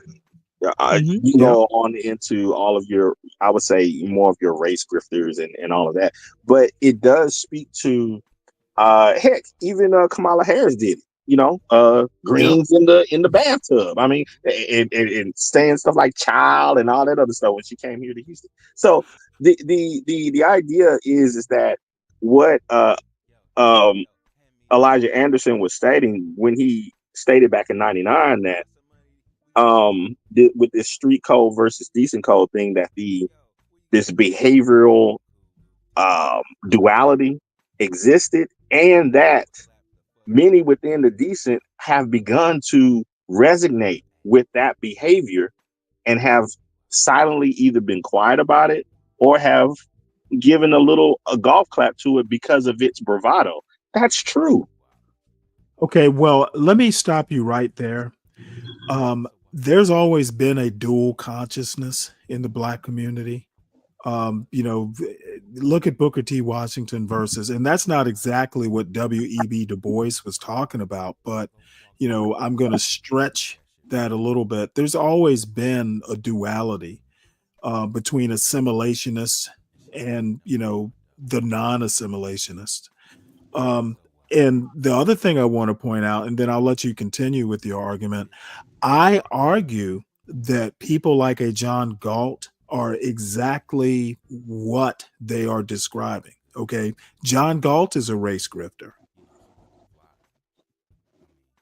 So I don't, it worries me when people talking about Black fatigue are part of what are actually part of what's causing the Black fatigue. Okay, I don't see John Galt is any less a race grifter than someone like a Dr. Umar. Okay, so let me run with that argument because I don't. Okay, and let me. Well, it's not an argument; it's my opinion. Your observation. Yeah, and Dolomite, I think. What's her name is extremely qualified to be a congressperson. She's got a law degree from a decent university, and her undergraduate, she went to the same undergraduate school, Rhodes College. I think it's in Nashville, as Amy Coney Barrett did. So her qualifications are not a problem. Yeah, I can argue against that, but well, no. You're not going to be able to argue. The woman went to an elite school, one that spawned a Supreme Court justice, and she's got a law degree from University of Houston. Okay, it's a decent education. She's more qualified than someone like a Marjorie Taylor Greene to be in Congress. Okay, so what did her education equate to? Well, I don't care about any of that. I don't want to get into details. Okay. I think the law degree is enough to qualify her, is my point. Oh, okay. Well, with the whole, what were you saying, the Galt thing with the? Well, I think he's as big a race grifter as Umar. He's just on the opposite side. I think when he talks about No, you were saying something about being a part of the problem. Oh yeah, I think John Galt, I think he is the other side of the race grifter coin. Okay, so and I'm this analogy for. I don't give a fuck if it's below the belt. John Galt knows what I think. Okay, can a crackhead say that crack is bad? Yes. But he's also part of the problem. Crackhead talking about crack being bad doesn't really mean much. He's part of the problem, is my point. He can Yeah, say but it's bad, but he's part of the crack epidemic. right, but is he wrong though? Is the crackhead wrong? Okay, no. I'm not saying John Galt is wrong. I'm saying he's part of the problem. Right. But you're not saying that Now, he's I do think he's wrong in that black culture is as bad as, all that. I think when you make his type of argument, people who don't know better, like a Be Brave, think that all black people are part of a problem, and they're not. He is Mhm. wrong about that part of it. Oh, okay. Yeah, I don't think most black people excuse black crime in the inner city. I do not think all black people should go back to the inner city to save something. That's like saying all black Americans should go to Africa and help Africa get better. It's the yeah, same phenomenon to me. yeah. I agree. This idea that that black people that most black people are involved in these heinous crimes and different things. No, I don't believe that either. No. He's not saying they're involved. He's saying it's black people. It's the non-hood black people's responsibility to fix crime in the inner city. And I Inner city staunchly crime is a black people's problem, not an American problem. yeah, That's I their staunchly idea. disagree with him. I staunchly disagree.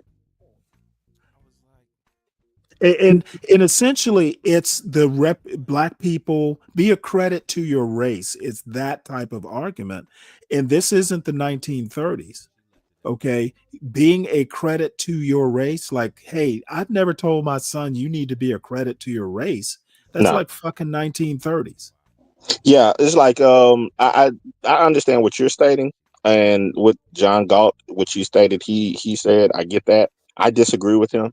In fact, I take it a bit further than I believe both of you state. I don't think that black people have the power or the internal fortitude to be able to combat those issues by themselves at all. Okay, well, I think that's kind of a moot point. Whether they have it or not is irrelevant. It's not their responsibility. It's not my responsibility to even care what goes on in a hood in Atlanta. I have no clue what goes on. Um, I'm not responsible for it. I have no connection to it. Why should I care about it? Yeah, that was It my doesn't whole matter. that It was my doesn't whole thought matter. about It that was my matter. whole point about BLM. This is none of my Yeah, issue. but I hold don't care on a about that. second. It doesn't matter whether I have the internal fortitude or not.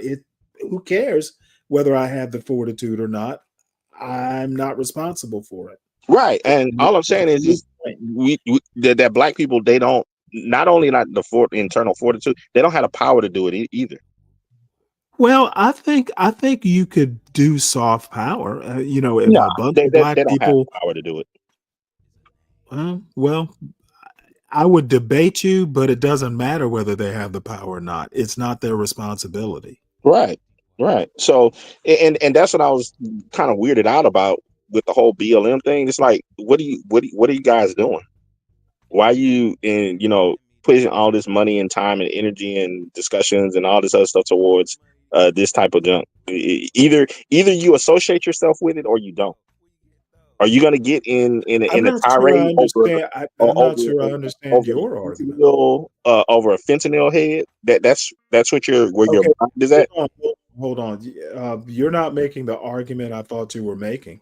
You know what? If they choose to look at a systemic problem, one that does, I argue, and Roland Fryer's that famous report he did backs me up. Police brutality is something that suffered on blacks more than whites. Yeah, In to a police whole to in the inner cities, in so those protest, roughing communities. Yeah, to protest a systemic issue, I think that's appropriate. But then again, see, there goes that duality. Now you're, No, it's not a duality at all. Yeah, because now you're If protesting it on behalf is of people that you're not supposed to listen be to me about. carefully, SKC, before you natter on out into space.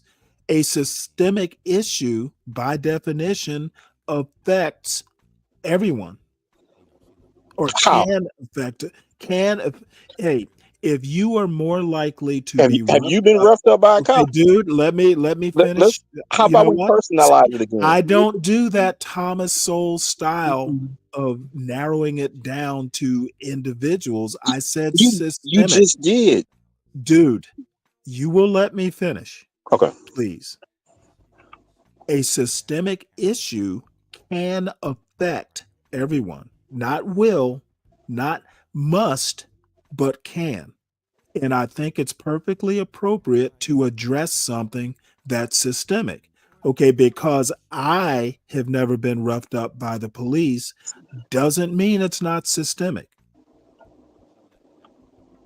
It seems to me that it's only systemic towards the people that in the hood and inner cities and stuff. I Well, don't see a yeah, bunch and of you know what? I You're don't see a bunch absolutely right, but I you're don't see not a bunch of quite high end accomplished black folk right. dealing Well, with exactly. police issues. Exactly. You get my point. You are more when I say more likely, that means the more times you interact with the police, the more likely it is to happen. Okay, I'm old and all that stuff. I'm less likely to be roughed up by the police than my son is. So then why use energies towards that community that wants Well, to? I didn't. No, I'm just saying in general because we're talking about Well, no, in no, no, no, general. no, no. Let's not talk general. Let's hold it to BLM. Right. We're talking I'm about the not BLM likely issue. I'm not likely to protest with BLM over a systemic issue like this. But my son might be more likely. Now I doubt he would. He's not, he's never struck me as a joiner. But if young people who are more likely to have an encounter with the police want to protest something that's demonstrably systemic, Roland Fryer would back that up with his report. I don't see a problem with them protesting it. Now, how you protest, hold on, how you protest might be a problem, but the fact that you protest something that's demonstrably systemic, especially if you're young and more likely to interact with the police, I see that as perfectly appropriate. It had nothing to do with just age. It had to do with what the people were involved in and in the locations. These You're speaking gobbledygook. I have no clue what you're talking about. Roland Fryer's study. I've read it. He actually part of his study was I read it too, okay. SKC. Part of his study was done right here in Houston. Yeah, I know that, SKC. So, and the parts of Houston that he went on those ride arounds with were I in. don't care about where he went. I care But about that's the what I'm saying. report. That's integral to my argument. Okay, so you're gonna why can't we just limit it to what we read in the report? Right. What is in the report states inner city.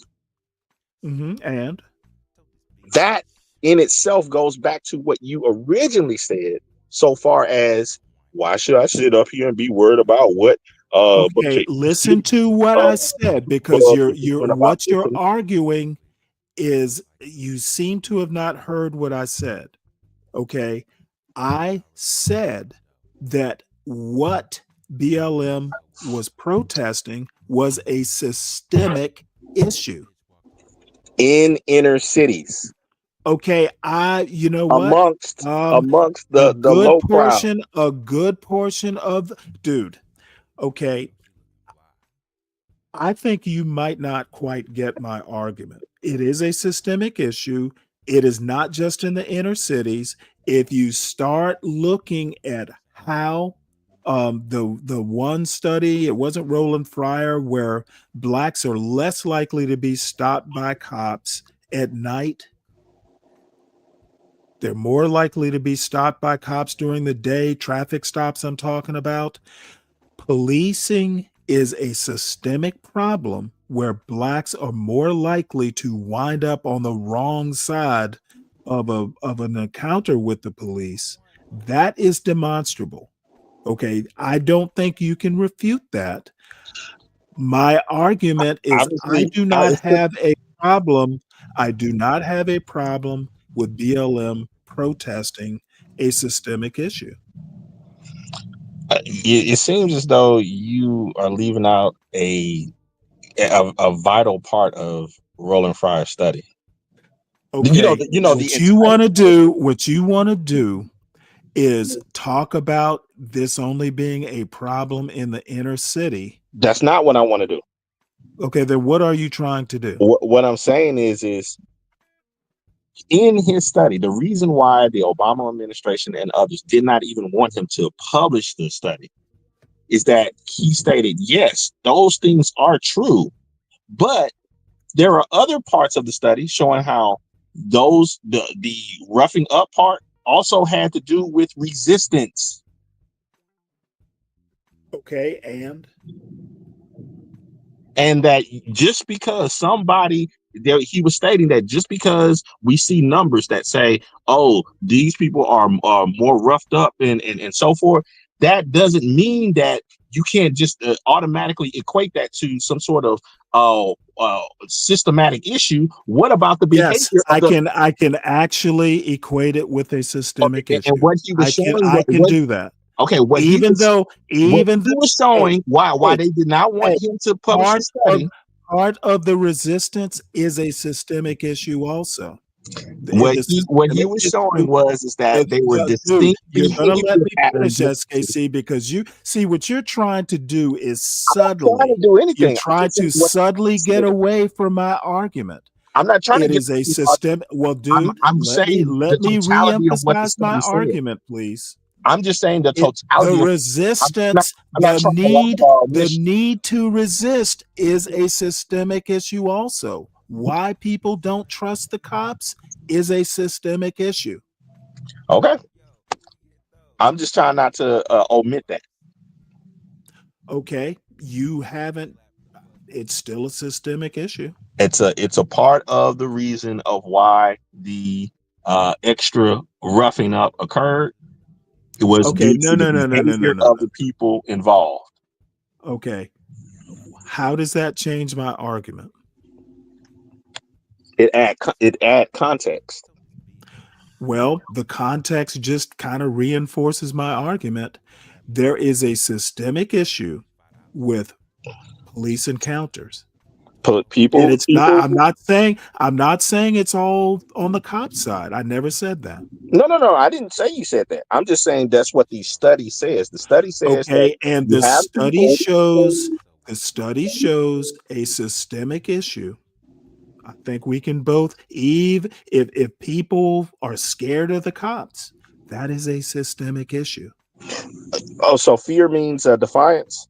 No, it means it's a trust issue. For some reason, the black community, and since you want to concentrate on the inner city, but I'm just going to say the whole black community, or let's just say the young people in the black community. No, I don't. Because of very study young people. Because of very, I don't.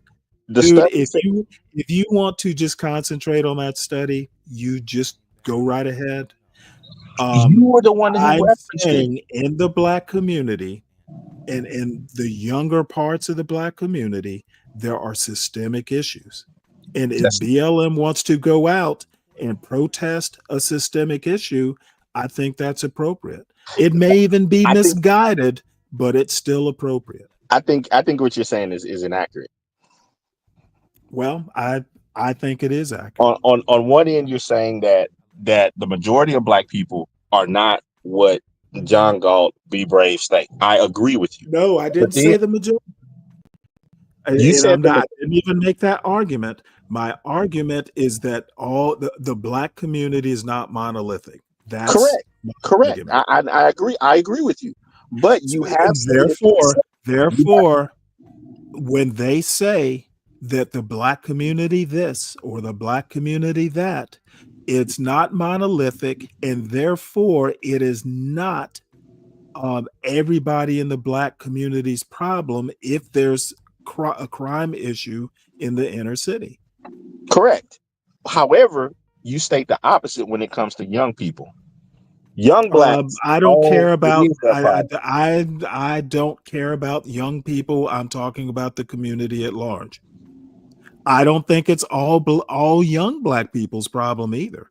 So My only that's what I'm thing, saying to okay, you is dude, let me finish what my point is. I think young people are more prone to interact with the cops, regardless of where they live, than older blacks are. okay. I agree with that, but I don't think that there's some systematic issue with young black people and the police. No. I think there is a systemic problem with policing in America that disproportionately affects the black community. And within the black community, it disproportionately affects young people because they're more prone to interact with the cops. Okay, and that statement right there, I will link to, and the rationale for that is due to what Elijah Anderson wrote back in 1999. That the code of the street mentality has overridden the decent mentality in overarching black culture, particularly as you go younger and younger. That could be. And that is what I'm saying so far as that precision of argument that goes beyond what the two guys that you're talking about. There is field work that Okay, shows but let me ask long you a question. evidences of this, and it almost it's prescient to show that this was bound to occur. Okay, but if the code of the street is overtaking, I'm not even sure that's a parenting problem, maybe. And you could make the argument that it's a black problem, but I don't know that the code of the street hasn't leaked out of the black community and is affecting young whites in particular either. Oh, of course, there's going to be spillage, but the parents. Okay, but I don't But know. the parents transfer culture. Well, that's true. And, I think I've stated earlier that I think Gen X did a particularly bad job of parenting. And that's just my opinion. I don't, I'm not into sociology and probably won't bother going and, researching it. But going back to, my original premise, or one of my original premises, is that the black culture, even if there's code creep, I'll call it street code creep. Even so, that doesn't negate my point that the black community is not monolithic. The black community crime in the, black inner city is not a black communal problem. It is very localized. You can make the argument that people in the community might bear some responsibility. Even then, I think it's limited responsibility, but that's arguable. The credit to your race argument, or, in John Galt's words, the blacks, the blacks are getting bad. The blacks are this, the blacks are that. I think John Galt is talking about himself. I think he is a race grifter. Every bit of race grifter is BLM. If you think BLM was a bunch of race grifters, I think the anti-black blacks are race grifters as well. Yeah, I think, and this is just my own little spiel on that, Stanley. I think a lot of the people who are engaged in those conversations have, I don't know, some sort of either survivor's guilt, or they feel some sort of they feel out of place with ascending to other heights and moving on and having value systems that transcend that culture. And okay, well, see, I wouldn't use the word transcend as much as, I mean, because I don't think, to be honest, you'll never convince me that quote white culture is any better than street culture. Now, that's more a historical argument, maybe, not so much a 2025, presentist sort of argument. Um, but I think basically what people will say is violent crime is worse than other types of crime, and I guess that's arguable. But I struggle to say that, hey, if I move from the hood to a golf community, that the golf community's culture is better than the hood culture. That hood person may have a problem, doing as the Romans do, but I'm not sure that I'm willing to go that, coming out of the hood, sticking a pinky up when you drink your tea. I don't think that's refinement. I don't think it's better culture. I didn't name a particular culture. I mean, you did, but Well, all I said, I'm just trying to kind of, yeah, pull an analogy. right. Again, my argument lends towards the idea that all cultures are not equal. No, all The results cultures are prove. not equal all the time and everywhere. Okay. I think that there's a branch of sociology called comparative culture. I think comparative culture is a crock. Yeah, I think you believe that, and you've told me this before. That's where we draw our line in the sand. But I just think if you Well, can look look, at think about results, it though. I mean, you know what? Going and acting like, you grew up in a golf community into the middle of the hood, which culture's better? My argument is the culture that, you know, helps you survive is the better culture. yeah, I don't think so. I think that the culture that helps you to thrive is the better culture. So I don't think survival culture is Well, a survive. culture. See, well, I mean, thriving in the hood, I get your point though. But thriving isn't something you do in the hood, really. Correct. The culture doesn't lend to that. But that's me, outside looking in. Maybe there is such a thing as thriving in the hood. But the bottom line is, I'm not so willing to do that. That absolutism when it comes to culture. I think it depends on what the culture is, where you are with the culture, and when. So, but that's my quirk. And again, I'm not a sociologist. It's just my opinion. Yeah, I mean we're done. We're trading opinions here, so that you're in good company. But I just the idea that I would say more of the extreme left, particularly when it comes to anthropology, that all cultures are equal. No way. Okay, well, I don't know which extreme left you're talking about because the left progressives, they're not relativists. Relativism is actually more a liberal thing, like with a capital L, than it is a progressive thing. Yeah. When it comes to I mean, that, because remember, the progressives think that anything that's not of socialist or Marxist flavor is bad. So they rank cultures and all that stuff all the time. They're more prone to do it than a liberal would be. I don't know, when it comes to the anthropological model, and I know it's not perfect, but I would lean more towards your old school Margaret Meads than what's taught in school today.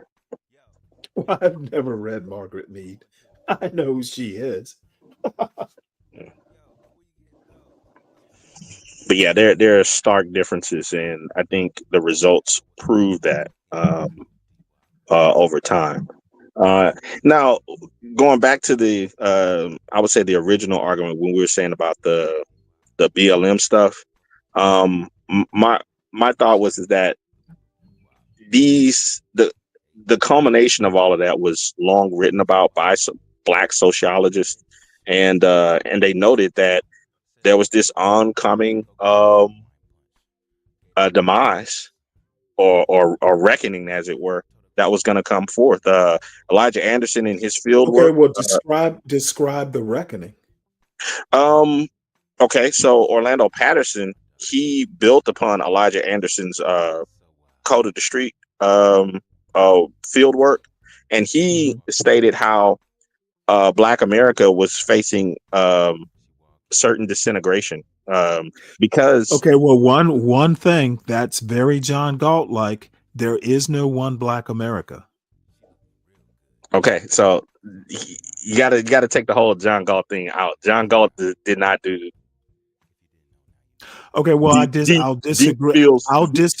field work I'll on all of this. disagree with your sociologist. There Right. is no one Black America, and quite frankly, if That's it's that stark, where people are just like saying, "Well, there is one Black America," Stanley and P. Diddy are pretty much the same culturally. We're going to deal with the both of them, like if he's basically describing a vigilante future where white people just say, hey, all Black America is one thing, then I hope he's wrong. And if that's the case, there's something messed up with white America if they can't figure out shades of gray. Yeah, no, that wasn't his argument. He stated that there were various subgroups within Black America. He stated that he actually Okay, in his well, book. I don't see it as a demise for all of Black America. I don't think there is such a thing as an all Black America. Right. Black America is not one thing. Yeah, he didn't make that argument. He was just stating when Well, what is people. his argument? He said there will be a demise or something like that for Correct. Black America. Correct. It sounds like he's thinking there's a one demise for a one Black America. No, he stated how these various subgroups will face demise in very different ways. Okay, well, there should not be demise for all the subgroups, is what I'm saying. Right. There shouldn't be what happens in the hood should not affect me who's never lived in the hood. That's my point. Right. And what he was stating is take for instance of your class. What he was stating particularly of your class is that from the outside looking in, and also from a lot of people that come from the street style, which I think you faced on this channel, you are maybe often accused of selling out. That there'll be like some tug between your individual progress and some collective racial loyalty and so forth. Those would be, he said, those would be things that people of your group, that if you were to engage in conversation or activity with people from the other status groups, that's how they would view you, and those would be Oh, the I don't things give that a you would fuck what they face. think. Right. I mean, maybe some people would. Right. I'm not saying But that. see, I don't think I don't think that's a demise.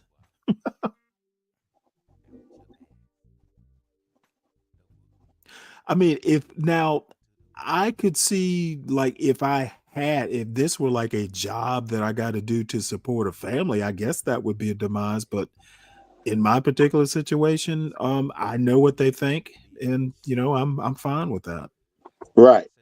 And that what he was stating is eventually that when those various groups would be countering each other and fighting each other at some point.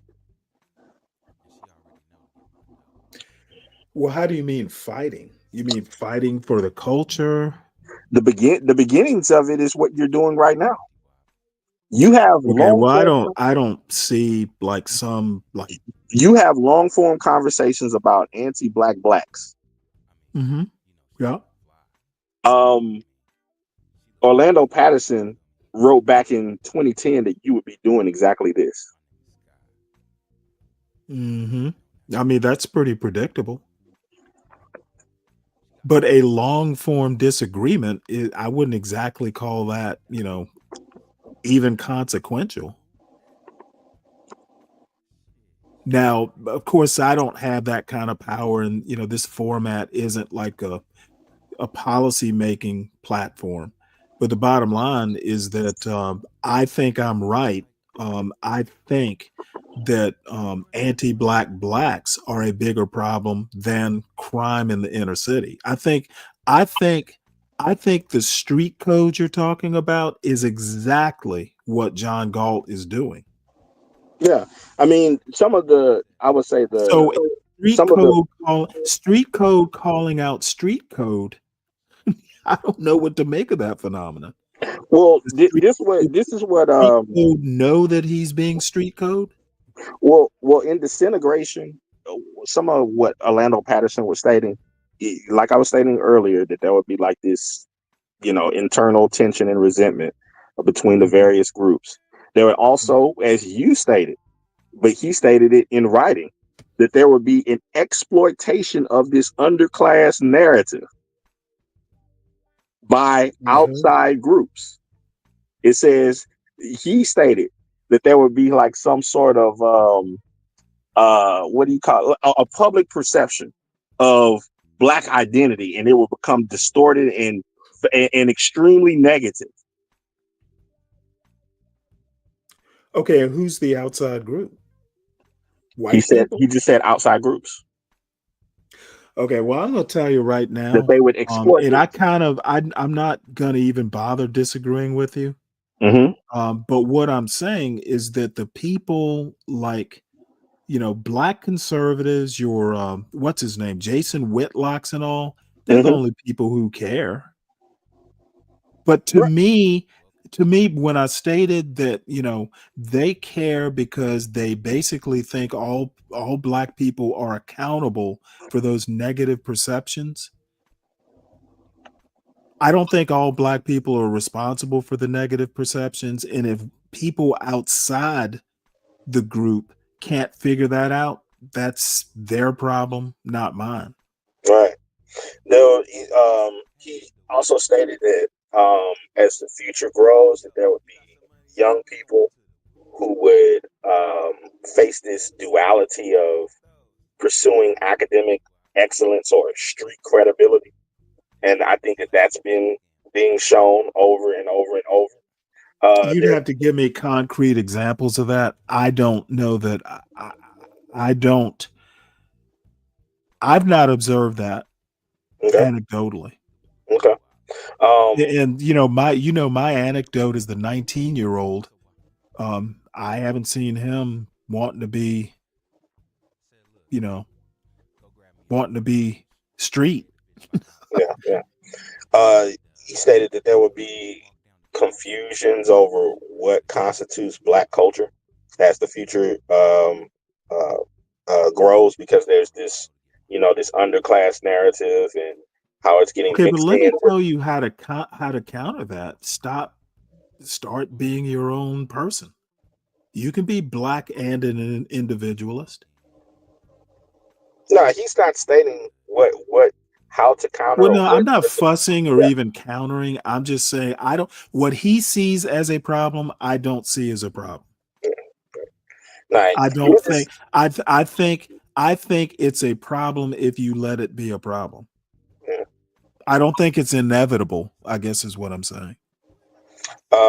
He stated how a lot of policymakers and schools would be treating Black Americans as a monolith, as if but that's been a forever problem. That's not a new phenomenon. And how it would be blanketed with DEI initiatives. Yes, he brought that up way back then. Okay, I don't really get the relevance of that point. Okay. Okay. If you believe that okay, no. I literally don't see it. I'm not being funny. What does DEI have to do with culture? That certain people believe that in order for their offspring to succeed, that they require DEI initiatives. That's a cultural. Okay, well, that's that comes from parent to child. Okay, well, As a parent, I I need to don't. fight for these DEI Well, initiatives for maybe the his future. understanding For of the what future. DEI is different than mine Okay. because DEI wasn't like affirmative action. Okay. DEI, I mean, I'm sure there's overlap and stuff like that, but affirmative action was a totally different thing than DEI. Okay. I don't think he didn't make mention of affirmative action.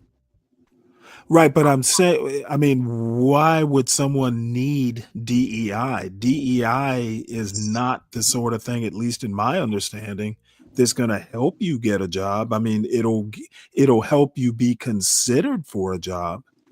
You know, Right. they're not going to, but it's not going to help you get the job. You got to be qualified to get the job. Right. However, So how does DEI have anything to do with your qualifications to get a job?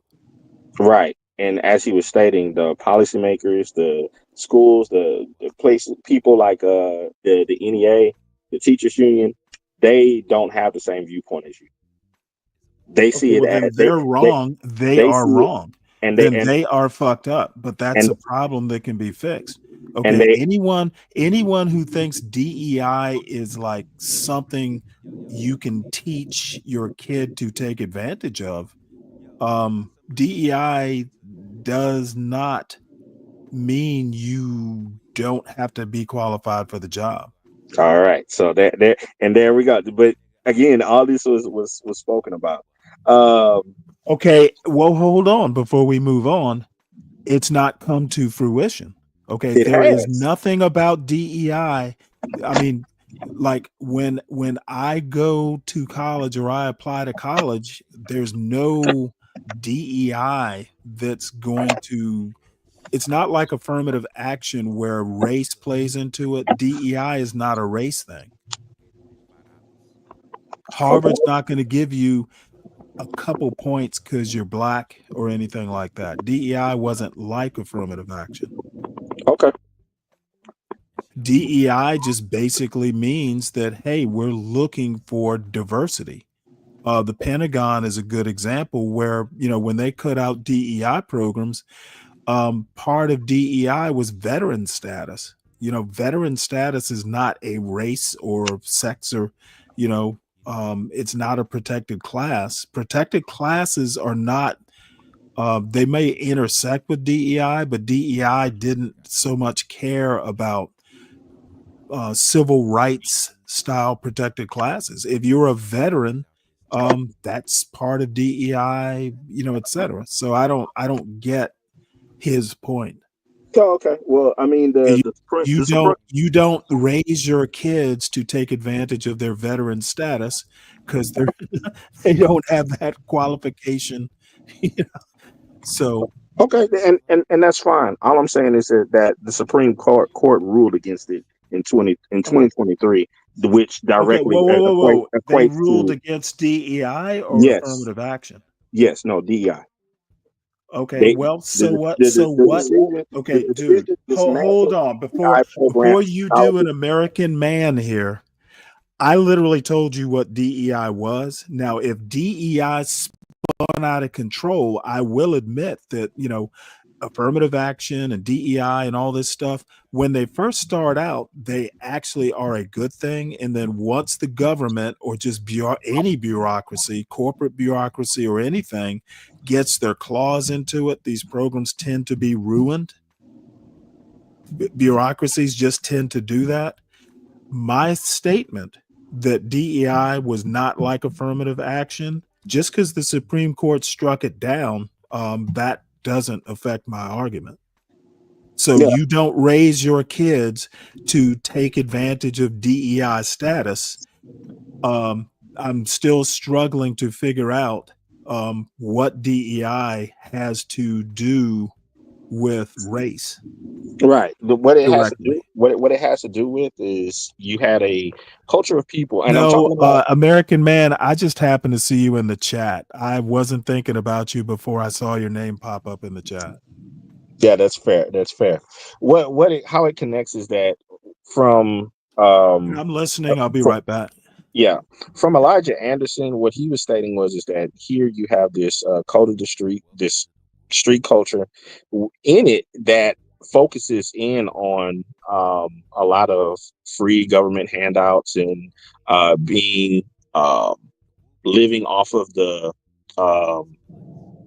off of the social catch net, as it were, and the idea of later those children growing to lean on DEI standards for admissions, for jobs, for other things connects with what later in disintegration it would I talk think about he's so far. wrong. And so when you have that mentality of wanting these, just gimme something for nothing type of Okay, program. what does DEI have to do with free handouts? Okay, what do you think was being done at the colleges? If you don't deserve to be there, and then somebody gives you somebody's spot Okay, I think who is both more you and your qualified. sociologist need to figure out what DEI is. Okay, so that's not a gimme. Somebody else deserves something, but they give it to you. That's not DEI. Okay, well, again, I would just say go see SCOTUS. They didn't view it that way. Are you confusing DEI? Because 2023 was the affirmative action cases that the Asians brought. Right. Right. Affirmative action isn't DEI. They were litigating affirmative action, not DEI. Okay. Well, no, I read the cases. Both of them. Okay. It was literally affirmative action that was being litigated, not DEI. Okay. Oh, no, I'm 100% positive. I actually, not only did I hear the cases, I read the cases. The Justice Roberts, I read the dissents, and Justice Thomas actually did a separate thing from Justice Roberts. So, and it wasn't DEI. Okay. So, I disagree, but okay. well, you don't have to agree or disagree. I know I'm right. Oh, okay. Yeah. You can disagree or agree. I'm literally know I'm right. Mm-hmm. Now I'm Because not. I listened to not only the Harvard, but the UNC case. And so unfortunately, I'm intimately familiar. Now, when you state, was it specific about affirmative action and so forth? Yes, Yes, I agree. it was specifically about affirmative action. But what was DEI linked? Yes, it was. And it shouldn't have been. But it was. That's And all I'm saying. I actually don't recall. Whether it I shouldn't and all actually that other don't stuff, recall was it linked? DEI. Yes, it was. I don't recall DEI being a big issue. If it's in the minutia, I don't remember it, but it shouldn't have been. DEI is nothing like affirmative action. Okay. The the goals so far as how they were approaching admissions was intimately linked with DEI. I disagree. In fact, Harvard and UNC immediately after the case linked and came out and stated Okay, DEI is justification. before you get too far down into this rabbit hole, it was literally race. Considering race was part of the decision. They literally ruled that race cannot be part of the decision or the admissions process. Okay, if you go and you actually read the case, affirmative action is mentioned, it literally affirmative action was made illegal. DEI just got dealt with this year. So I don't know where you're making this link. DEI survived those two cases. Okay. We would have to have that discussion in another day. No. There's no reason to have the discussion. I'm right. You need to catch up. You need to catch up is my position on this. Okay. DEI literally when I got dealt with by Trump this year. Yeah, when I get back, hold on. If the Supreme Court ruled in 2023 that it was illegal, why did Trump have to deal with it in executive orders? I didn't say that they ruled it was illegal back in 2023. I thought I heard you say that. No, and I if said it was intimately linked with affirmative action, as you say, how did it survive that decision? It wasn't so intimately linked. If you ask me the question, I can answer it in one sentence. It was not.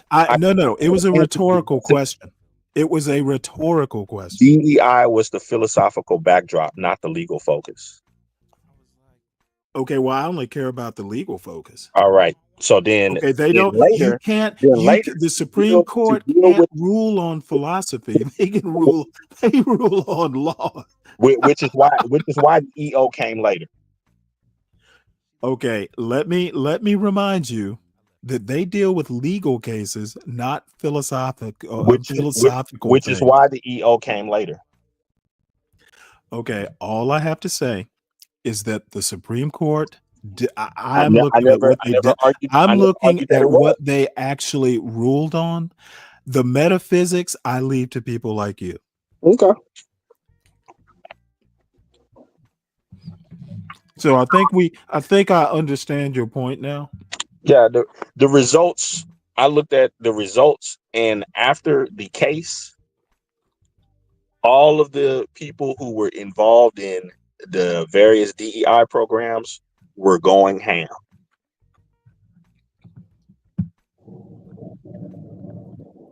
Okay. Now, if the case didn't affect anything that had to do with DEI, why were the hit dogs hollering? You know what? You'll have to tell me. I'll make that connection. You'll have to make that connection because I didn't hear them holler.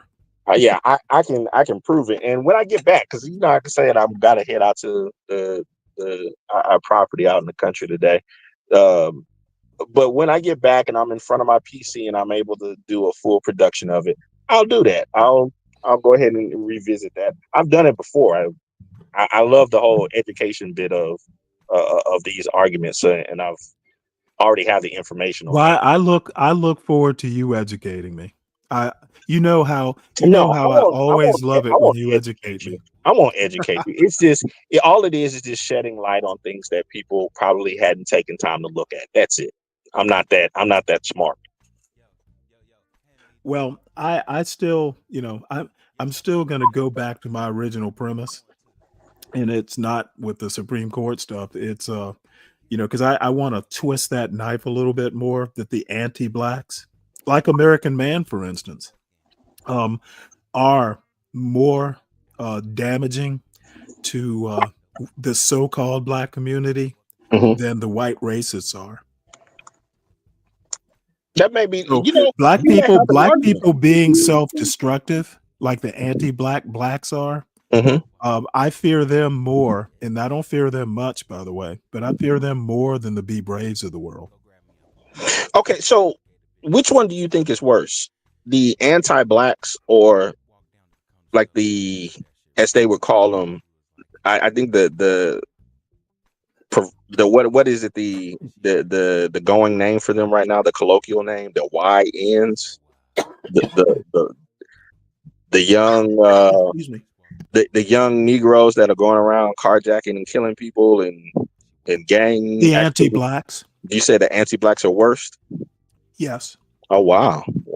How do you quantify that? Well, most of that sort of stuff happens in in inner city, right? In the No, it's progressively urban happening more environment. it's progressively happening in more Okay, upper I'm not class white asking neighborhoods. about the progression. I'm saying, and maybe you can confirm it or correct it. Most of this stuff happens in urban environments. Okay, yeah. Okay, so I think anti-blacks. Mm-hmm. Thomas Sowell doesn't live in an urban environment. No. So I think that what happens in South Atlanta, a carjacking in in Atlanta, the hood in Atlanta doesn't affect the black community coast to coast, the so-called black community coast to coast. I think someone like a Thomas Sowell has way more reach, or Glenn Lowry, or John Galt for that matter. You think that John Galt has more reach than, I don't know, some sort of hoodlum rapper Yes, that is talking I about do. drilling and killing people? Okay, I'm talking about the carjacker. Yeah, a lot of times they are the carjacker. They Oh, preach you about. know what? Then I didn't realize, but I mean, like some hoodlum, to use an old fashioned word, that jacks a car. Um, you may know who he is if you're local or in the city. Mm, People yeah. know John Galt all over the world. No, I think people know more about the what were they call them, the Kia boys, than they know about John Galt. Okay, what I'm saying is your average hoodlum who's not a rapper, and I will go out on a limb, and I could be wrong. I'm just going out on a limb. Most of the little drug crime and the the carjacking and stuff like that are Uh-huh. people you have no clue who they are. Yeah, we know who they are. And how do we They know? have much more of a following online. If you were to go in and just plug in on YouTube Kia boys, you have a group of individuals who are Okay, online I on. have no well, you know what? I know maybe I'm not a good example because I know who John Galt is. I don't know who the Kia boys are. Right, and they have much Is more it of a a rap following. group? No, Are they a rap group? no, it is a phenomenon of young Okay. Well, hoodlums throughout America. maybe I'm not clear. The individual Kia boy who steals a Kia, I may or may not know, and probably won't know what his name is, how to contact him, when to listen to him. I know how to contact, listen to John Galt, and people all over the internet probably Yes, know. yes, yeah, and Okay, yet, so and yet, I'm the people. saying the anti-black blacks who have What a you're voice saying, online are saying more isn't tracking. damaging. What you're saying isn't tracking, because what I'm telling you Okay, is you know what? It may not be tracking with you. no, no, no. It's not tracking with What I'm YouTube. saying is the anti-black It's blacks. not tracking with YouTube. The same thing that John Galt is on. If you were to type in Kia Boys right now and go and look Okay, at their I'm page, not talking they have about the more of group. a following Stop than. doing the group think. Stop doing It's the not a group group. think. It's not a group. I'm talking about an individual. An individual, one person who jacks a car. Let's look at I will one page probably versus one not page. know that person's name. Okay, well then let's look at one page versus one page. One channel versus one channel. These in There's the a Kia Boy channel? yes, describing Oh, what they there do. is? Oh, I didn't know that. That's what I was trying to convey to you. That they are online right now. That they have a digital presence online, describing the Let's very see. crimes that they do, encouraging other people to do the exact thing that they do, and they have probably a 10,000 fold following than John would ever hope to have. Okay, well, you know what? I've been educated. I still think some random 16-year-old who's not a Kia boy, but he could be influenced. So let me do this then. Let me amend it and say that the YNs and the anti-blacks are both internal threats, each of them bigger than, say, white racists. Would you agree with that? I do agree with that.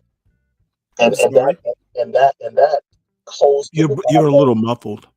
Yeah, I do agree with that.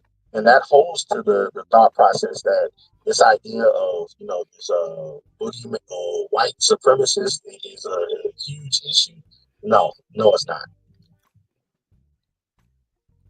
There's a lot of internal issues within, I would say, the subgroups within Black America that are of more of a monumental more concern.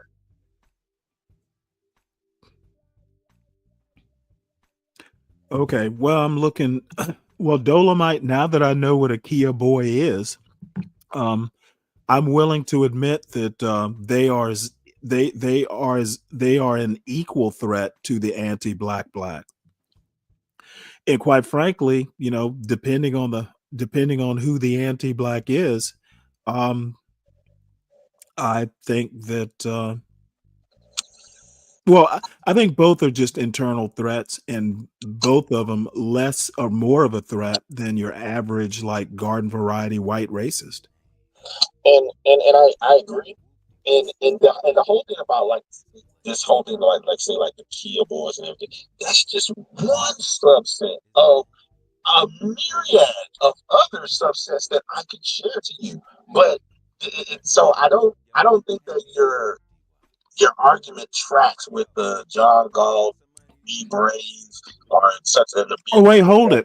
Anti-black. Okay, well, you haven't dissuaded me. You haven't dissuaded me. My basic points are still. I'm unconvinced. I think John Galt is part of the problem. That's if anything's destroying the black community, the anti-blacks are as big a threat as the YNs. Okay. Yeah. Because in my opinion, John Galt is a YN. Yeah, I would say quantify it. When I say quantify it, and I'm looking at people being murdered and their property being damaged, I just don't see how the quote unquote anti-blacks are doing that sort of quantifiable damage to people. Well, no. I mean, they're damaging in different ways. Right. So then we have to qualify that damage. I don't think that. Okay. Well, let me do that because Dave says when you put lives being lost to rhetoric, I just don't see how one can be worse than the other. So Kia boys are killing people? Yes, they are. Oh, they are. I didn't know that either. Yes, they carjack, run over, shoot people. They drive their stolen cars into ongoing traffic. They take the cars sometimes, and they don't even want them.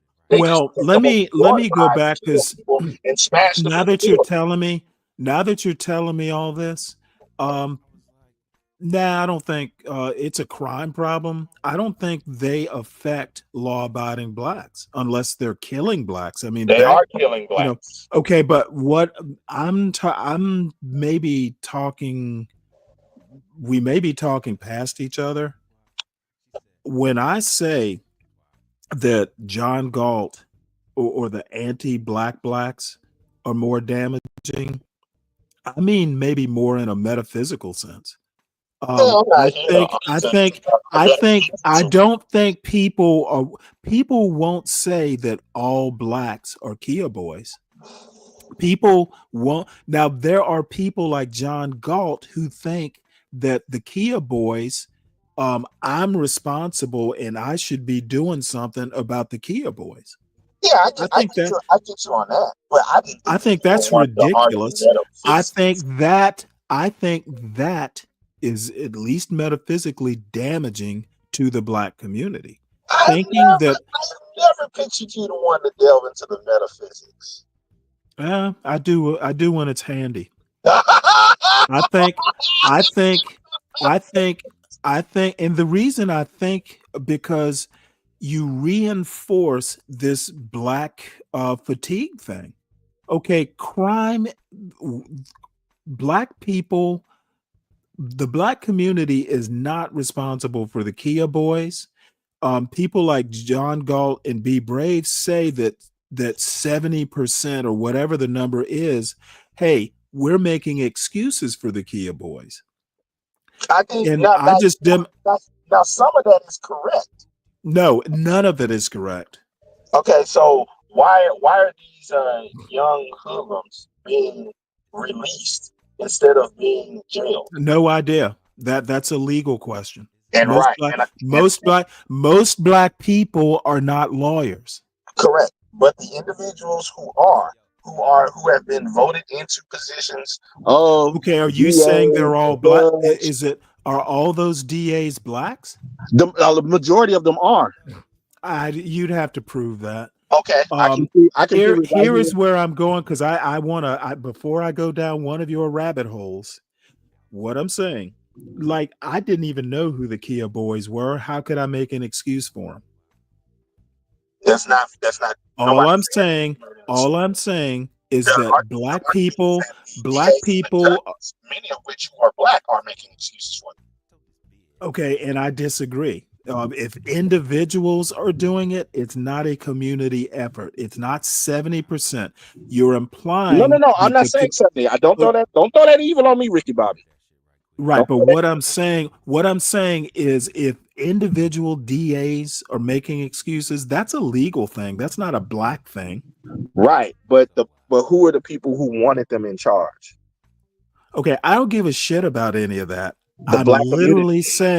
The black community saying the black we community. needed more people that look like us in these places to represent They're us. local. Their voting public wanted them in there. Okay, Correct. There is no black community in the way that you guys are suggesting it. No. I'm not saying you throwing me in with another group. I'm saying you're starting to sound like I'm saying the local black community in those areas. Okay, well, hey, then you know what? The local black community has to deal with it, but I don't. Correct. I'm not saying that you should. I'm saying that you shouldn't have to deal with it. Well, put a qualifier in there. Don't say the black community, say the local black community. That way I understand what you're getting at. Touche. This is the other thing. The anti-black blacks can't be precise in their language. And I think it's actually deliberate. Precision would kill a lot of their arguments, and it would defang them. Well, and you're right, but precision doesn't really exist in metaphysics either. Well, I don't think John Galt and the anti-black blacks are making a metaphysical argument. Right, but it's like you can't at the same time say that other people aren't being precise, but then delve into metaphysics. I didn't delve into it. I said that metaphysical damage is being done. Right, and it's such an imprecise argument. Right. Well, you know what? Whatever. I guess you're not quite getting it. The anti-black blacks are doing more damage than the racist whites are. That was my original premise, and I don't think that's even been challenged. No, I haven't challenged that, and I don't. I also think these guys are what they're describing. What is John Galt? What is John Galt but a nightshade? That may be the case. That you may have cracked the the Da Vinci Code with that one. I don't know, but and I would love to hear your expounding of that point of view. Because I have no idea. I think it's self-evident. And then the black community is not responsible for black crime. Okay, and I'll just put out that very broad statement. Because number one, there is no coast to coast black community. And crime is not a black problem, and it's framed that way, and it's simply not. Okay.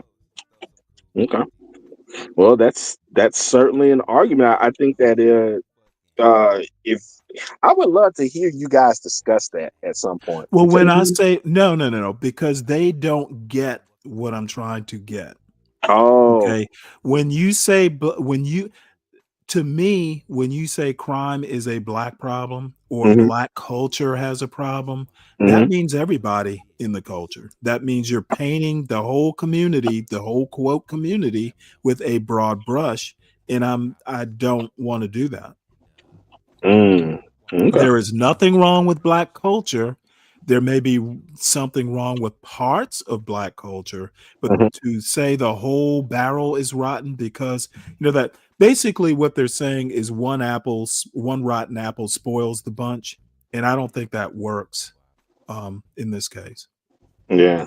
Yeah. It's an argument. I'll put that. You know, Well, I I don't don't agree. think I it's don't an agree with argument. it.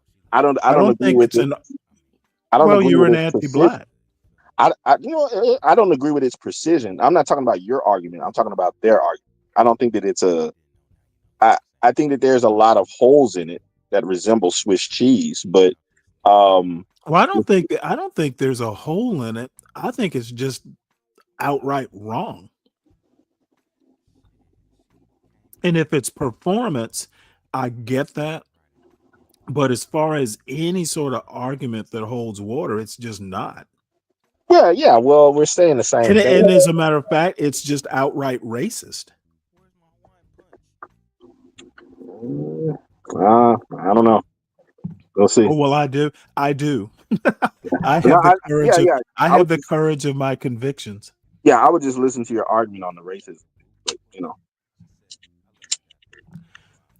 Okay, Genesee Ben, besides not being black, there may or may not be material damage, but my argument is they're basically doing metaphysical damage.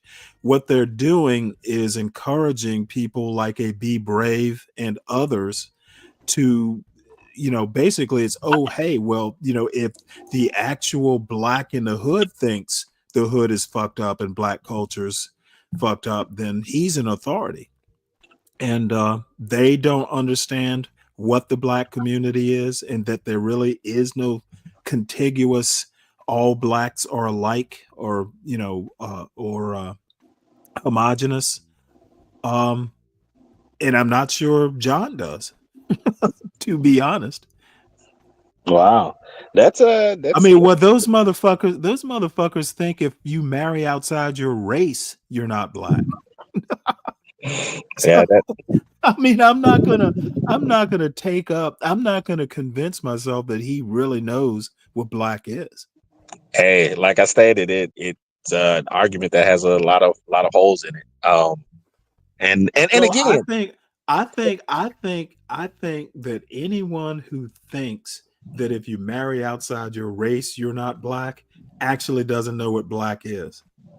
well, and that's what I'm saying is that's why I don't understand at some points, and I'm not accusing you of this, but some points, even trying to begin to align what I'm saying with what these other people have stated, it's like, come on, I'm Well, married we outside did. of my race. What are we talking You about? did. You did state the true thing that we did talk about, that you arrive at your conclusions by a different route. And yeah, I have to admit that I kind of tend to forget that.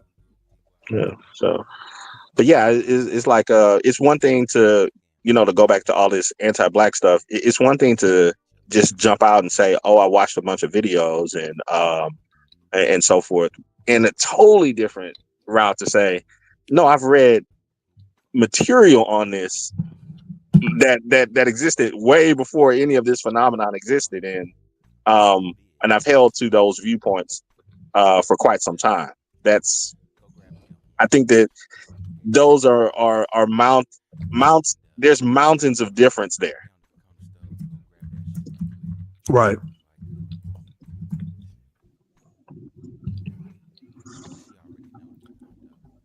All right. Well, let's see. We just passed the 4-hour mark. It's 8. Well, 7 where I'm at.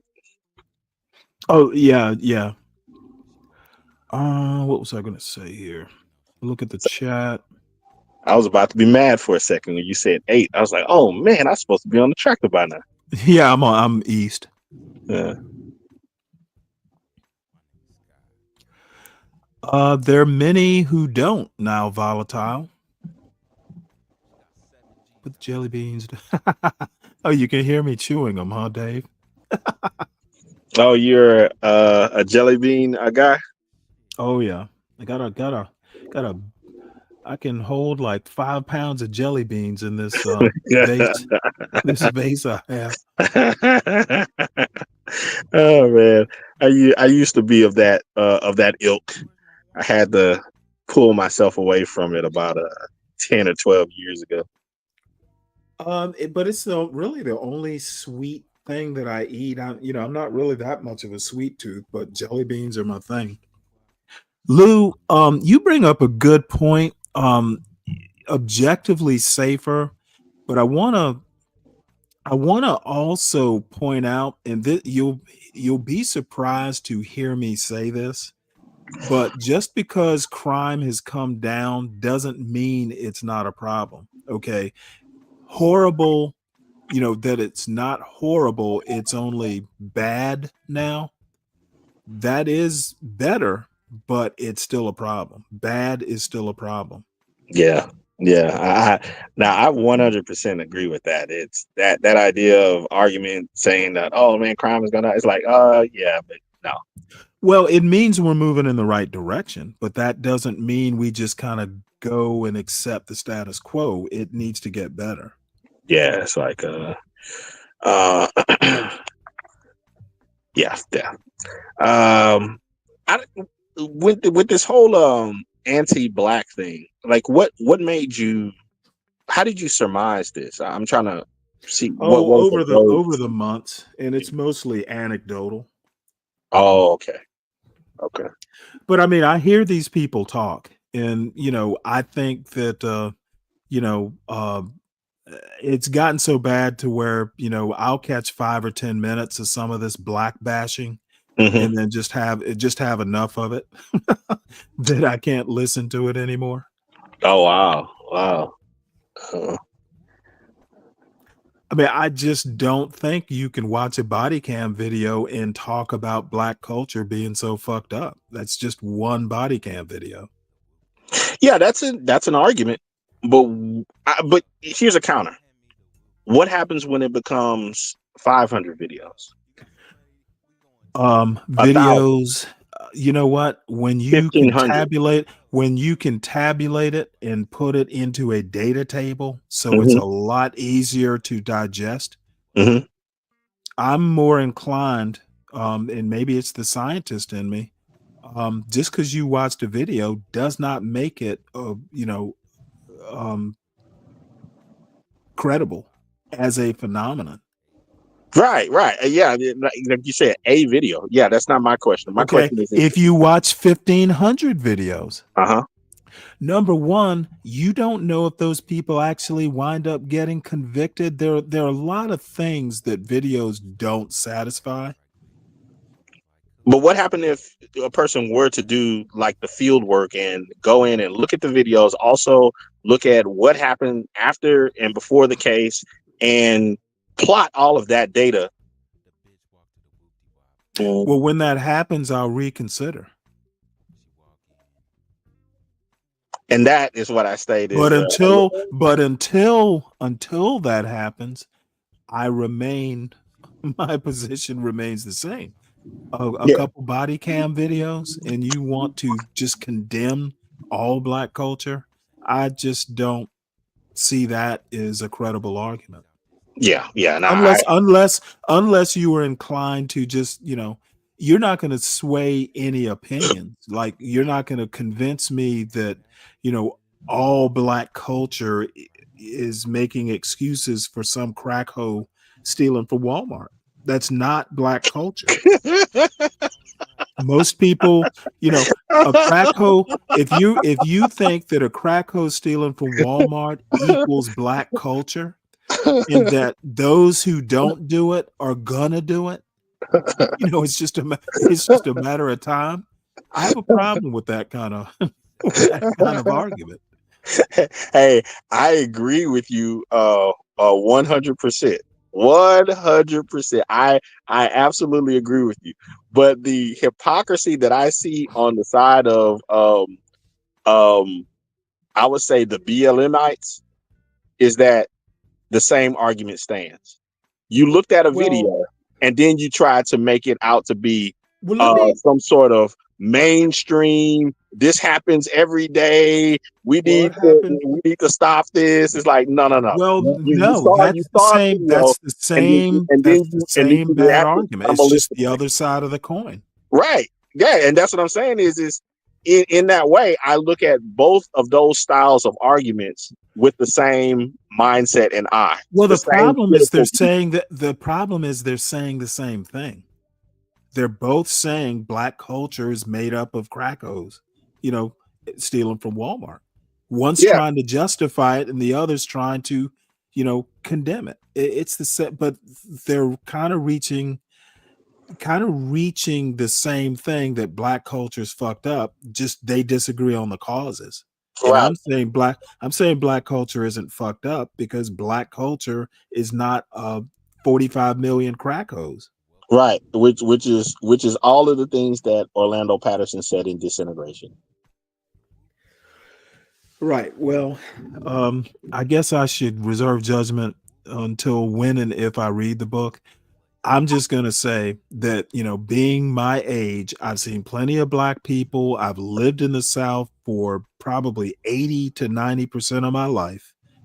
And I've literally, I don't know anybody who's been arrested. Not to say it hasn't happened, but, maybe it's just the company I keep or what have you. I'm just unwilling as a black person who grew up in the culture to just condemn it outright because of some body cam video. Yeah, I agree with you. And in my and entire 1,500 of them, you could watch, 1,500 in what, a week? 1,500 over 10 years? There are a lot of things that come into whether it's a problem or not. Yeah, and in that I was thinking in my mind. I didn't state it out right, but I was thinking in my mind within a year.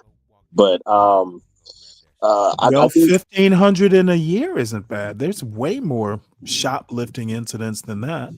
And then you know what? The other thing is, what about the white crack hose?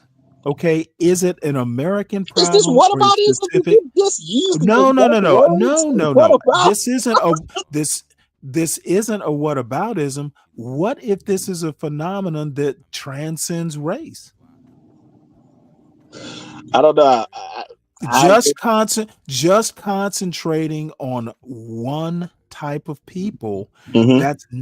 That is not scientific method. You're not going to build any sort of statistical or credible scientific style argument just concentrating on one type of people.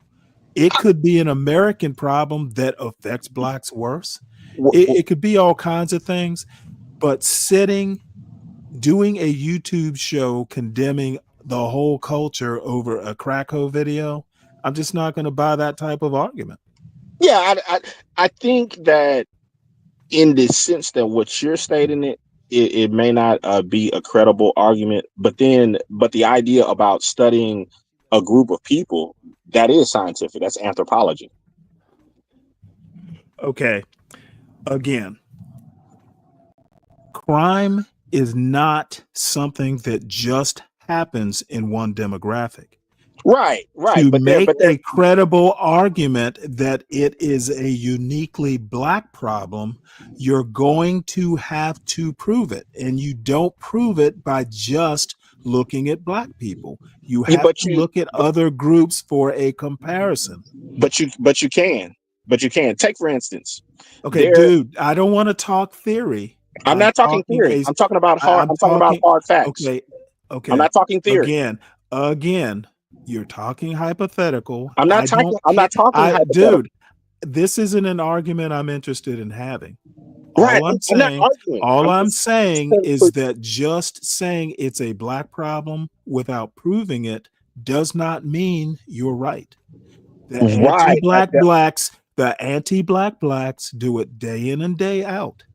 Right. That's not my Just all based on their opinion or bias or whatever it is that's convincing them.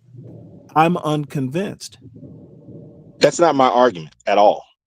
My argument actually takes into consideration a comparison of other people. Take, for instance, my argument has always been you can look at the old Romany, also known as the Gypsies. They have a particular culture that is centered around criminal activity. The same thing was said of the ancient Cretes, how the name Cretan came into fashion, because they had a culture that was built around criminality. If you take those aspects and say, you know what, if I look at future groups and say, are there specific groups that have cultural activity that is centered around criminality? That is a scientific study. That's anthropologic in nature.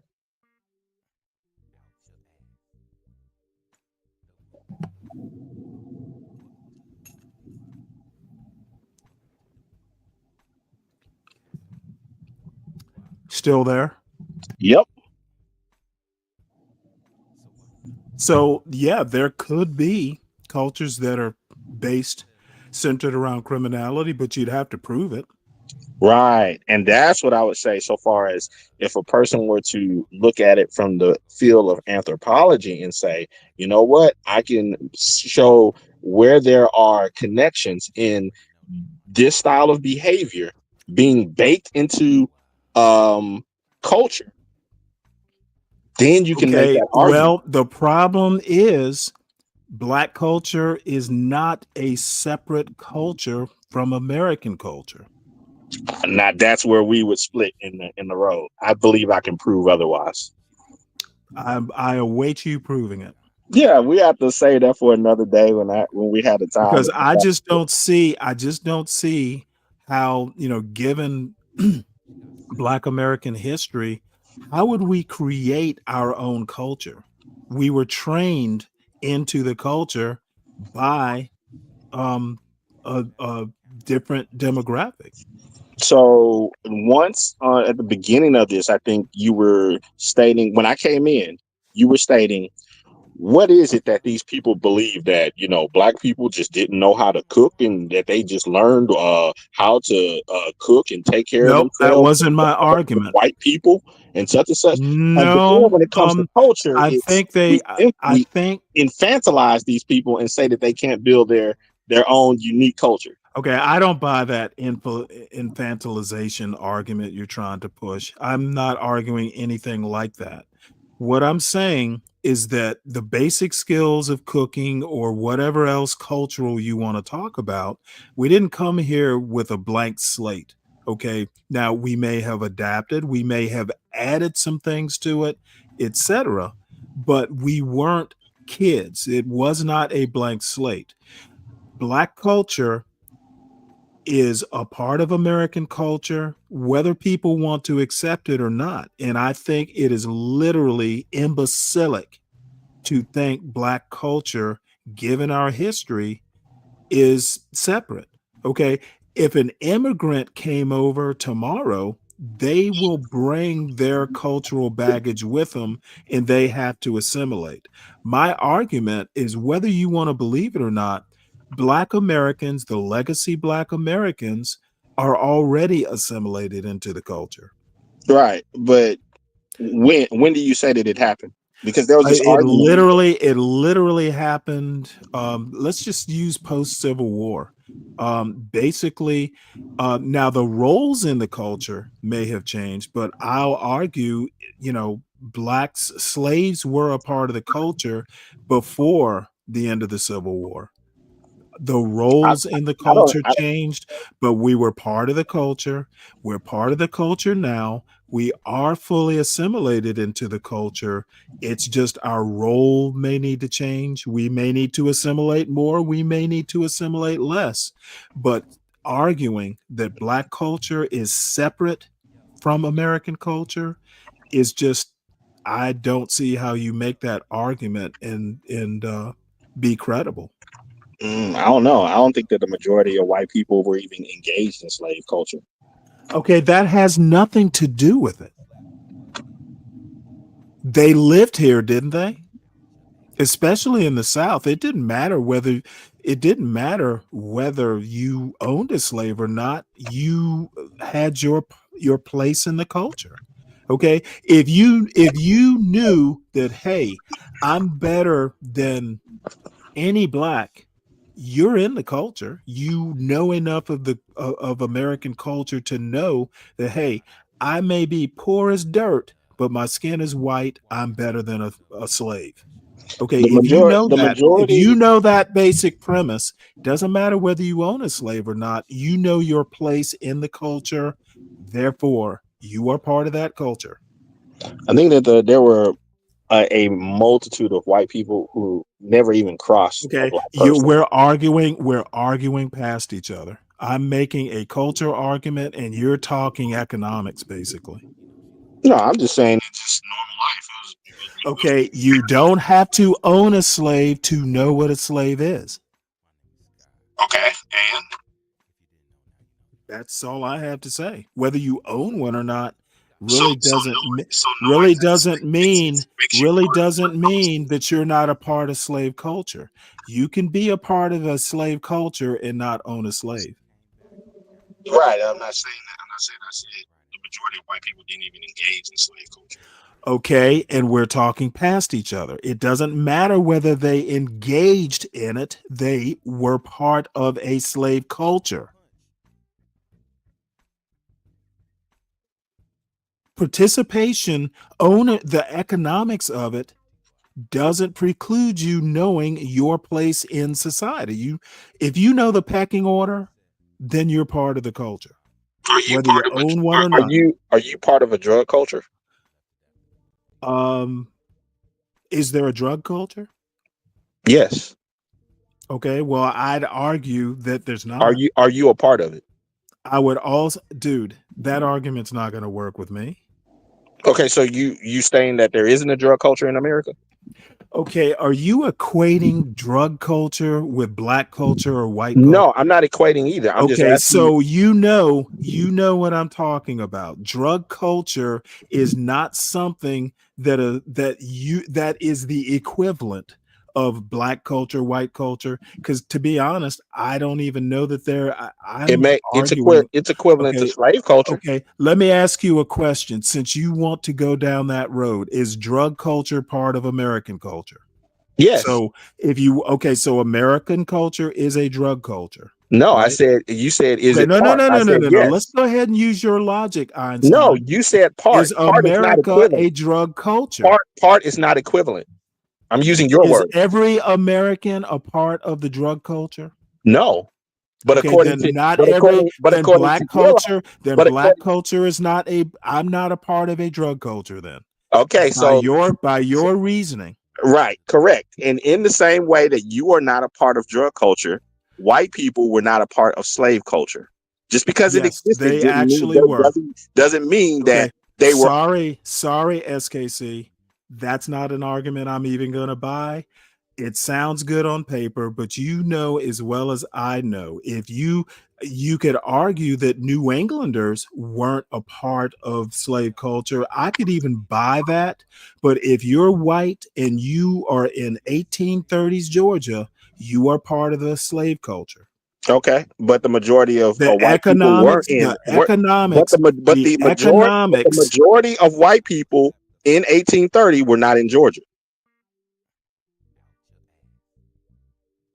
Okay, well, I'm sorry. Maybe I should have been more specific. Hold on before you get all catnippy and go crazy with your success. No, I thought I did specify people in the South. If I didn't, I'm sorry.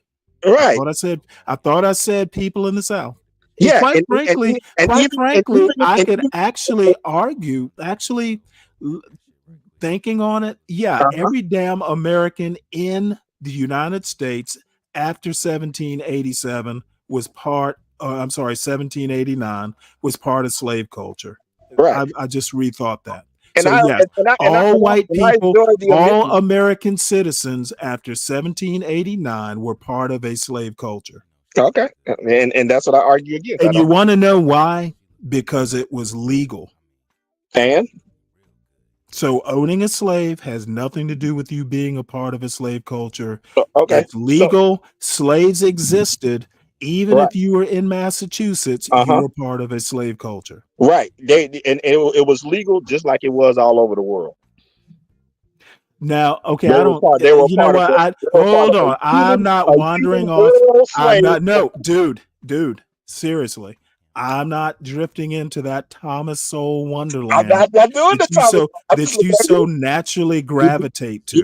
It didn't just the legal out the being it's slavery being Okay. legal. I'm not drifting. I'm not drifting that way. I don't No, have the no. time to I'm using. I don't have to relitigate it. No. Here is my point. You're moving goalposts. You're moving goalposts. You're doing that Gish Gallop that all you Thomas Sowell brothers like to do.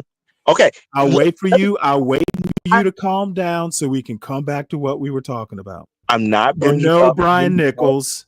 Let me restate. Hold on. Hold your horses. Let me restate my premises so the Brian Nichols of the world can catch up. Go ahead. Black culture is not separate from American culture. Period. And the people who think that it's separate are simply wrong.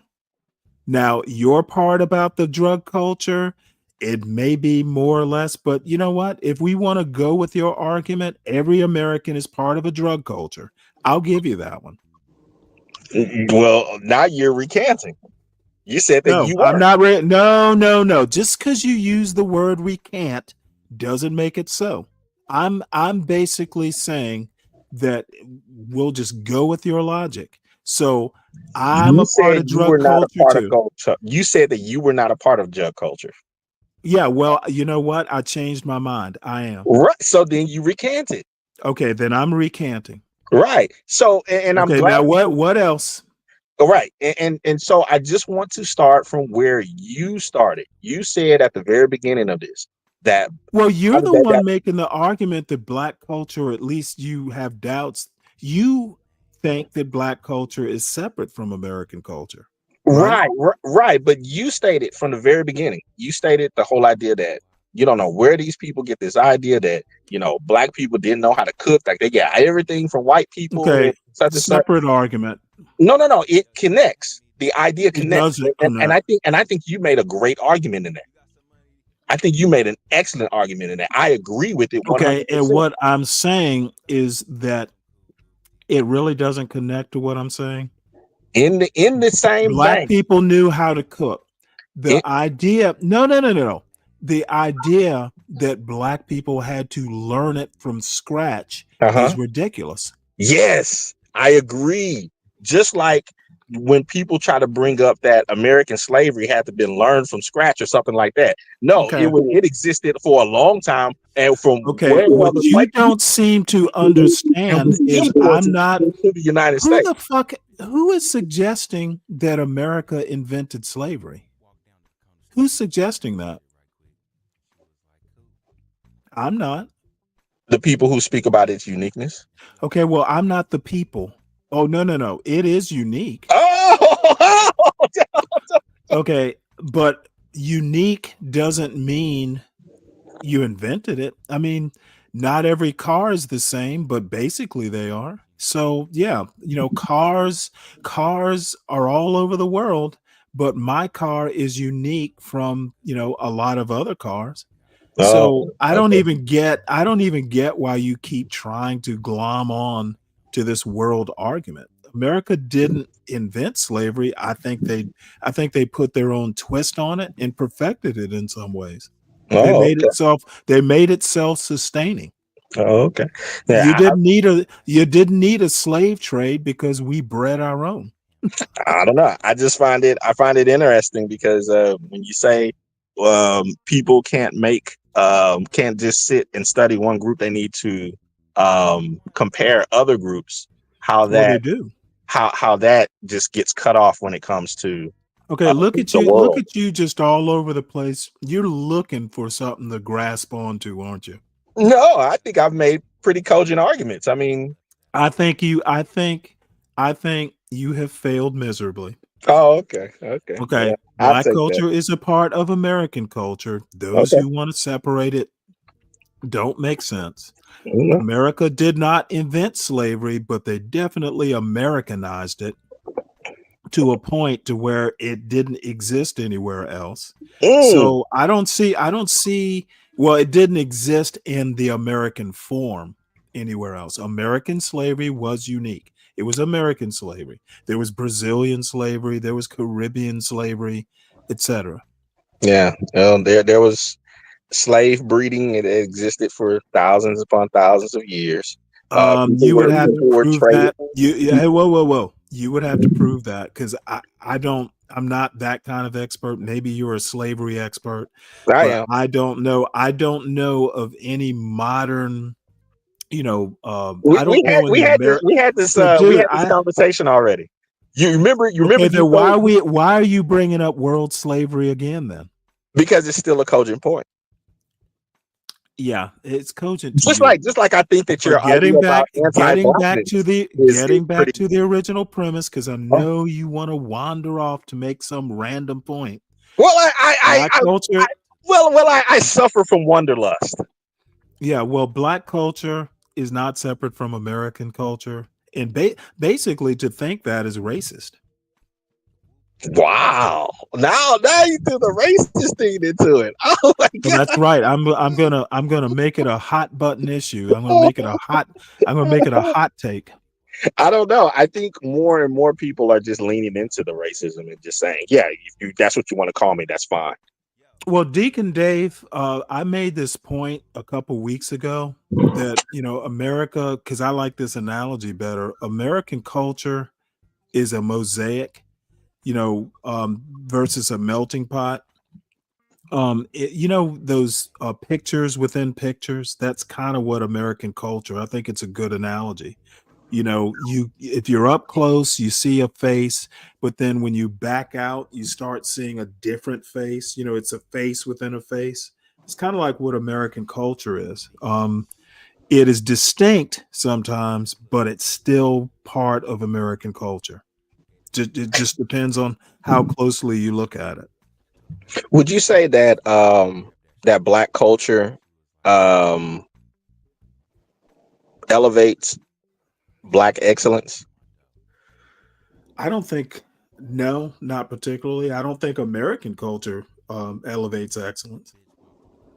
Black Interesting. culture, and I will also say that the Black part of American culture probably, I think maybe it's better now, but there's always been that John McWhorter sticking point, because he probably got picked on as a kid, that would, the crabs in the barrel analogy. Yeah. That's one, like, they don't celebrate excellence. They try and bring you down to be just like them. But I honestly think, especially lately, American culture has a big strain of that. But then I will also argue that you brought up epigenetics at some point Did I? in the past. I think that anti-reading culture was inculcated into kind of the Black psyche from slavery, where you were punished for learning how to read, write, and all that stuff. I think it was literally bred into the culture. Nah, I think it's complete opposite. Okay, well, see, the problem with arguments like yours is that it all goes back to genetics with you folks. I No, think no, a no. lot of I I don't think think people, I don't. I do well, not think genetics are. I I think that. know there are a lot of anti-black blacks who really are basically think that race is biologically based. Nah, I don't. I Um, don't at all. well, I think that deeply biological. I mean, phenotype is genetic, etc. But there are some deep culture in my opinion, is not biological. I agree. Okay? There are biological elements, okay, but you don't wake up knowing a culture. You have to learn it. Right. I absolutely agree. I do not believe that culture has any sort of biological factor at all. I don't agree with the epigenetics argument about black people being inherently bad or evil or having dispositions towards certain. Well, it's a slippery slope. I've never made those arguments. In fact, I think that those arguments tend to Well, they'll backfire.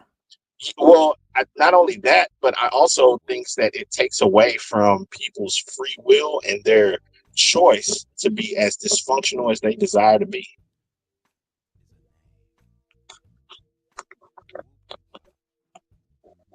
Which this dude's need to be right is spooky. Well, doesn't everybody want to be right? Who wants to be wrong? I think a lot of people want to be wrong. Well, it could be. Yeah. I mean, there's a lot of people that are extremely hopeful about Black America at large, and they'll say, man, I see these, the writing on the wall, as it were, and I want to be wrong about this. I get you. Yeah. What's up, Portia? I look at Tyrone here. Black Americans have no culture. Ooh, that anti-black stuff that's scorching.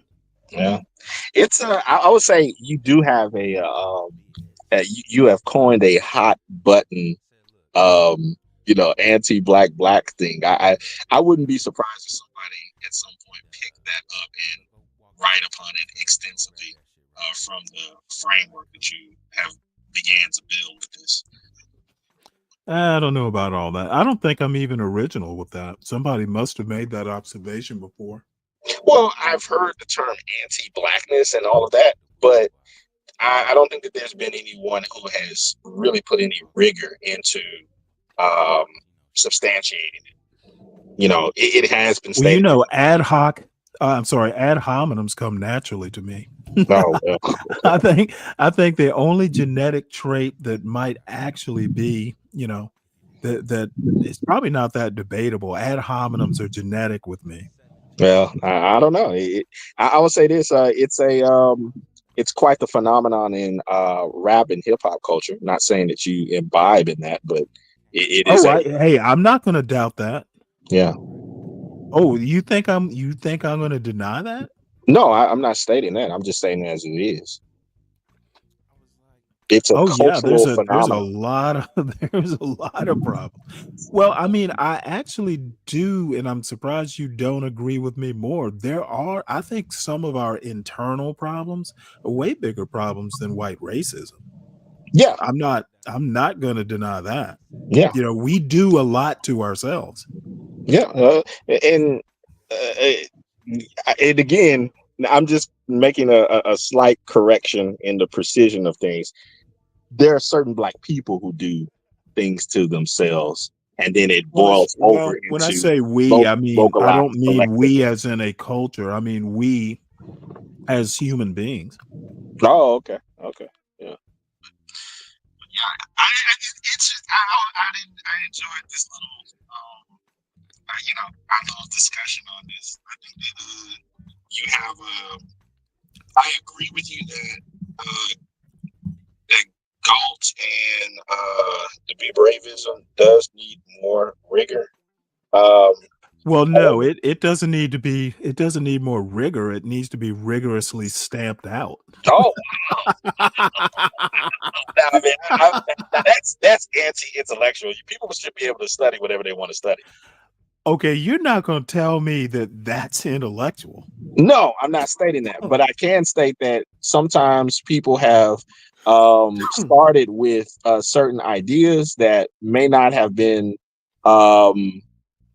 they may not have been followed in an intellectual way, but then later on they did. I can give the benefit of the doubt on that. Well, you're kind. You're too kind. I think that basically some of the assumptions are just outright wrong. Yeah, come on. Assumptions based upon anecdote typically are wrong. Well, no, they're not making assumptions based on anecdote. They're literally fitting anecdotes to assumptions about race. I mean, that's my take. There's a lot of see. I told you black people would do that. There's it's like a race first argument waiting for something bad to happen so they can go see I told you so.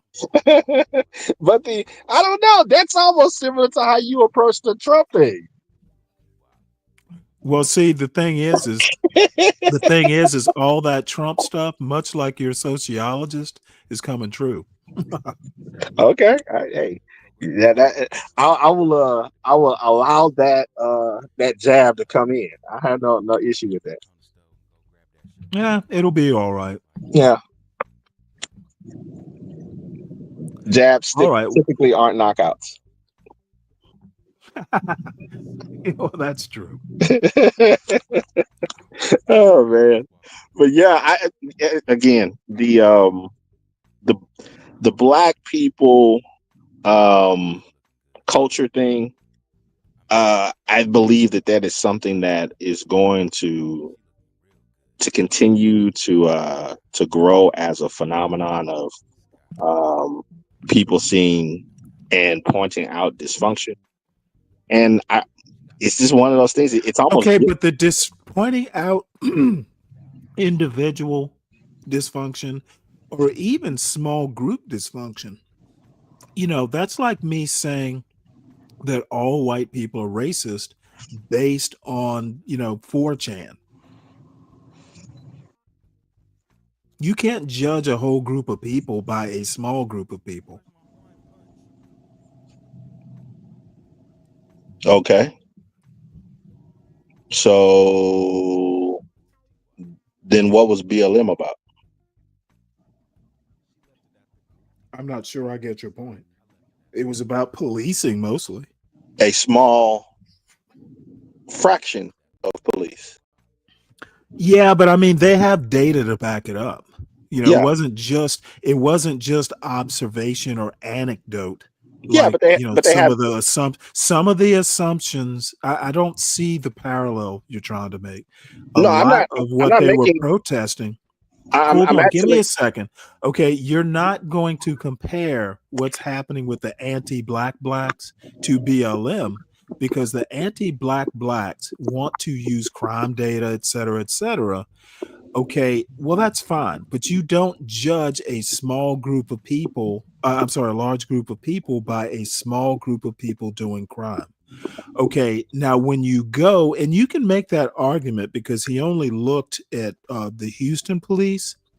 No, but then there's also other like more national databases that you can look at for police brutality. So I think BLM's argument was the data supported their argument better than the crime data supports these anti-blacks. No, I think that's my opinion. Yeah, I think it's the exact opposite, and I think it's backed by the statistics. Even in that study that what's his name, Roland Fryer brought up, he did bring in larger data sets from all over the country, and it showed that by far less than 1% of the police engagements were bad. So I mean, it's literally okay. Well, that's fine. Okay, nobody's arguing. The argument is disproportionately black people are subject to police bad behavior. I can't think of the word I'm trying to use. The only argument is that black people were disproportionately affected by police brutality. That I'm not talking about the overall, because most black people on any given day don't have an encounter with the cops, black, white, or indifferent. Right, which goes back to our original. Okay, so if the argument is that nobody runs into police that much. No, that wasn't their argument. They're saying when it does happen, black people are disproportionately negatively affected. That was their argument. yeah, but what I was saying to you is that since it's such a small, tiny fraction, you're making a mountain out of a molehill. That could be, but then there's also the history of it. And no one's ever going to accuse BLM or any of these protest groups of perspective. Right, but then on the other side, you're calling for perspective. No, I'm not. Yeah, when people say, well, all black people don't engage in such and such, and all black, you can't just make this large sweeping. Well, no, I'm calling for perspective. And engage. Oh, I see what you're saying. Right. So John Galt is like BLM. Well, that's what I'm saying is if you do, okay. I agree to that. Right. So if you're going to he has no perspective, and neither does BLM. I'll go with that. I believe that's an argument that could be made. I think I might buy into that argument. Right. Because if you want to go by the numbers, BLM didn't have an argument. If you're going to say you can't make sweeping generalizations based upon a tiny fraction of people, BLM did not have an argument. Okay, well, let me ask you a question. Do you think, and this is slightly moving the goalpost, but it's in the neighborhood, do you think we have a problem with school shootings? No. Okay, well then I get your point, because I do.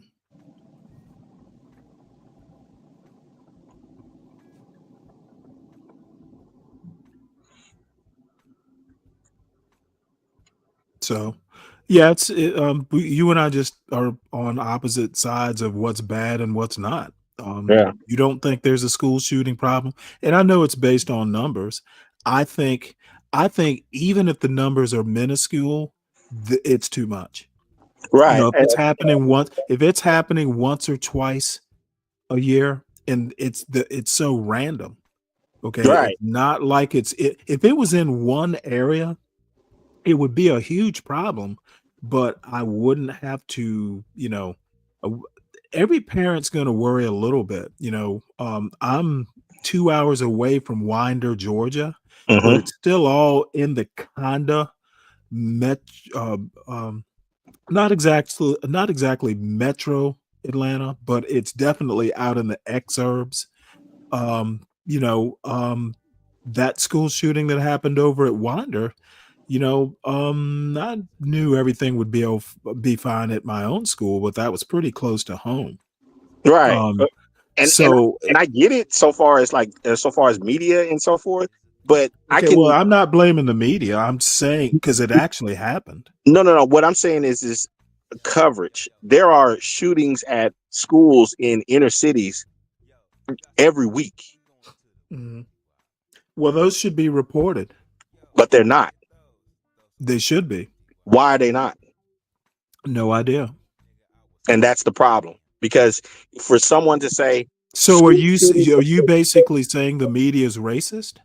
What I'm saying is that the media. No. What else? What other reason could there be? It could be economic. Maybe they don't want to cover poor people, but it's got to be either poor people or black. Which is it? Are they racist or are they classist? No, I think that there's other options or other answers on the Scantron. Oh, I would love to know those answers. It doesn't fit into a larger narrative.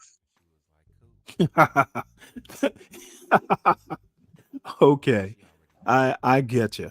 All I'm saying is I agree. If it's happening in the inner city, and I don't know, you probably know better than I do. I'm saying that those should be covered because it would actually make my point more solid that we have a problem. But you don't think it's a problem. I'm thinking it leads into the larger argument that I made earlier that Black culture is not American culture because America doesn't care about. Okay, yeah, I'm not. You know what? There's almost nothing you could say that would convince me. There's no way you can exist in pre-America and post-America There's no way you can live here for 400 years and not be a part of the culture. That's just I can't wrap my head around that. How would Okay. we have evolved? Go see the Why? Indians. How would we have evolved? There's been so much miscegenation, et cetera, dude. You got to be kidding. Okay, well, go see the Indians then. They lived here longer. You know what? I don't know what longevity has to do with it. They're Well, part of the you brought American up the culture. 400 They years. are part of American culture. Just because you live on a reservation, that literally means you're part of the culture. The Oh, okay. culture gave you a place to stay. Oh, okay.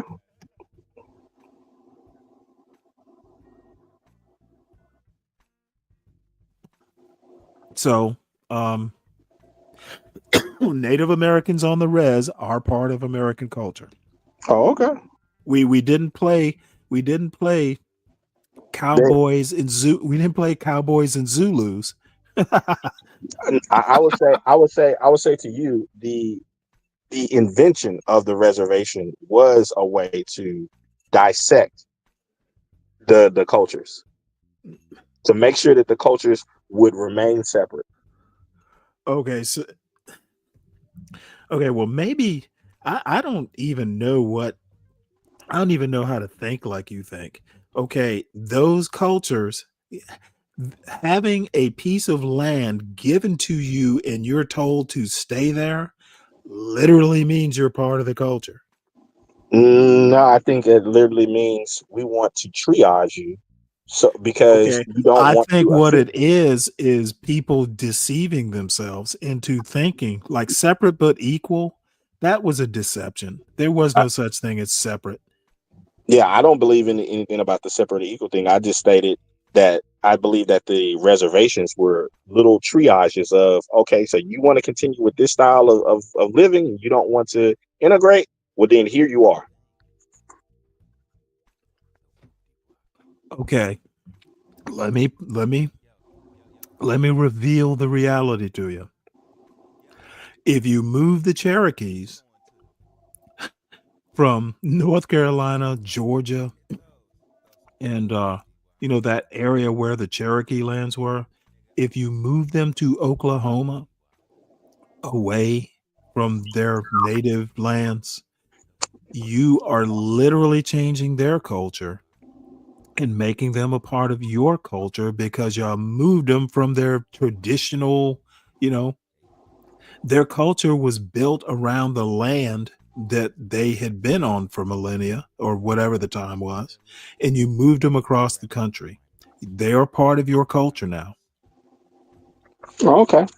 Well, they still have the totem poles and teepees and headdresses and the various Oh yeah. That's all you need to have a culture. myth- Just throw up a TP or two. the various mythological structures that they have, and Yeah. That's and all dream culture's made of. and Just dream catchers totem and poles and teepees. no, If but no, I go to Walmart and no, I but buy a a teepee, culminate, but compounding those things does make a culture. I think culture is almost indefinable in Oh, the number of things it takes to make one. oh, okay. So, I literally think, I literally, but as I recount several of them and compound them amongst each other, and say that it transferred those things from one place to the next, and then you try to tell me that no, they didn't have a distinct culture. I think it's a silly argument. okay. Do you believe in assimilation? I do. Do you think a first generation Nigerian comes here? He transports his culture with him. Okay. Um, you probably can't call that Nigerian family that he's going to create American until about the third generation. Okay. And If my he creates, argument is if you move the Cherokee from North Carolina to Oklahoma, by that first generation that moved is going to have a more or less intact culture. But by the third or fourth or fifth generation, that culture no longer exists. Maybe remnants might, but it's a different culture.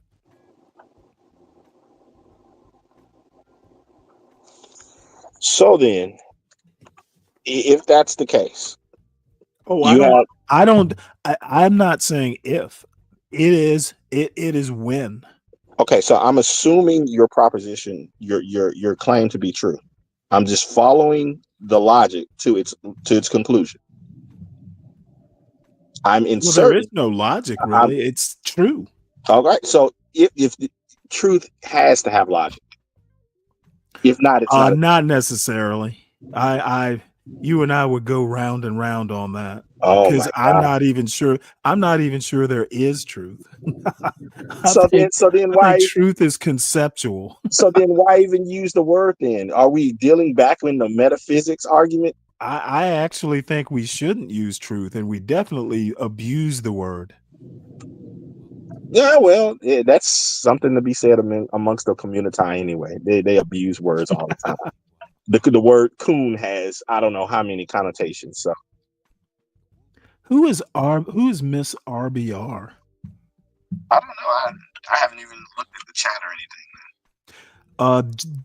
This just makes me miss RBR's back and forth. Oh yeah, Real Brother Radio, man. He's classic. Real what? Yeah, he died, I think, a little while ago. But when I would say a person who was, and I wouldn't put you in the same mood as an RBR, but he was, I think that he was touched in some ways, mentally touched. Well, you were going to say, because I'm kind of, I mean, I know you know more about cultures than I do. So, I'm not just, I'm not just flying in the face of expertise.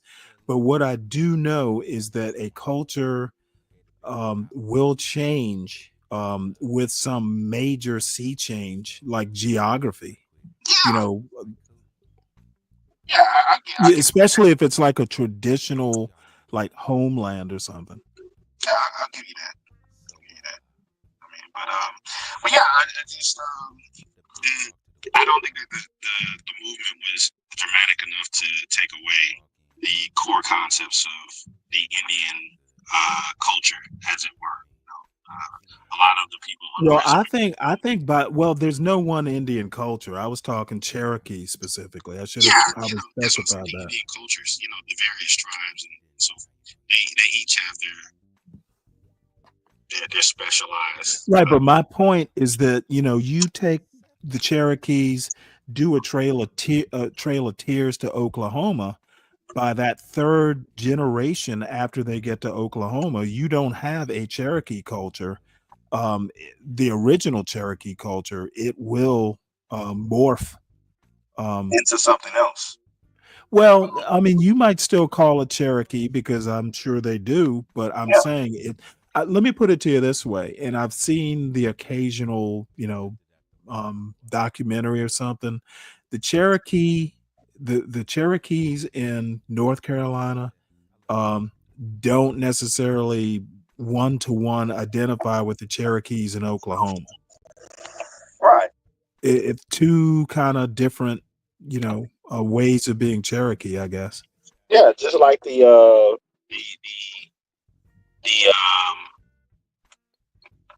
what do you call it?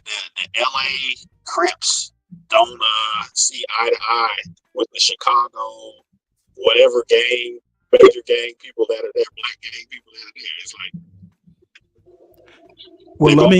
they both have tribal ideas. they both are mapped out by they made changes due to their location, but they still engage in the same style of savagery. I knew that you would enjoy that, with the savage gangs. And, Okay. I think that there are cogent arguments and comparisons that could be made between the two. Shout out, and I don't want to grab that as my own original idea. Shout out to Jason Whitlock. To who? To Jason Whitlock. He made that. Oh my God. It was you know what? Then if it came from Jason Whitlock, then I'm just going to totally discount it. Yeah, I know. But What does Jason Whitlock know about gang culture?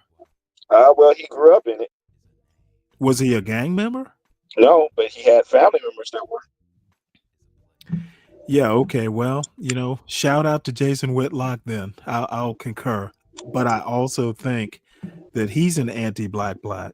Yeah, I mean, he falls into that classification as you. Well, he almost, and the other thing I meant to talk about, or the word I meant to throw in about anti-blacks is pathology.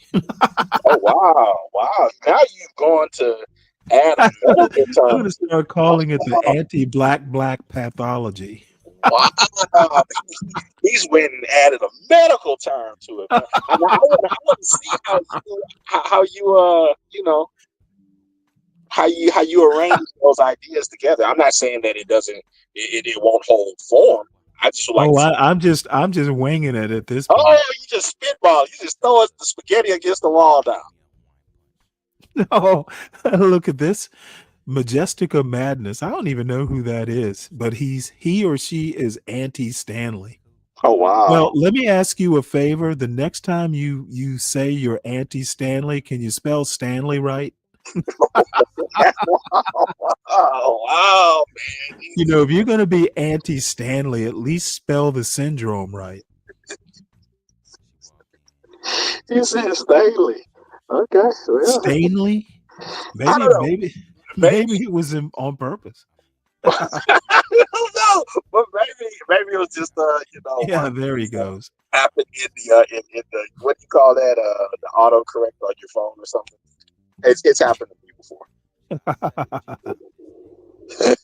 He said a pathological anti-black. Oh my goodness. It sounds convincing though. A PAB. Yeah, I'm gonna have to tack that. I'm gonna have to tack that on. Maybe I'll just. What are you gonna I guess call it ought to be a show title. PAB syndrome. PAB. You need to put an MD behind your name now, Stanley. like Dr. Cross. No, I'm not doing that.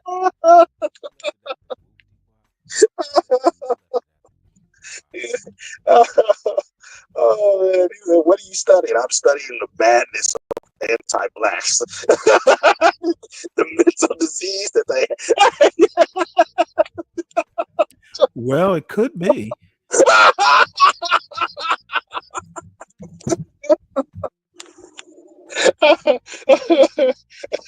He said, what I'm studying is whether this is an actual virus or it's a psychological. Well, we'll call it a mind virus. Oh man, this would make for great fodder. I would, man. Oh man. Well, I will state this though, Stanley.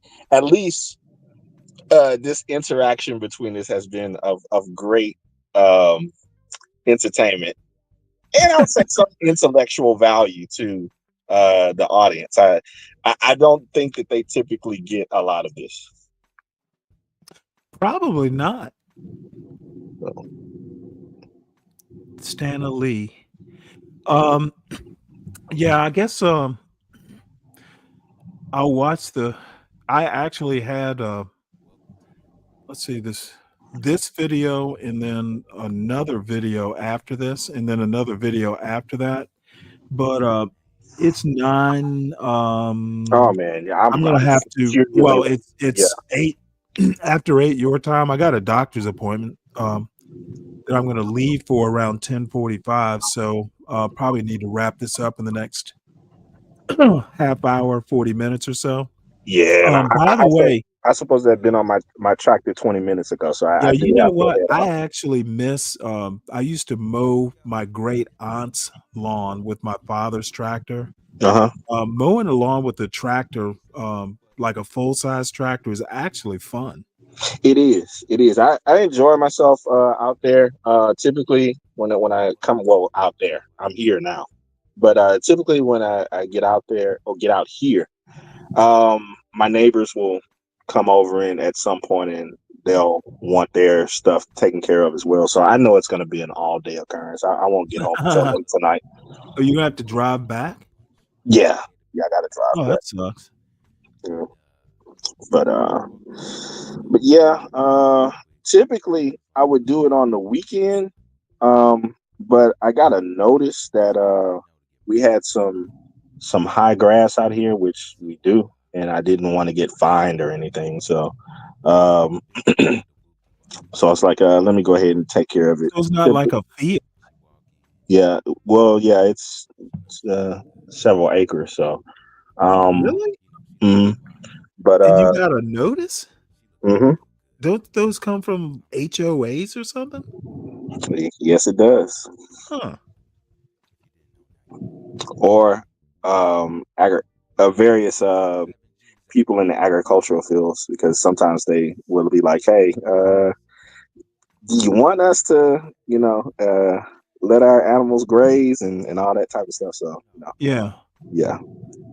So when I get those, I'll be like, oh, okay, I need to go out there. But typically I'll take the boys with me because especially the oldest one, he likes to get on the tractor and get to work and Yeah, all that. exactly. But Is school out yet?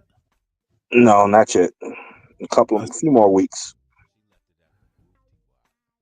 Yeah, a few more weeks. But it doesn't stop for them anyway because they're tutoring this year round. So, Oh, do you homeschool your kids? well, my sister-in-law, she is a private tutor. So, Oh, nice. yeah, There's some good money in that. yeah, My it is. sister does it. Yeah, yeah. She's retired now. She's a retired teacher. Yeah. No. My sister-in-law isn't. She worked for the embassy, and then for an IBS school, and then it was just more profitable to her to do private tutoring, and so Let's see. yeah. Everybody, please make sure you hit the like button, and subscribe to the John Galt Urban Landlord channel if you're new. Also, please subscribe to the Stanley Cross channel. It's Stanley Cross 6000. That's my personal channel that I do the occasional video essay on. But and also share it out.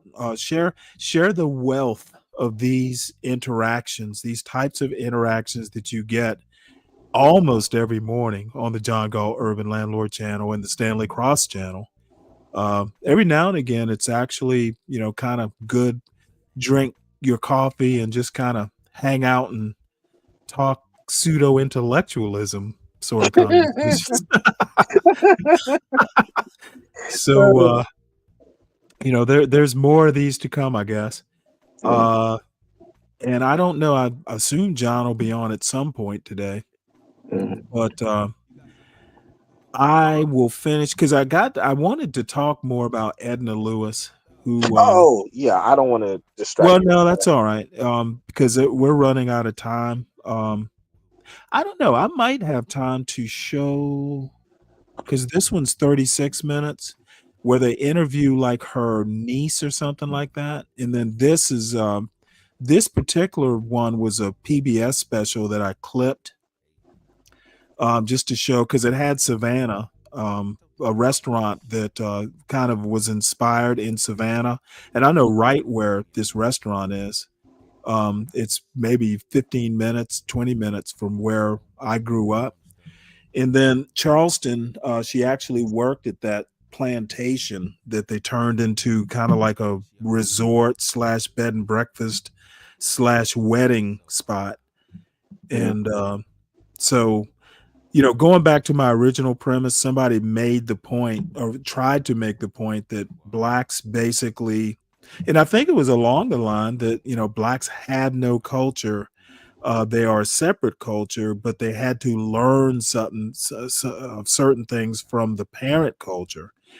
And I'm just like, you brought adults here and you're going to tell me they didn't know how to feed themselves in Africa?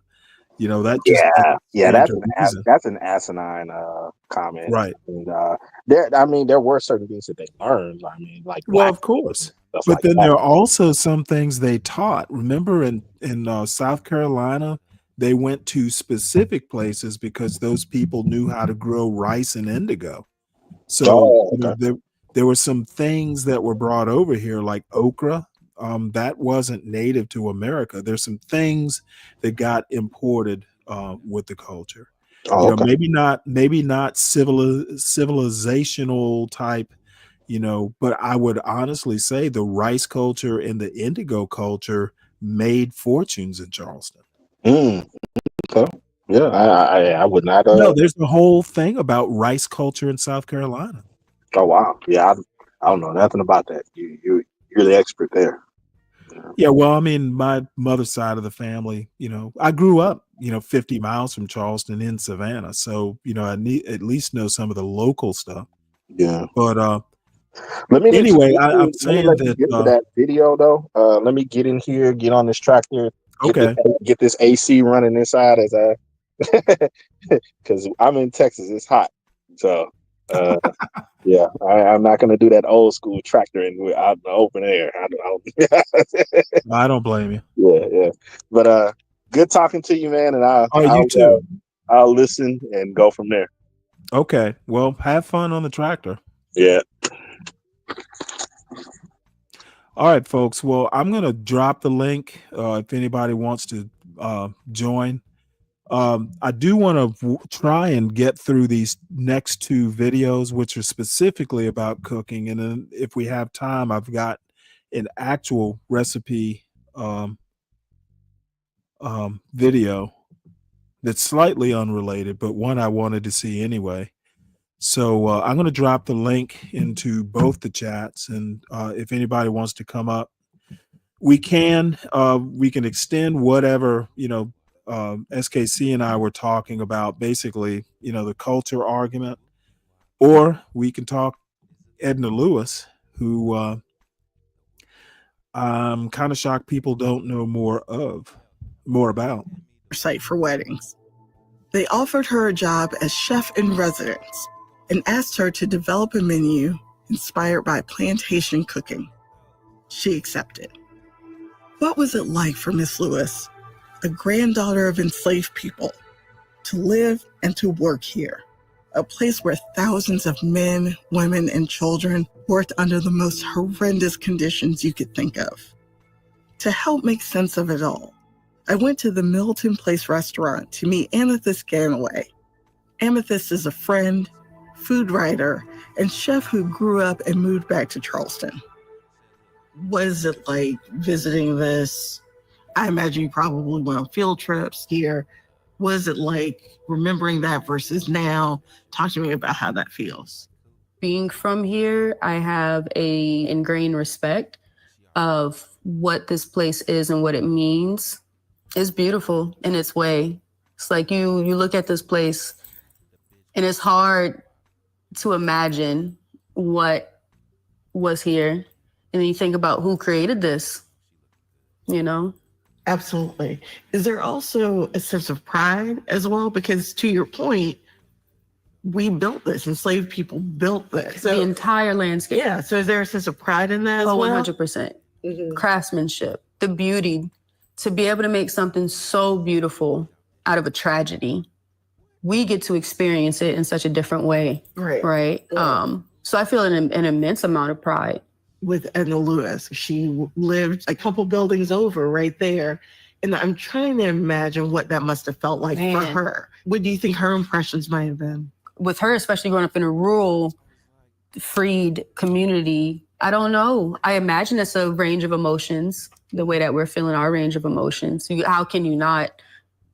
I was doing some reading last night that she read the Carolina Housewife Cookbook by Sarah Rutledge and learning those recipes, which I imagine Black women were perfecting cooking on a daily basis, yet no one knows their names. Yeah, absolutely. And I think that's where Edna Lewis came in, and she knew she had a responsibility when she got that call to come and be here and to take over for this restaurant and to specifically look back at those historical menus and those dishes that were created here. She knew that it wasn't Sarah Rutledge who came up with those recipes. And it makes me proud to know that someone of her stature would come here and understand and respect, more importantly, respect and learn from us and learn from our culture.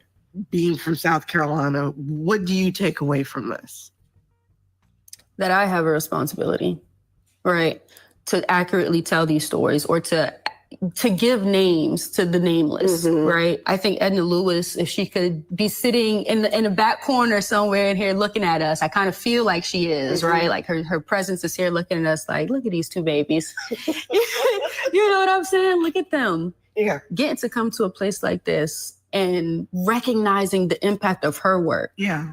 And the impact of the people that were here. And I think Edna Lewis would be looking at us right now and she would be overwhelmed. Overwhelmed.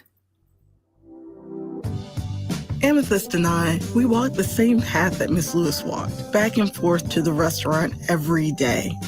She lived on the second floor of this mill house, overlooking the rice paddies. But imagine, okay, you just got off of work at this plantation restaurant, and this is what you walk back up to come home. Like, that's crazy to me. They made a little path right here and cut through. There's a window right there that would look out. Yeah, she would walk up there. And she's like old when this is going on. Yeah. You know what I mean? Yeah. Edna Lewis worked at Milton Place for 3 years. Friends recall that she left because she was lonely. But everything she learned about the cuisine and the people stuck with her. The next day, Amethyst offered to introduce me to low country cooking, starting with a trip to a seafood market. What are you most excited about? It's almost like I don't know. It's almost like Christmas. Like I don't know what I'm going to get. Yeah. And I think that's what makes me feel real excited. Yeah. Good afternoon. Hello. How you doing? Want to do some shark? You want to try some shark? Absolutely. All right. Let me get like 1.5 pounds of shark, please. And then we'll get some crab seasoning. So it's like our mix, like a Old Bay. Okay. But everybody make their own. One mild and one spicy. I'm very much looking forward to this. You in for a treat. I'm very much looking forward to this. Thank you, y'all. Thank you so much. You too. Next up, a backyard dinner, Charleston style. Digging a little deeper into Charleston's culinary heritage, I mean, how would you describe it? Charleston's culinary heritage is a painful but beautiful story. Charleston was created literally because of a food source, because of Carolina Gold Rice. Right. But from that, you know, you have Gullah Geechee culture, which is the most retained West African culture that you can find here in the Americas, right? So you see that with dishes like okra soup, like red rice.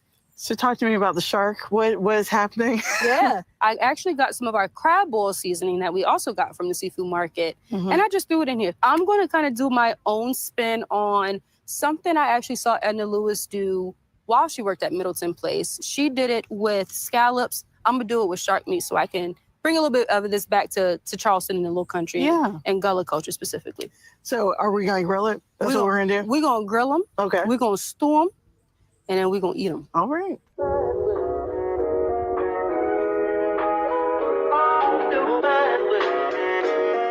Put a little bit of chopped scallions and some green onions. All right, let's drop our tomatoes in there. All of them right in there. Yeah. You smell real good. It does smell good. The seasoning smells insane. You got me working hard, Amazon. Good. You got me working hard. That means the food going to taste better.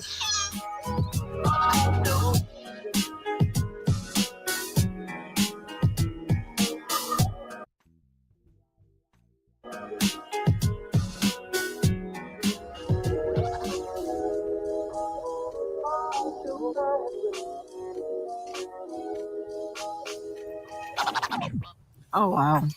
So we have here a little smothered shark with some greens. We got our mustards, our turnips, and our collards, and some stewed down heirloom South Carolina low country tomatoes. Thank you so much. You're very welcome. Well, I don't know about you, but my shark was 4 tenders now. Wow. That is incredible. Pretty good. Oh my goodness. I'd be surprising myself sometimes. I ain't gonna lie. But where I'm looking at this plate, there's this full circle kind of connection moment where you are so connected to the land here and to what you're cooking. You have this relationship with that. And so did Edna Lewis. I would love to hear your thoughts on that connectivity. For me, the biggest thing about Edna Lewis was that she was cooking the food that she grew up with, literally growing in her community. And it was all done very, very simply. And it was all really delicious. And for me, it helped me realize how special and how important my food ways were and how important my culture were and the ingredients that we had locally here. So while it might not be ingredients that she would have had in Virginia, I was able to take those same principles and apply it to the food that we have here. For Miss Lewis, growing up with access to only seasonal ingredients shaped her views on cooking and on life. Everything was in its own cycle. So it made life more interesting because you only had spring food and then you had food of summer, corn and vegetables, and then the fall, the harvest. You learn to discover food can be good without being doctored.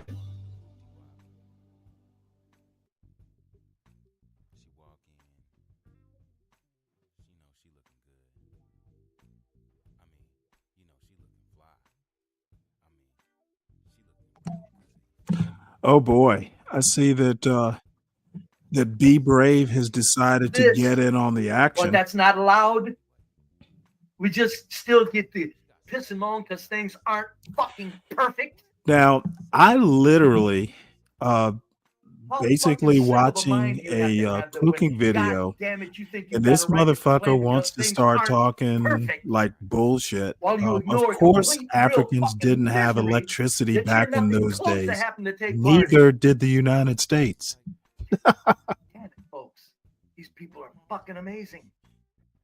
Listen to this vitriol.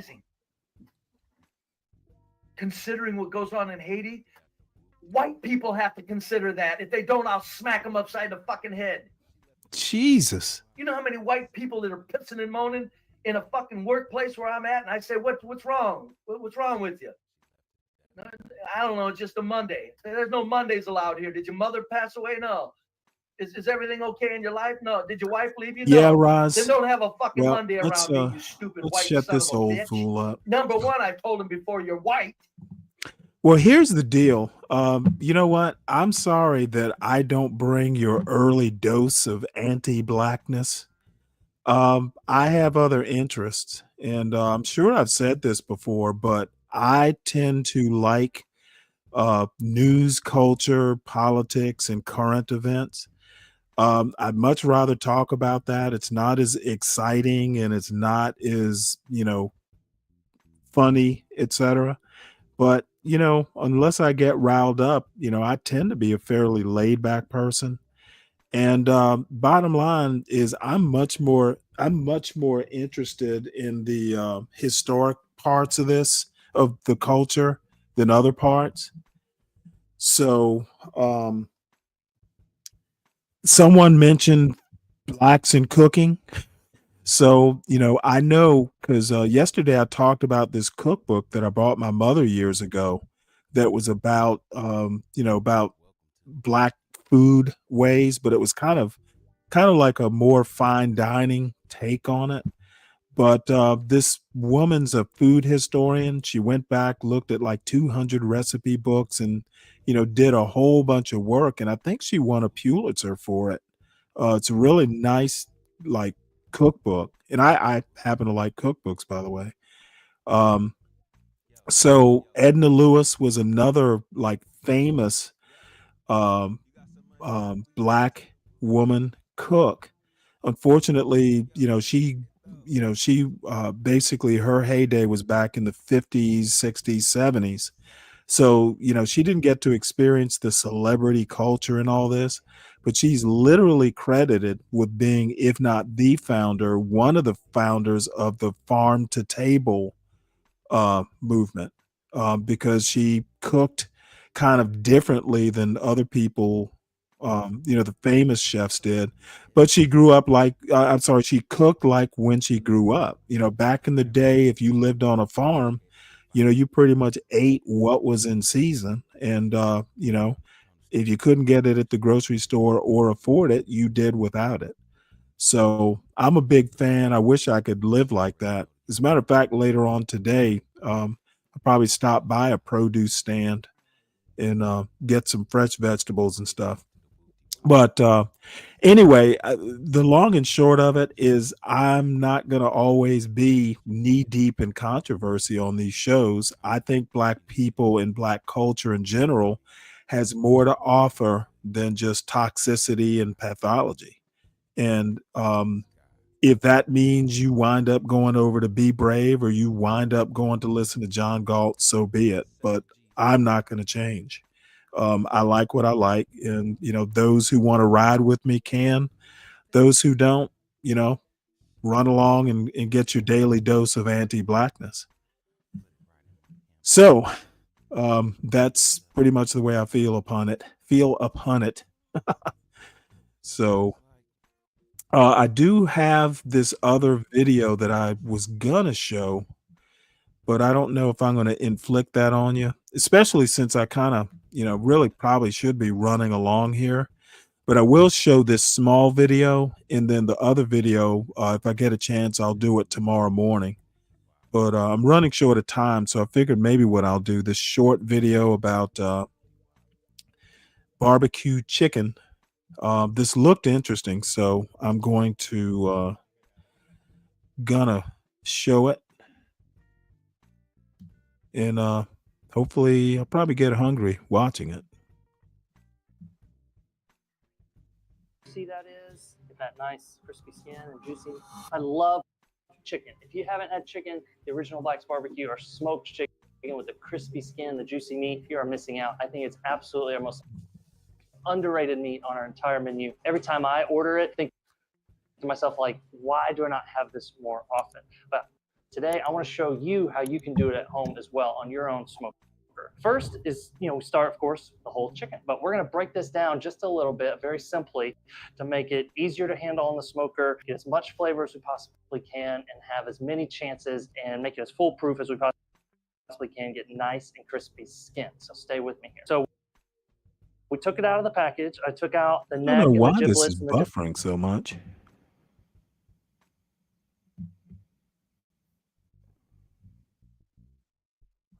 I don't know whether it's the video. I don't think it's my internet.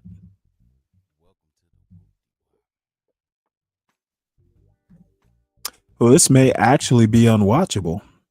Let me reload it here, see if that helps. different things that we're see how it's getting nice and crispy, how juicy that is. Get that nice crispy skin and juicy. I love chicken. If you haven't had chicken, the original Black's barbecue or smoked chicken with the crispy skin, the juicy meat, you are missing out. I think it's absolutely our most underrated meat on our entire menu. Every time I order it, I think to myself, like, why do I not have this more often? But today I want to show you how you can do it at home as well on your own smoker. First is, we start, of course, the whole chicken. But we're going to break this down just a little bit, very simply, to make it easier to handle on the smoker, get as much flavor as we possibly can, and have as many chances and make it as foolproof as we possibly can, get nice and crispy skin. So stay with me here. So we took it out of the package. I took out the neck and the giblets and the different things that were inside the chicken, but you always want to make sure. Ugh, this is horrible.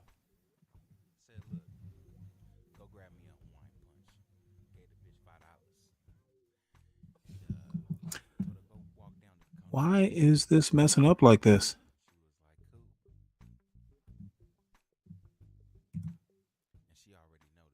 Make sure you feel in there and get whatever's in there. Found a little bit more. We'll go ahead and throw that in I there. see what Save the it for later. problem is. But what we're going to start with is we want to get this chicken to be at halves, actually. And the reason we do that is because it's going to cook more evenly, it's going to cook faster, and you're going to have an easier time handling it, moving it around on your smoker and your grill. Once this thing is spatchcocked or whatever, it gets kind of unwieldy and wobbly and that kind of stuff. And I don't really want to deal with tying it up and trussing it. That's a different type of cooking, not what we're doing. Taking a look here, I'm getting to know the bird, see like what's going on, feel what's going on, and then flip it over, and we're going to cut out this backbone. I like to keep things simple. I don't like to have a lot of extra tools in my kitchen, so this is my number one go-to. It's just a 7-inch chef knife. It's not the most expensive. It's not the cheapest, but it's just the workhorse of my kitchen. So you don't really need anything extra special or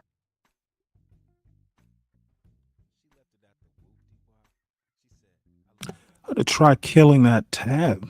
chicken. If you haven't had chicken, the original Black's Barbecue or smoked chicken with the crispy skin, the juicy meat, you are missing out. I think it's absolutely our most underrated meat on our entire menu. Every time I Might order just be the it, think to video myself, like, why performing do I like not have this. this more often? But today, I want to Stop show watch you blue how you can hand do it at timer. home as well on your own. No idea what that means. First is, we start, of course, the whole chicken, but we're going to break. Actually, Majestica, since we're having problems with this video, I'm not exactly sure why. Could just be the video. Your point about the Black Panthers not being racist, I'm not sure that I agree that they never were. If I recall, didn't they have problems with the man? I actually think if racism wasn't their problem back in the 60s and 70s, it was definitely patriarchy. I've never been a big fan of black radicals, somewhere between their Marxism, which I don't know that I have that big a problem with the Marxism part, but they were definitely patriarchal. In a lot of ways, they have a lot in common, or had a lot in common with parts of the right wing, the populism part of it. I don't know that I would ever say they weren't racist. I think they had some prejudices about white people in general. And I would even say, it was understandable that they did. They intimidated the police to get them out of their territory. Well, would you say that basically, if it wasn't quite racism, it was definitely problems with white authority, which might be somewhat hard to separate out. So, but I'm by no means any expert. It's just things that I've read over the years. I've never actually gone and done any serious reading about the Black Panthers. Yeah, and there's problems with that sort of thing. And then I did notice that they did some sort of protest over this Hinton case the other day, which I don't even know why would they even bother getting involved with that. It was obvious that what he did he shouldn't have done. It's just like some random policeman. This eye for an eye thing. I can't really buy into that. So, because my planned video, my chicken video, which I'm annoyed at it not working right, because I was getting kind of hungry there. And the other Edna Lewis video is long, and I don't have time to watch all of it. So I guess what I'm going to do is just kind of wrap this thing up. What's up, Latino? You're catching me at the end. I've got a doctor's appointment that I probably need to go ahead and start getting dressed and everything. I don't know what John's plans are. I don't see anything scheduled, but I can imagine he'll be on. He'll get bored and want to come up and and spread some of his very special brand of anti-black blackness. I really wanted to watch this video though, because I don't have a chicken, but I actually kind of planned on firing up my smoker here in the next day or two, and he's just getting me into the mood. This down just a little bit, very simply, to make it easier to handle on the smoker, get as much flavor as we possibly can, and have as many chances and make it as foolproof as we possibly can, get nice and crispy skin. So stay with me here. So Yeah, took it out of the yeah, package. Latino, I I took out know. the neck It's and the all giblets love. and the different things that were inside the chicken, but you always want to make sure you feel in there and get whatever's in there. Found a little bit more. We'll go ahead and throw that in there, save it for later. Well, this But is what we're working going to better. start with is we want to get this chicken to be a half. You know what, Latino? If you're into that sort of thing, here's the deal. I used to always use those R2D2 smokers that you can get at places like Lowe's or Home Depot. You used to be able to get them for like 50 or 60 bucks. And especially if you kept them covered or undercover, they'll last for years. However, my brother had a propane smoker. As a matter of fact, you were here when I showed it. Remember that smoker that looks like a refrigerator with the 6 shelves, and then it's got like it uses those little hickory disc things. It's like it automatically feeds these hockey puck looking wood disc things to generate the smoke, and you can time it. So, you can put it on for 4 hours, you can smoke for 4 hours, you can do the combination of the two. And the R2D2s, you should still be able to find those. But no, my brother gave me his old smoker because he wanted a new one, and this thing is nice. It's like a $600 smoker, and it works like a charm. Though I'm gonna have to get a new door for it. No. Yeah, I'm talking shit. The last time I bought one of those, Latino, it's probably 10 years ago. So yeah, they're probably closer to 100 now.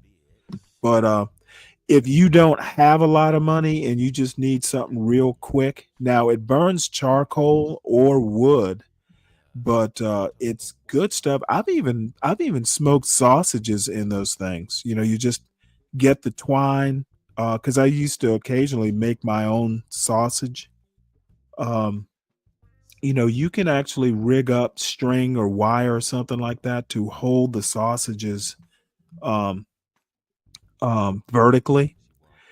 So the thing is it's kind of hard to control temperature. So it's somewhat hard to do it, but if you know how to use charcoal, you can manage it. If it gets too hot, you might have to pour water on it to cool it down. But if you have a house or something like that you can actually smoke your own meat, oh, that stuff is just it's awesome because you can smoke fish, you can do all kinds of things with it. And the nice thing about that R2D2 is you could take the body off of it and lay one of the grill racks directly over the charcoal. So you can do things like hamburgers. Now the problem is it's all direct heat, and whatever's on there is going to cook real fast. So that's not the best way to do it. But you could probably grill burgers, but you'd have to get it really hot to do it. But anyway, making one, I'm sure there are YouTube videos, if you get a barrel, but I've always been reticent about barrels. Like getting an old used barrel, you probably have to like heat it up several times to get whatever oil residue or whatever was in that barrel. I've always not been real trustful of used barrels because you never know what kind of chemicals or all that stuff has been in there. Yeah, but see, I like smoking because you can literally put the meat on there and walk away from it, check on it every couple hours or so. That's the one thing about, smokers is it's real slow cooking. it's closer to actual barbecuing. And, it's almost like a big crock pot. You put something on there and you just have to check on it occasionally. You don't have to stand over it. Now, I'm sure there must be a way, because you're near a big city, Latino, you might be able to get new barrels, but I'd never come across brand new unused barrels. But you been in a big metro area, harbor especially, you probably find one if you inquire. Actually. And the reason we do that is because it's going to cook more evenly, it's going to cook faster, and you're going to have an easier time handling it, moving it around on your smoker and your grill. Once this thing is spatchcocked or whatever, it gets kind of unwieldy and wobbly and that kind of stuff, and I don't really want to deal with tying it up and trussing it. That's a different type of cooking, not what we're doing. Taking a look here, I'm getting to know the bird, see like what's going on, feel what's going on, and then flip it over, and we're going to cut out this backbone. I like to keep things simple. I don't like to have a lot of extra tools in my kitchen, so this is my number one go-to. It's just a 7-inch chef knife. It's not the most expensive, it's not the cheapest, but it's just the workhorse of my kitchen. So you don't really need anything extra special or a cleaver or shears or anything like that, because chicken is pretty soft, the bones at least. So what I'm first going to do is just feel for that spine. And so you can kind of lift up the neck a little bit and kind of see the lines. You can kind of get a sense of the straight lines going forward. Here's some of the tail as well right here. So you just kind of draw a line in your mind on there. And then I like to just, not try to cut all the way through on that first pass, but just make a score mark. And then that kind of gives me a map to follow. So I'm just going to barely push in through this upper part, the rib cage, and keep my fingers out of the way. I'll keep all those. As you get down further to the dark meat, does get a little bit harder, the bones. So that. Okay, I'm going to give you a safety tip here. Unless you're really good with a knife and you have a really sharp knife, the best way to spatchcock a chicken is to use kitchen shears. It's a lot less dangerous if you're not really good with a knife. And in my opinion, it's faster and you lose less meat. You can stick closer to the bone. I know how to do it with a knife. I've used a knife. Kitchen shears, like a good pair of kitchen shears, are just way better. That's where if you have a nice sharp knife, kind of saw through it, and then once you feel those harder parts, just like to position it nice and just kind of. And you don't dull your knife. Wax. Push on a little bit, break through those bones. So we broke through those leg bones. We're just going to finish separating the skin. And there we go. We got a chicken that's nice, that's broken in half, basically spatchcocked, fancy word for flattening out the chicken. We still have the backbone over on this side, which we're about to deal with. So go ahead and flip that over. I'm just going to push just to flatten out that breastbone a little bit more. And now to cut out the rest of this backbone, it's going to be nice and easy because it's going to be on our cutting board. So I'm just bending it up a little bit, pre-breaking it a little bit just to make it easier. As I go with my knife, I don't want to cut through the wing or anything like that. I'm just going to start right here by the tail and just gently score it. And again, remember the legs, that's where we had the most problem. The bones were a lot denser, a lot harder to cut through. So we're just going to save that for now. And we're going to just keep scoring it and drawing a nice line. And then I just like to whack it right there. Whack it just a little bit right there. I'm not trying to get through the whole thing all at once, just a little bit at a time. So this is the backbone of a chicken. There's a lot of flavor embedded in there, in the bones, in the meat, in the skin.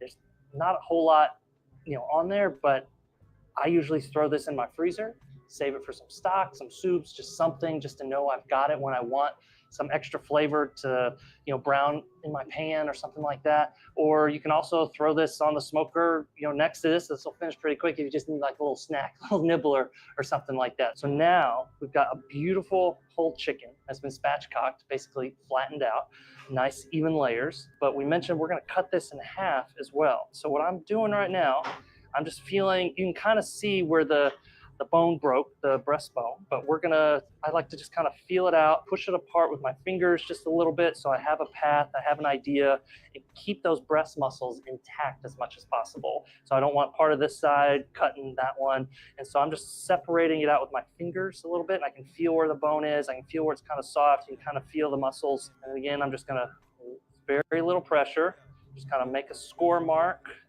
Try to get a nice clean cut through that skin. Kind of gently push through those soft bones. And once you Oh, get to that's the bottom, right, Latino. I forgot. push on it like that. And there we go.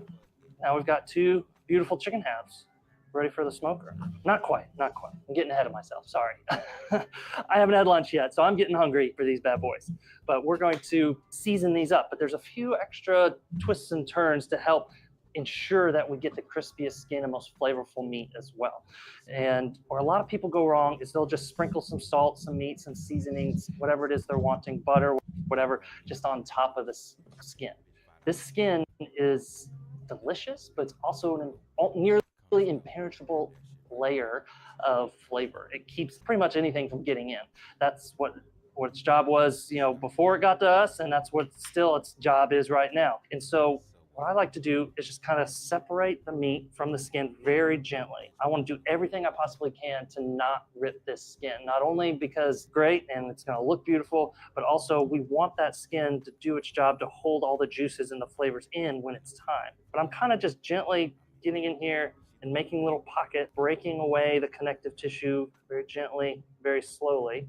And we're going to season the meat under the skin as well as on top of the skin, just to make sure that everything stays juicy and flavorful, and every single bite is exactly what we're looking for out of here. So let's talk about seasoning. Wet brining, dipping this in water. A water and salt solution is extremely popular for chicken. It's not something I like to do because it also waterlogs the skin, which makes it really hard to get crispy skin. It's not impossible, but it just makes it a lot harder. So what I like to do is just use our trusty old dry rub that we have here at the restaurant that we use in all of our meat. Salt and pepper, just a little bit of red pepper. Some people call this a dry brine.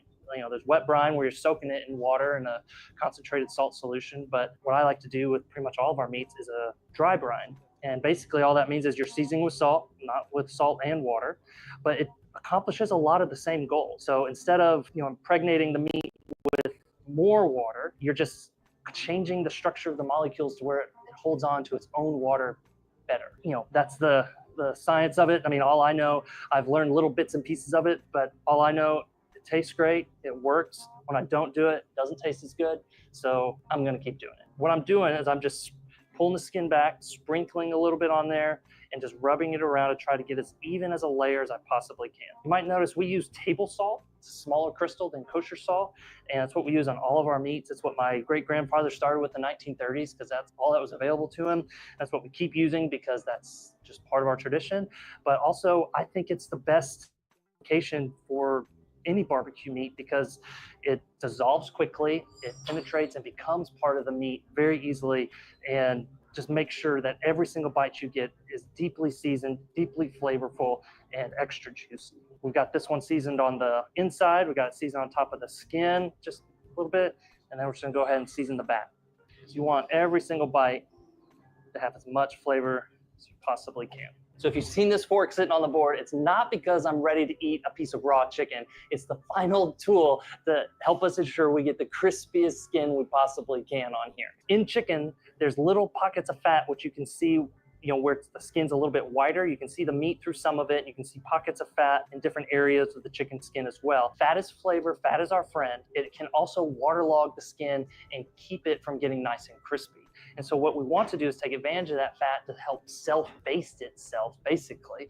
And so what we're going to do is we're going to find those pockets of fat, and we're just going to gently poke through the skin, make little tiny holes through there. So as the fat heats up and it cooks, it can render / melt, dribble itself all over the skin, basically cooking its own fat in a way. Don't go overboard on it. Just find those pockets, just give it some release points, some exits, and you're in business. This chicken, ready for the smoker. So we've got these chicken. I don't know about y'all, but I don't particularly, when I smoke meat, I don't particularly want to bark on the chicken. Maybe next time I do it, I'll try that. But I kind of don't want crispy skin. I want that on fried chicken or baked chicken, but not necessarily smoked chicken.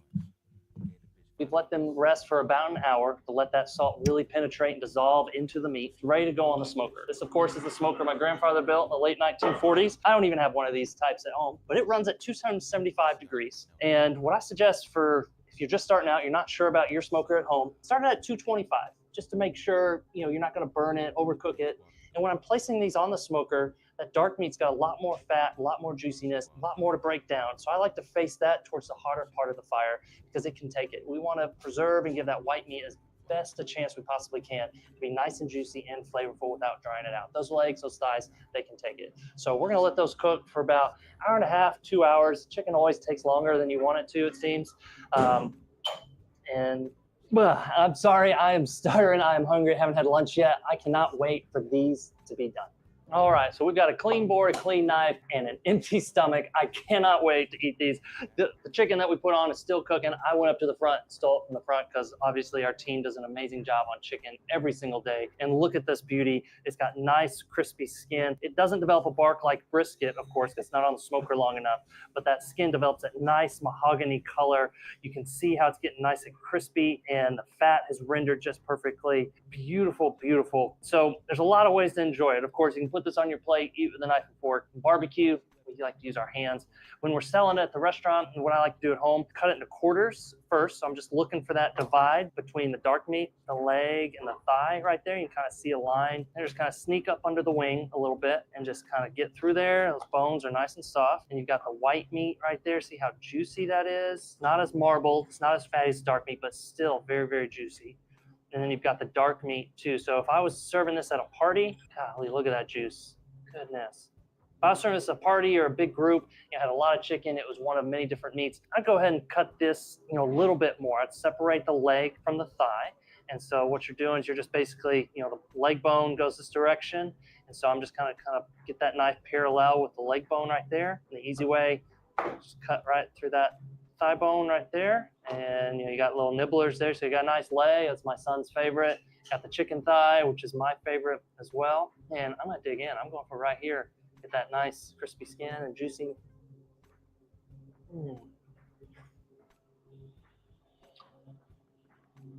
Look at that juiciness in there. The salt has dissolved and penetrated and seasoned the meat all the way throughout. I'm not just getting flavor from the skin. It's nice and crispy and smoky. The meat is full of so much flavor. You cannot go wrong with black barbecue chicken. With all those little tips I gave you, I hope your journey is as successful as this one. Let us know, like and subscribe. We'll be here putting out more recipe videos so you can enjoy little bits and pieces of Black's barbecue on your own. And hopefully I can talk straight. But after having something like this, it's not easy. So cheers, you guys. All right, folks. Well, I see John's going to be on in about 30 minutes or so. I don't know, Deacon Dave. I still kind of prefer baby back ribs. Beef ribs are pretty good. I'm a rib guy. Briskets are okay. Never been that big into briskets, but they do make good sandwiches. I'm not into pulled pork and stuff like that. I think that's for, the North Carolina, Virginia, maybe South Carolina boys who don't know how to barbecue. For me, barbecue is almost always ribs of some sort. So, and chicken's okay. Chicken's pretty good. I've got a jerk rub seasoning that I like to use because it gives a little bit of spice. And I haven't talked to Virgo. I don't know that she ever smokes chickens or anything like that, but she uses a wet jerk sort of seasoning.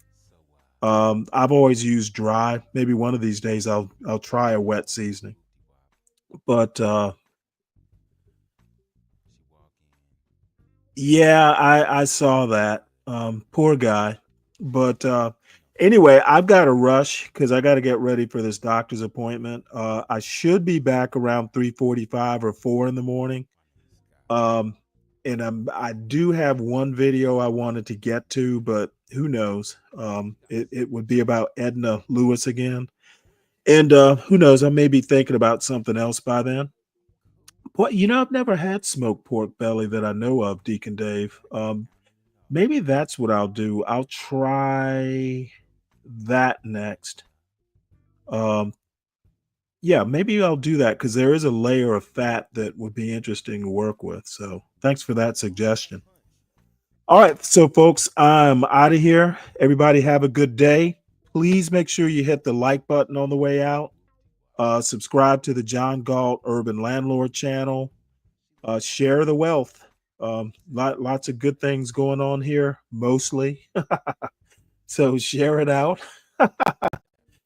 And please subscribe to the Stanley Cross channel. That's Stanley Cross 6000, where I do the occasional video essay about stuff. And Deacon Dave, your thing about the lost cause is definitely on the agenda. Make sure you support the host. The weekend will be here eventually, and I'll be thirsty for Bud Light.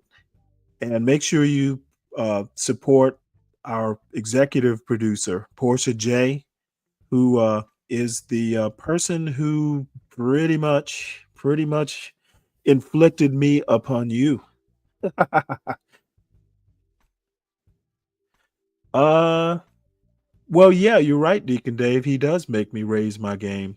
But I always, for some reason or another, like I said, we've known each other for quite some time, for years, really. We met through a friend of ours, Discord. So, we pretty much reached our rapprochement. We pretty much know each other's styles. So, yeah, it does become kind of a weird gathering of, two people who, have read a lot of books. And I'm perfectly comfortable with someone who's a reader. It's a different style of argument. In my opinion, a better argument. People just don't know. I catch a lot of guff about, being a book reader. It's not a matter of knowing, everything is book knowledge. In my opinion, books are almost like windows on the world. They expand your thought. They actually expand your ability to be original and have original ideas. So, in my opinion, people ought to read more books. Plus, it's something to do on a hot, lazy Saturday afternoon when it's too hot to go outside. So, with all that said, Deacon Dave, Latino, Dwali, and everybody else, I will see you all in the morning. Y'all have a good day. Feel like I should, feel like I should, feel like I should, feel like I should go. Go. Feel like I should go. Feel like I should, feel like I should, feel like I should, feel like I should go. Feel like I should go. Feel like I should, feel like I should, feel like I should, feel like I should.